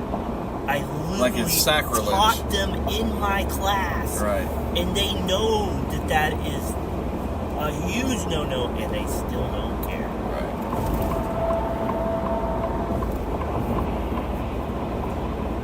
And of course, it's rampant during hurricane seasons when it really shows up. Oh yeah, the 16-day GFS. Yep.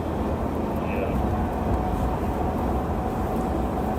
And look, again, it's okay to be wrong. It's okay to blow a forecast. But my point is, if you make a mistake inside 48 hours, 72 hours, that's much more understandable. If you're throwing out a 200-hour GFS map, Yep. you just look silly. By the way, we got a blanket over us now, and the temperature did what? Came up to 23. Yeah, exactly.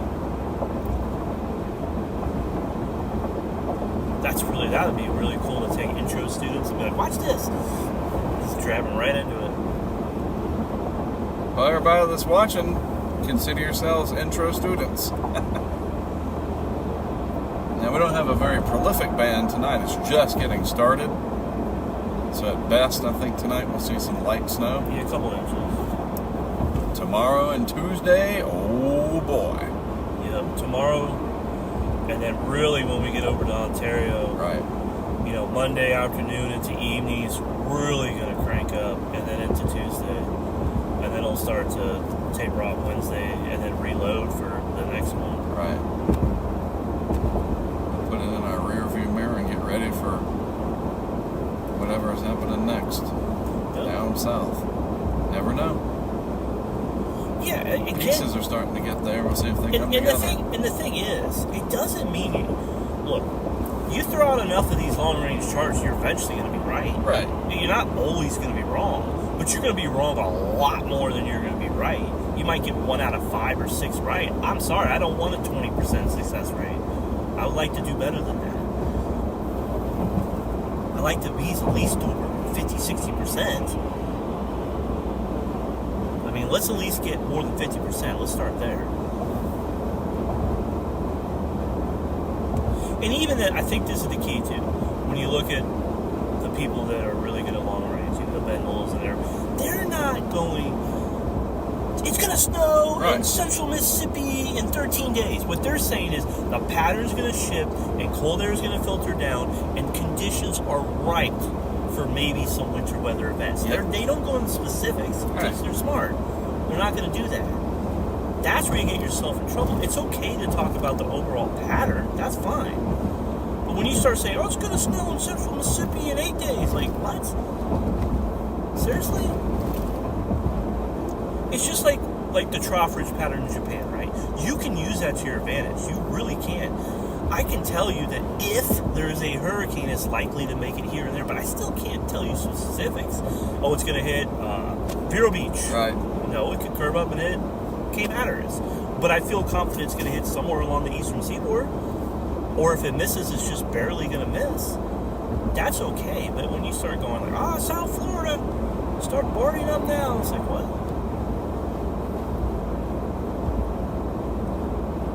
And the thing about the South that I really hammered home with my students, you blow a one, like there was a famous one in Jackson. It was in 2000.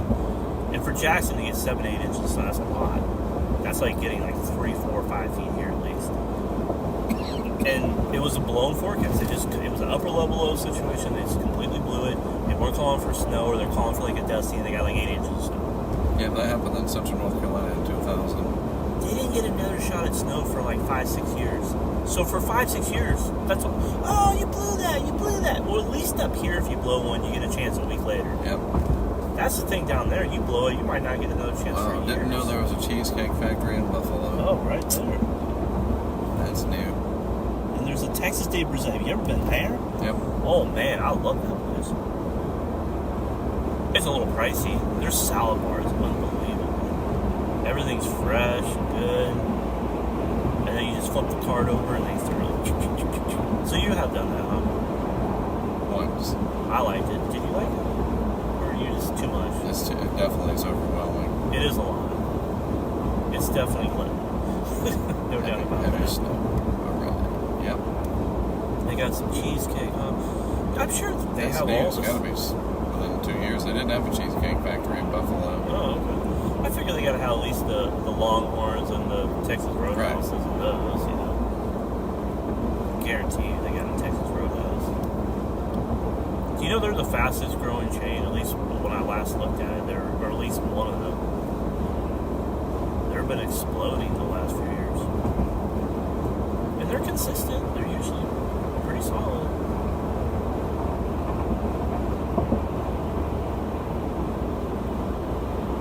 You know, I've never been there. Niagara Falls. You ever done that? Nope. Yeah. Anyway, that's my soapbox for tonight. I won't continue on it, but it drives me crazy. What do they call it when you what do they call it? What do they call it when it's like you're a grubby old man? It starts with a C. Curmudgeon. That's it.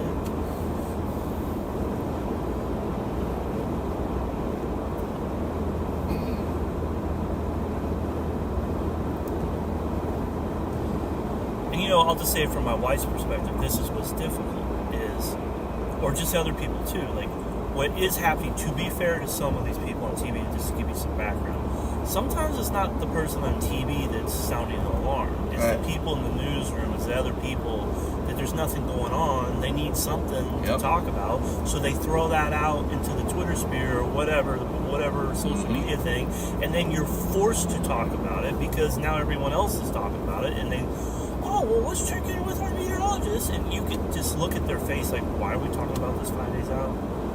Like, seriously?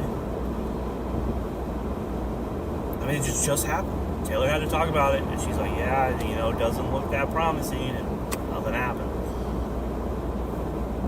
But for a day, it was very stressful for her. She's getting hundreds of messages and getting blown up. it's gonna snow, it's gonna snow.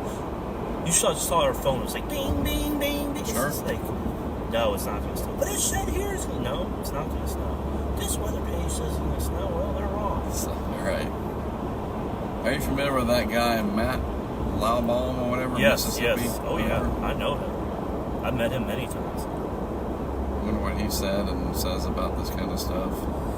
I don't know. It'd be interesting to talk to him about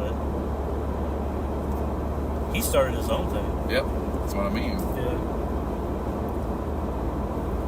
But in fairness, he was like, oh, they just basically killed the station for the most part.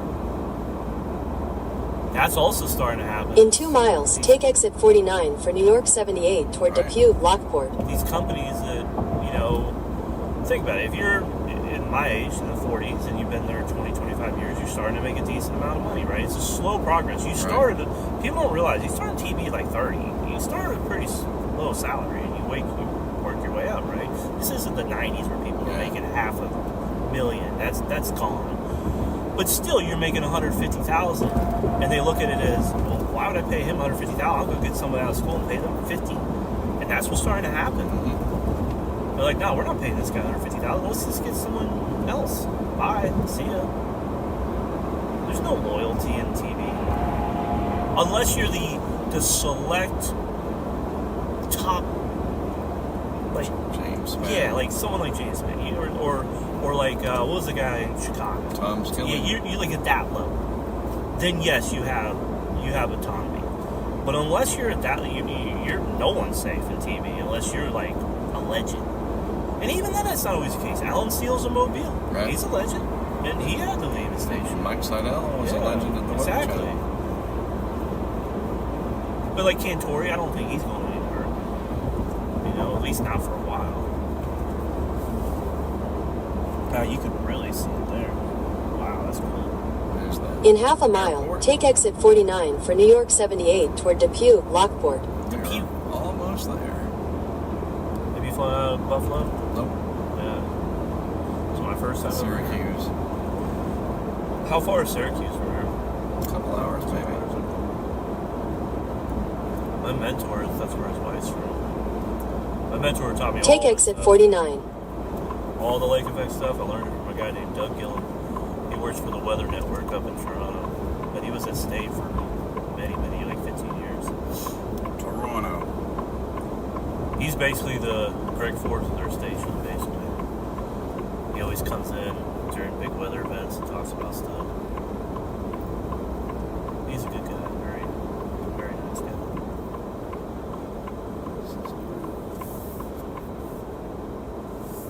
Very smart. Incredibly smart.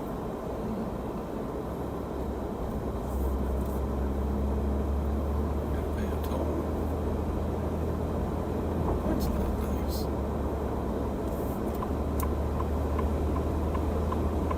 Avoid penalties. In 800 feet, use the middle lane to turn left onto New York 78 North. Turn left onto New York 78 North. So we're saying it true, you said? Yep. Okay. I have had a camera. Where was it? It was on that pole, looking at that. Huh. That's Me a and cool Marcel old did it. school looking hotel. There's a P.F. Chang's close by. PFJs. That's always pretty good. Talk about a car bomb, though. But it tastes good. Yeah, we had a camera here. Then one out there. Another reason to say the Tacoma, man, here with all the chemicals and Yeah, stuff on exactly. the road, it just eats your car away. Yeah, cars up here don't last that long because they get rusted out. Now I know they've gotten better with the linings and things like that, but still. Even where I live, being on the beach, you get some of that salt in your car too. It's not as bad. Garden Place Hotel. At the next light, turn right. Back in Buffalo. Oh, that's it. I gotta take a picture of that. That's the original. We'll see it a few times. Anchor Bar? That's the place that's made buffalo wings. That's the first place ever. It's no, I don't know. Who knows? There could be some person that did it before. But they are the ones. They're the ones that are famous for buffalo wings. Anchor bar. Cool. At the light, turn right onto Freeman Road. King crab. I don't know about king crab. Up here? Who knows? In 300 feet, at the traffic circle, take the first exit and stay on Freeman Road. It's a nice area. Yeah, it is. Wow, that's a big car wash. I'm sure that does well.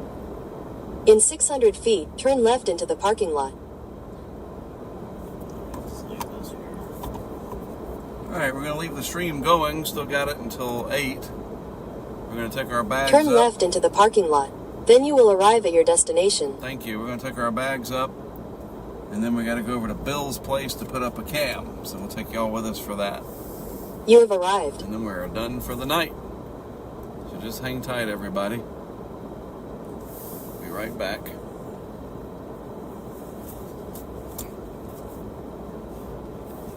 Everybody needs to leave that place later tonight because I'm going in there.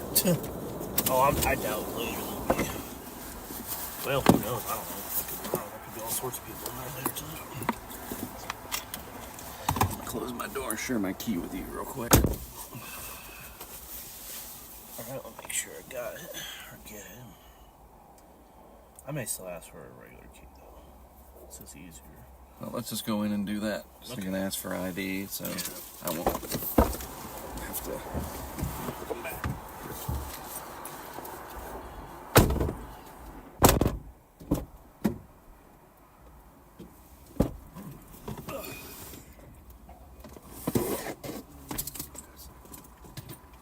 Now here I don't want to mess your drone up or anything. Oh yeah, I forgot he was sitting down. Yeah. Throw him down here for now.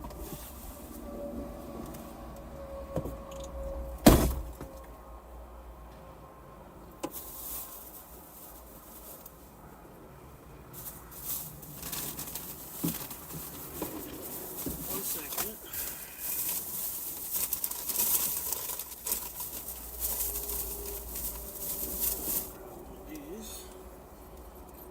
Grab water. Grab one of these.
22 degrees.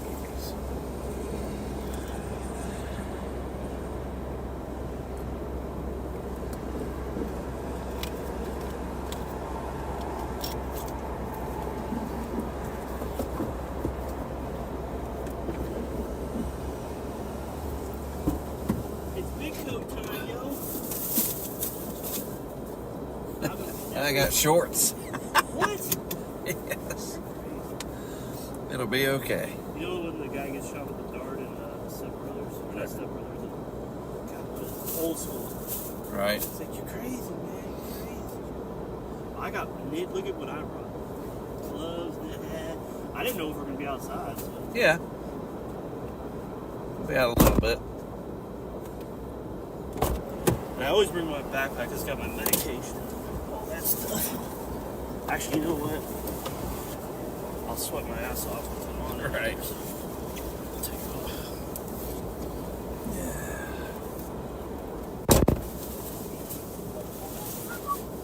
They were like, we're used to it. Like, poor guys. Hey, at least your team's good enough to get that for them. My team sucks. We're the worst team in the league. We have the worst record.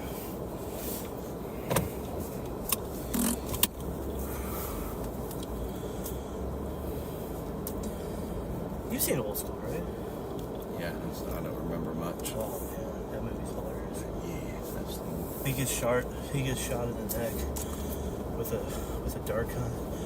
The guy's like, you just got shot in the jugular with Yeah. and he's like, you crazy, man. You're crazy. We're like, happy birthday. He's like, nah. Turn right onto Freeman Road. So where does your friend live? A few miles away. Cheektowaga. Cheektowaga. In 300 feet, at the traffic circle, take the third exit and stay on Freeman Road. Freeman Road.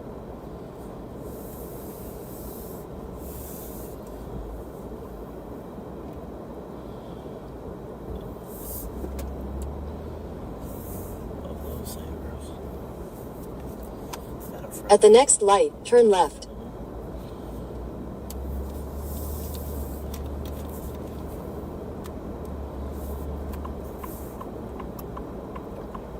At the light, turn left onto New York 78.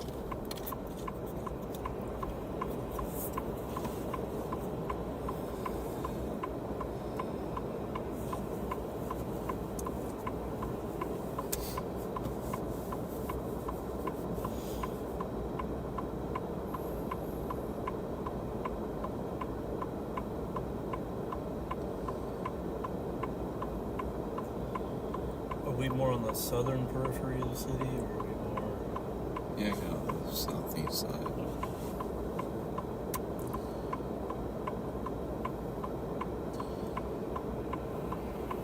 Stadium and all that is over Orchard, there. yeah, Orchard Park, yeah. Buffalo is over there. Cool.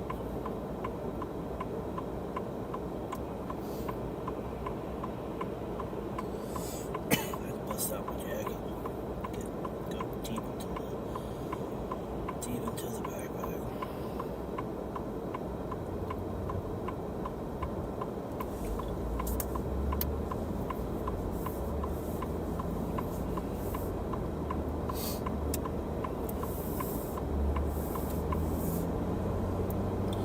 You like Cracker Barrels? Yeah, sometimes. Yeah. That'd be a good breakfast tomorrow. Yeah, where we live in Gulfport, we like them. The one we have is pretty solid, actually. Actually, might be a very good breakfast tomorrow. Yeah. There you go. That's the famous. I don't know if that's the original, but I think it is. Maybe it was like they built another one. Maybe that's what it is. But the original wings came from a place called Anchor.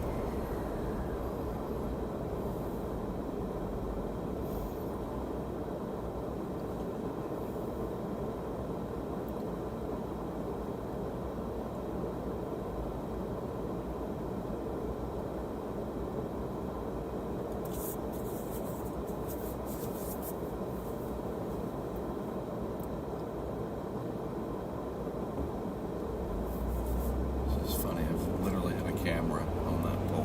Looking right there.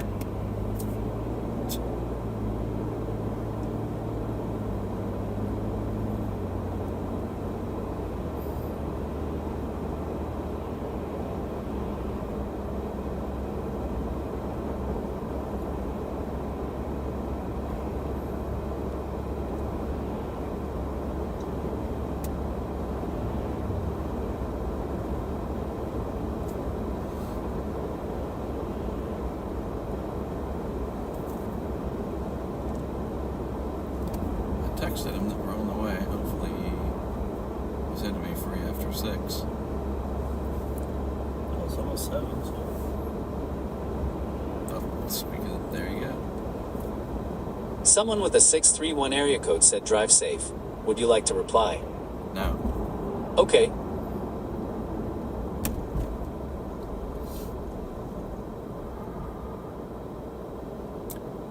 I think when we go through the light, I'm going to pull into that speedway and go ahead and fill up. Okay. It's easy. It's right there. Get it done. Sounds good. We won't have to worry about it again until Wednesday.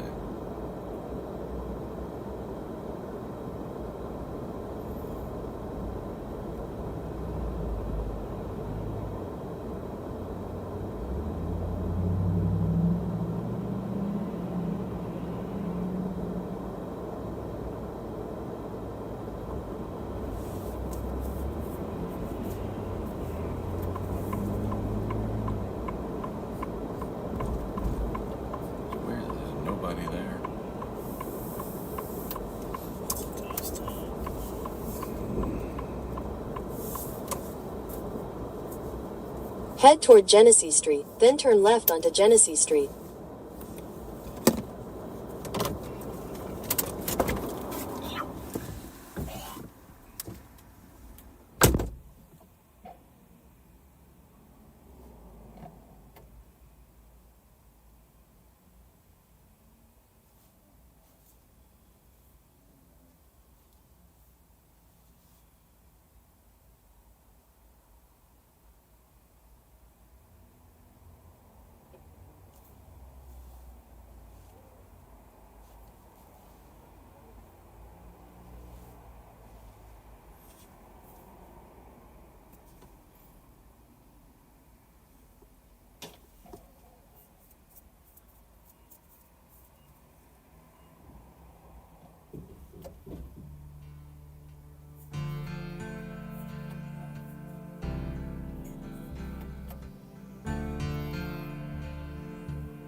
So they're very clever.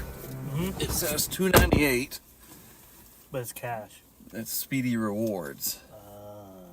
See, even up there it says very small, unleaded with Speedy Rewards, $2.98. Otherwise, it's $3.05. Okay. But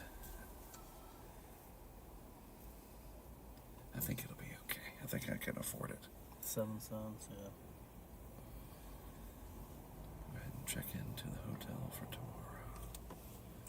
So we're saying there are 2 nights. The place tomorrow, yes. Okay. Tuesday into Wednesday night. Or days. Monday. Monday night and Sunday and Tuesday. Yeah. Ooh, we don't have any rooms to show you. But we're preparing for your arrival. Oh, that's weird.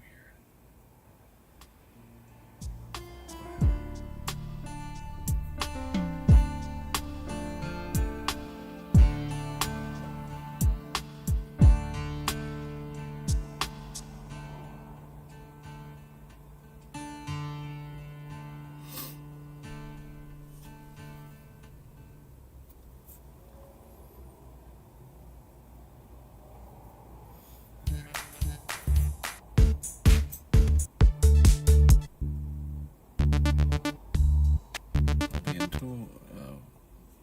107, you'll be in 201 tomorrow. Okay. Sounds good.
turn left onto Genesee Street.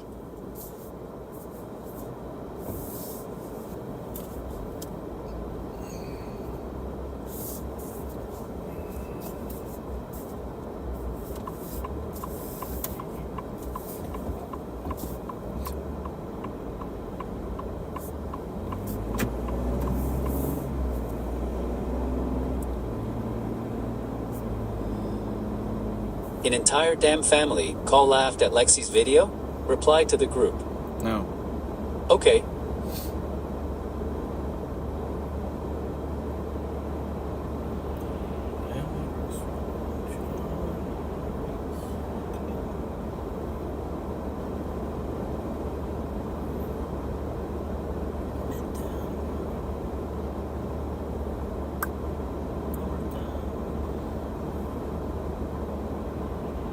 Subaru.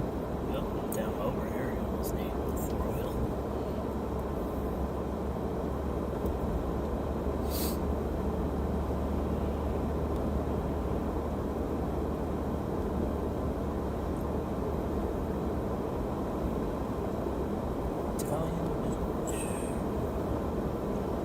Another one of those places, goodness.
The other thing is, how is it an interception when you take the ball from the person?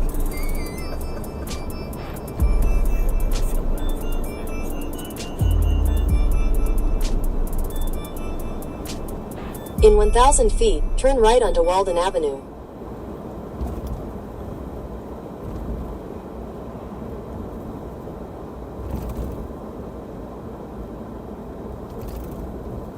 I mean, that's like At the light, turn right onto Walden Avenue. shooting a three-pointer to win the game or whatever. It goes in, but the defender under the basket pushed it back out. Yeah, doesn't count. And they call it something, a block. Yeah. The mighty taco. Never heard of that.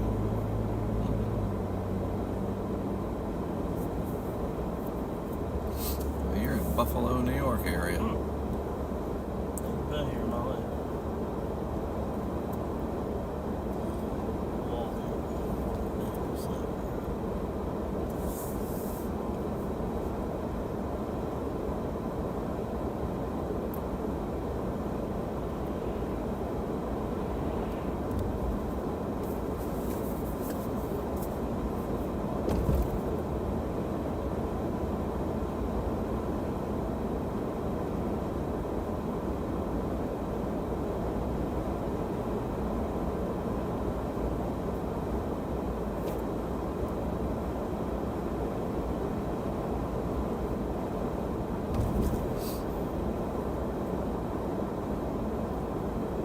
Are you serious in the message to Mallory? What do you want to say to Mallory? How was the escape room? It says, how was the escape room? Send it? Yes. Done.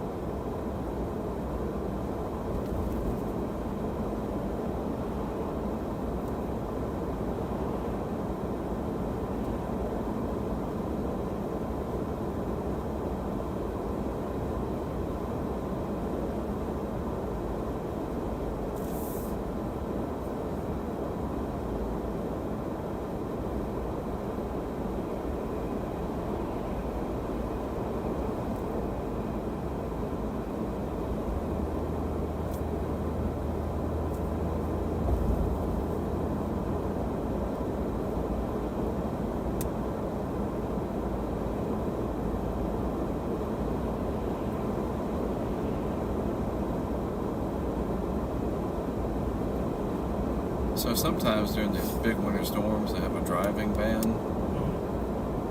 In a quarter mile, turn right onto Dick Road. They can ticket you for driving. Oh, really? Yeah, that's nuts.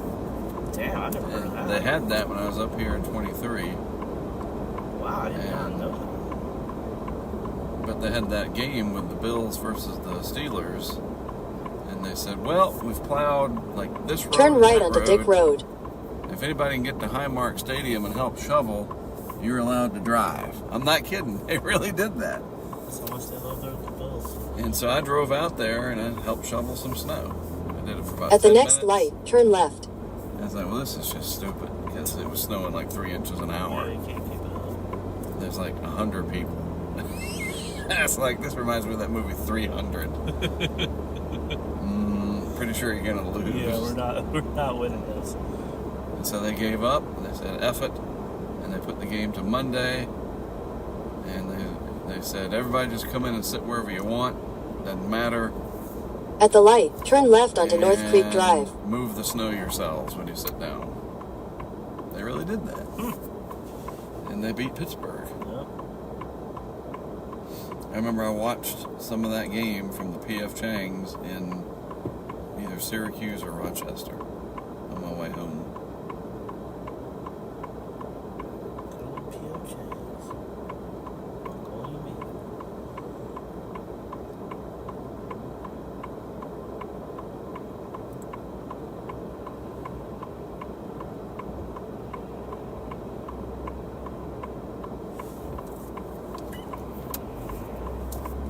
Alright.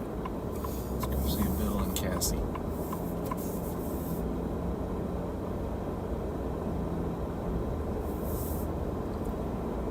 It's nice because their neighborhood is lit.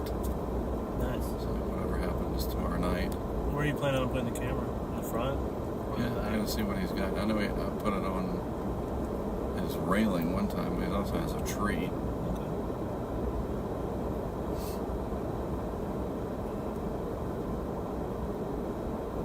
I will chain it up just so nobody comes by and steals it off his tree. Yeah. Although they would need a serious screwdriver to undo these new clamps that we've got. I'm going full South Mississippi Arctic mode. Got the jacket, the knit hat, gloves.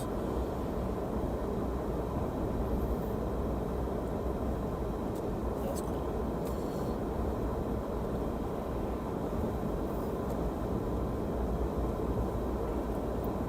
In 600 feet, turn right onto Lucy Lane.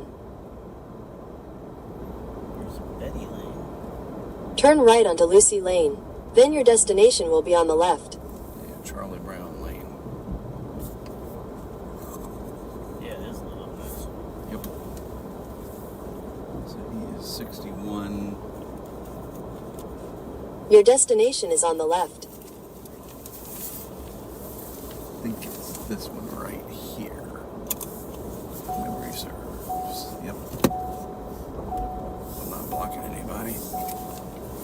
Exit. So we're gonna go inside. Okay. You don't want to put that on. Just Oh, yet. I thought we were gonna. Yeah, I want to say hello. and then Oh, well, I'll I'm set just it gonna up. bring it with me just All so right. I have it. Yeah, bring it with you. I wouldn't put it on. You get hot.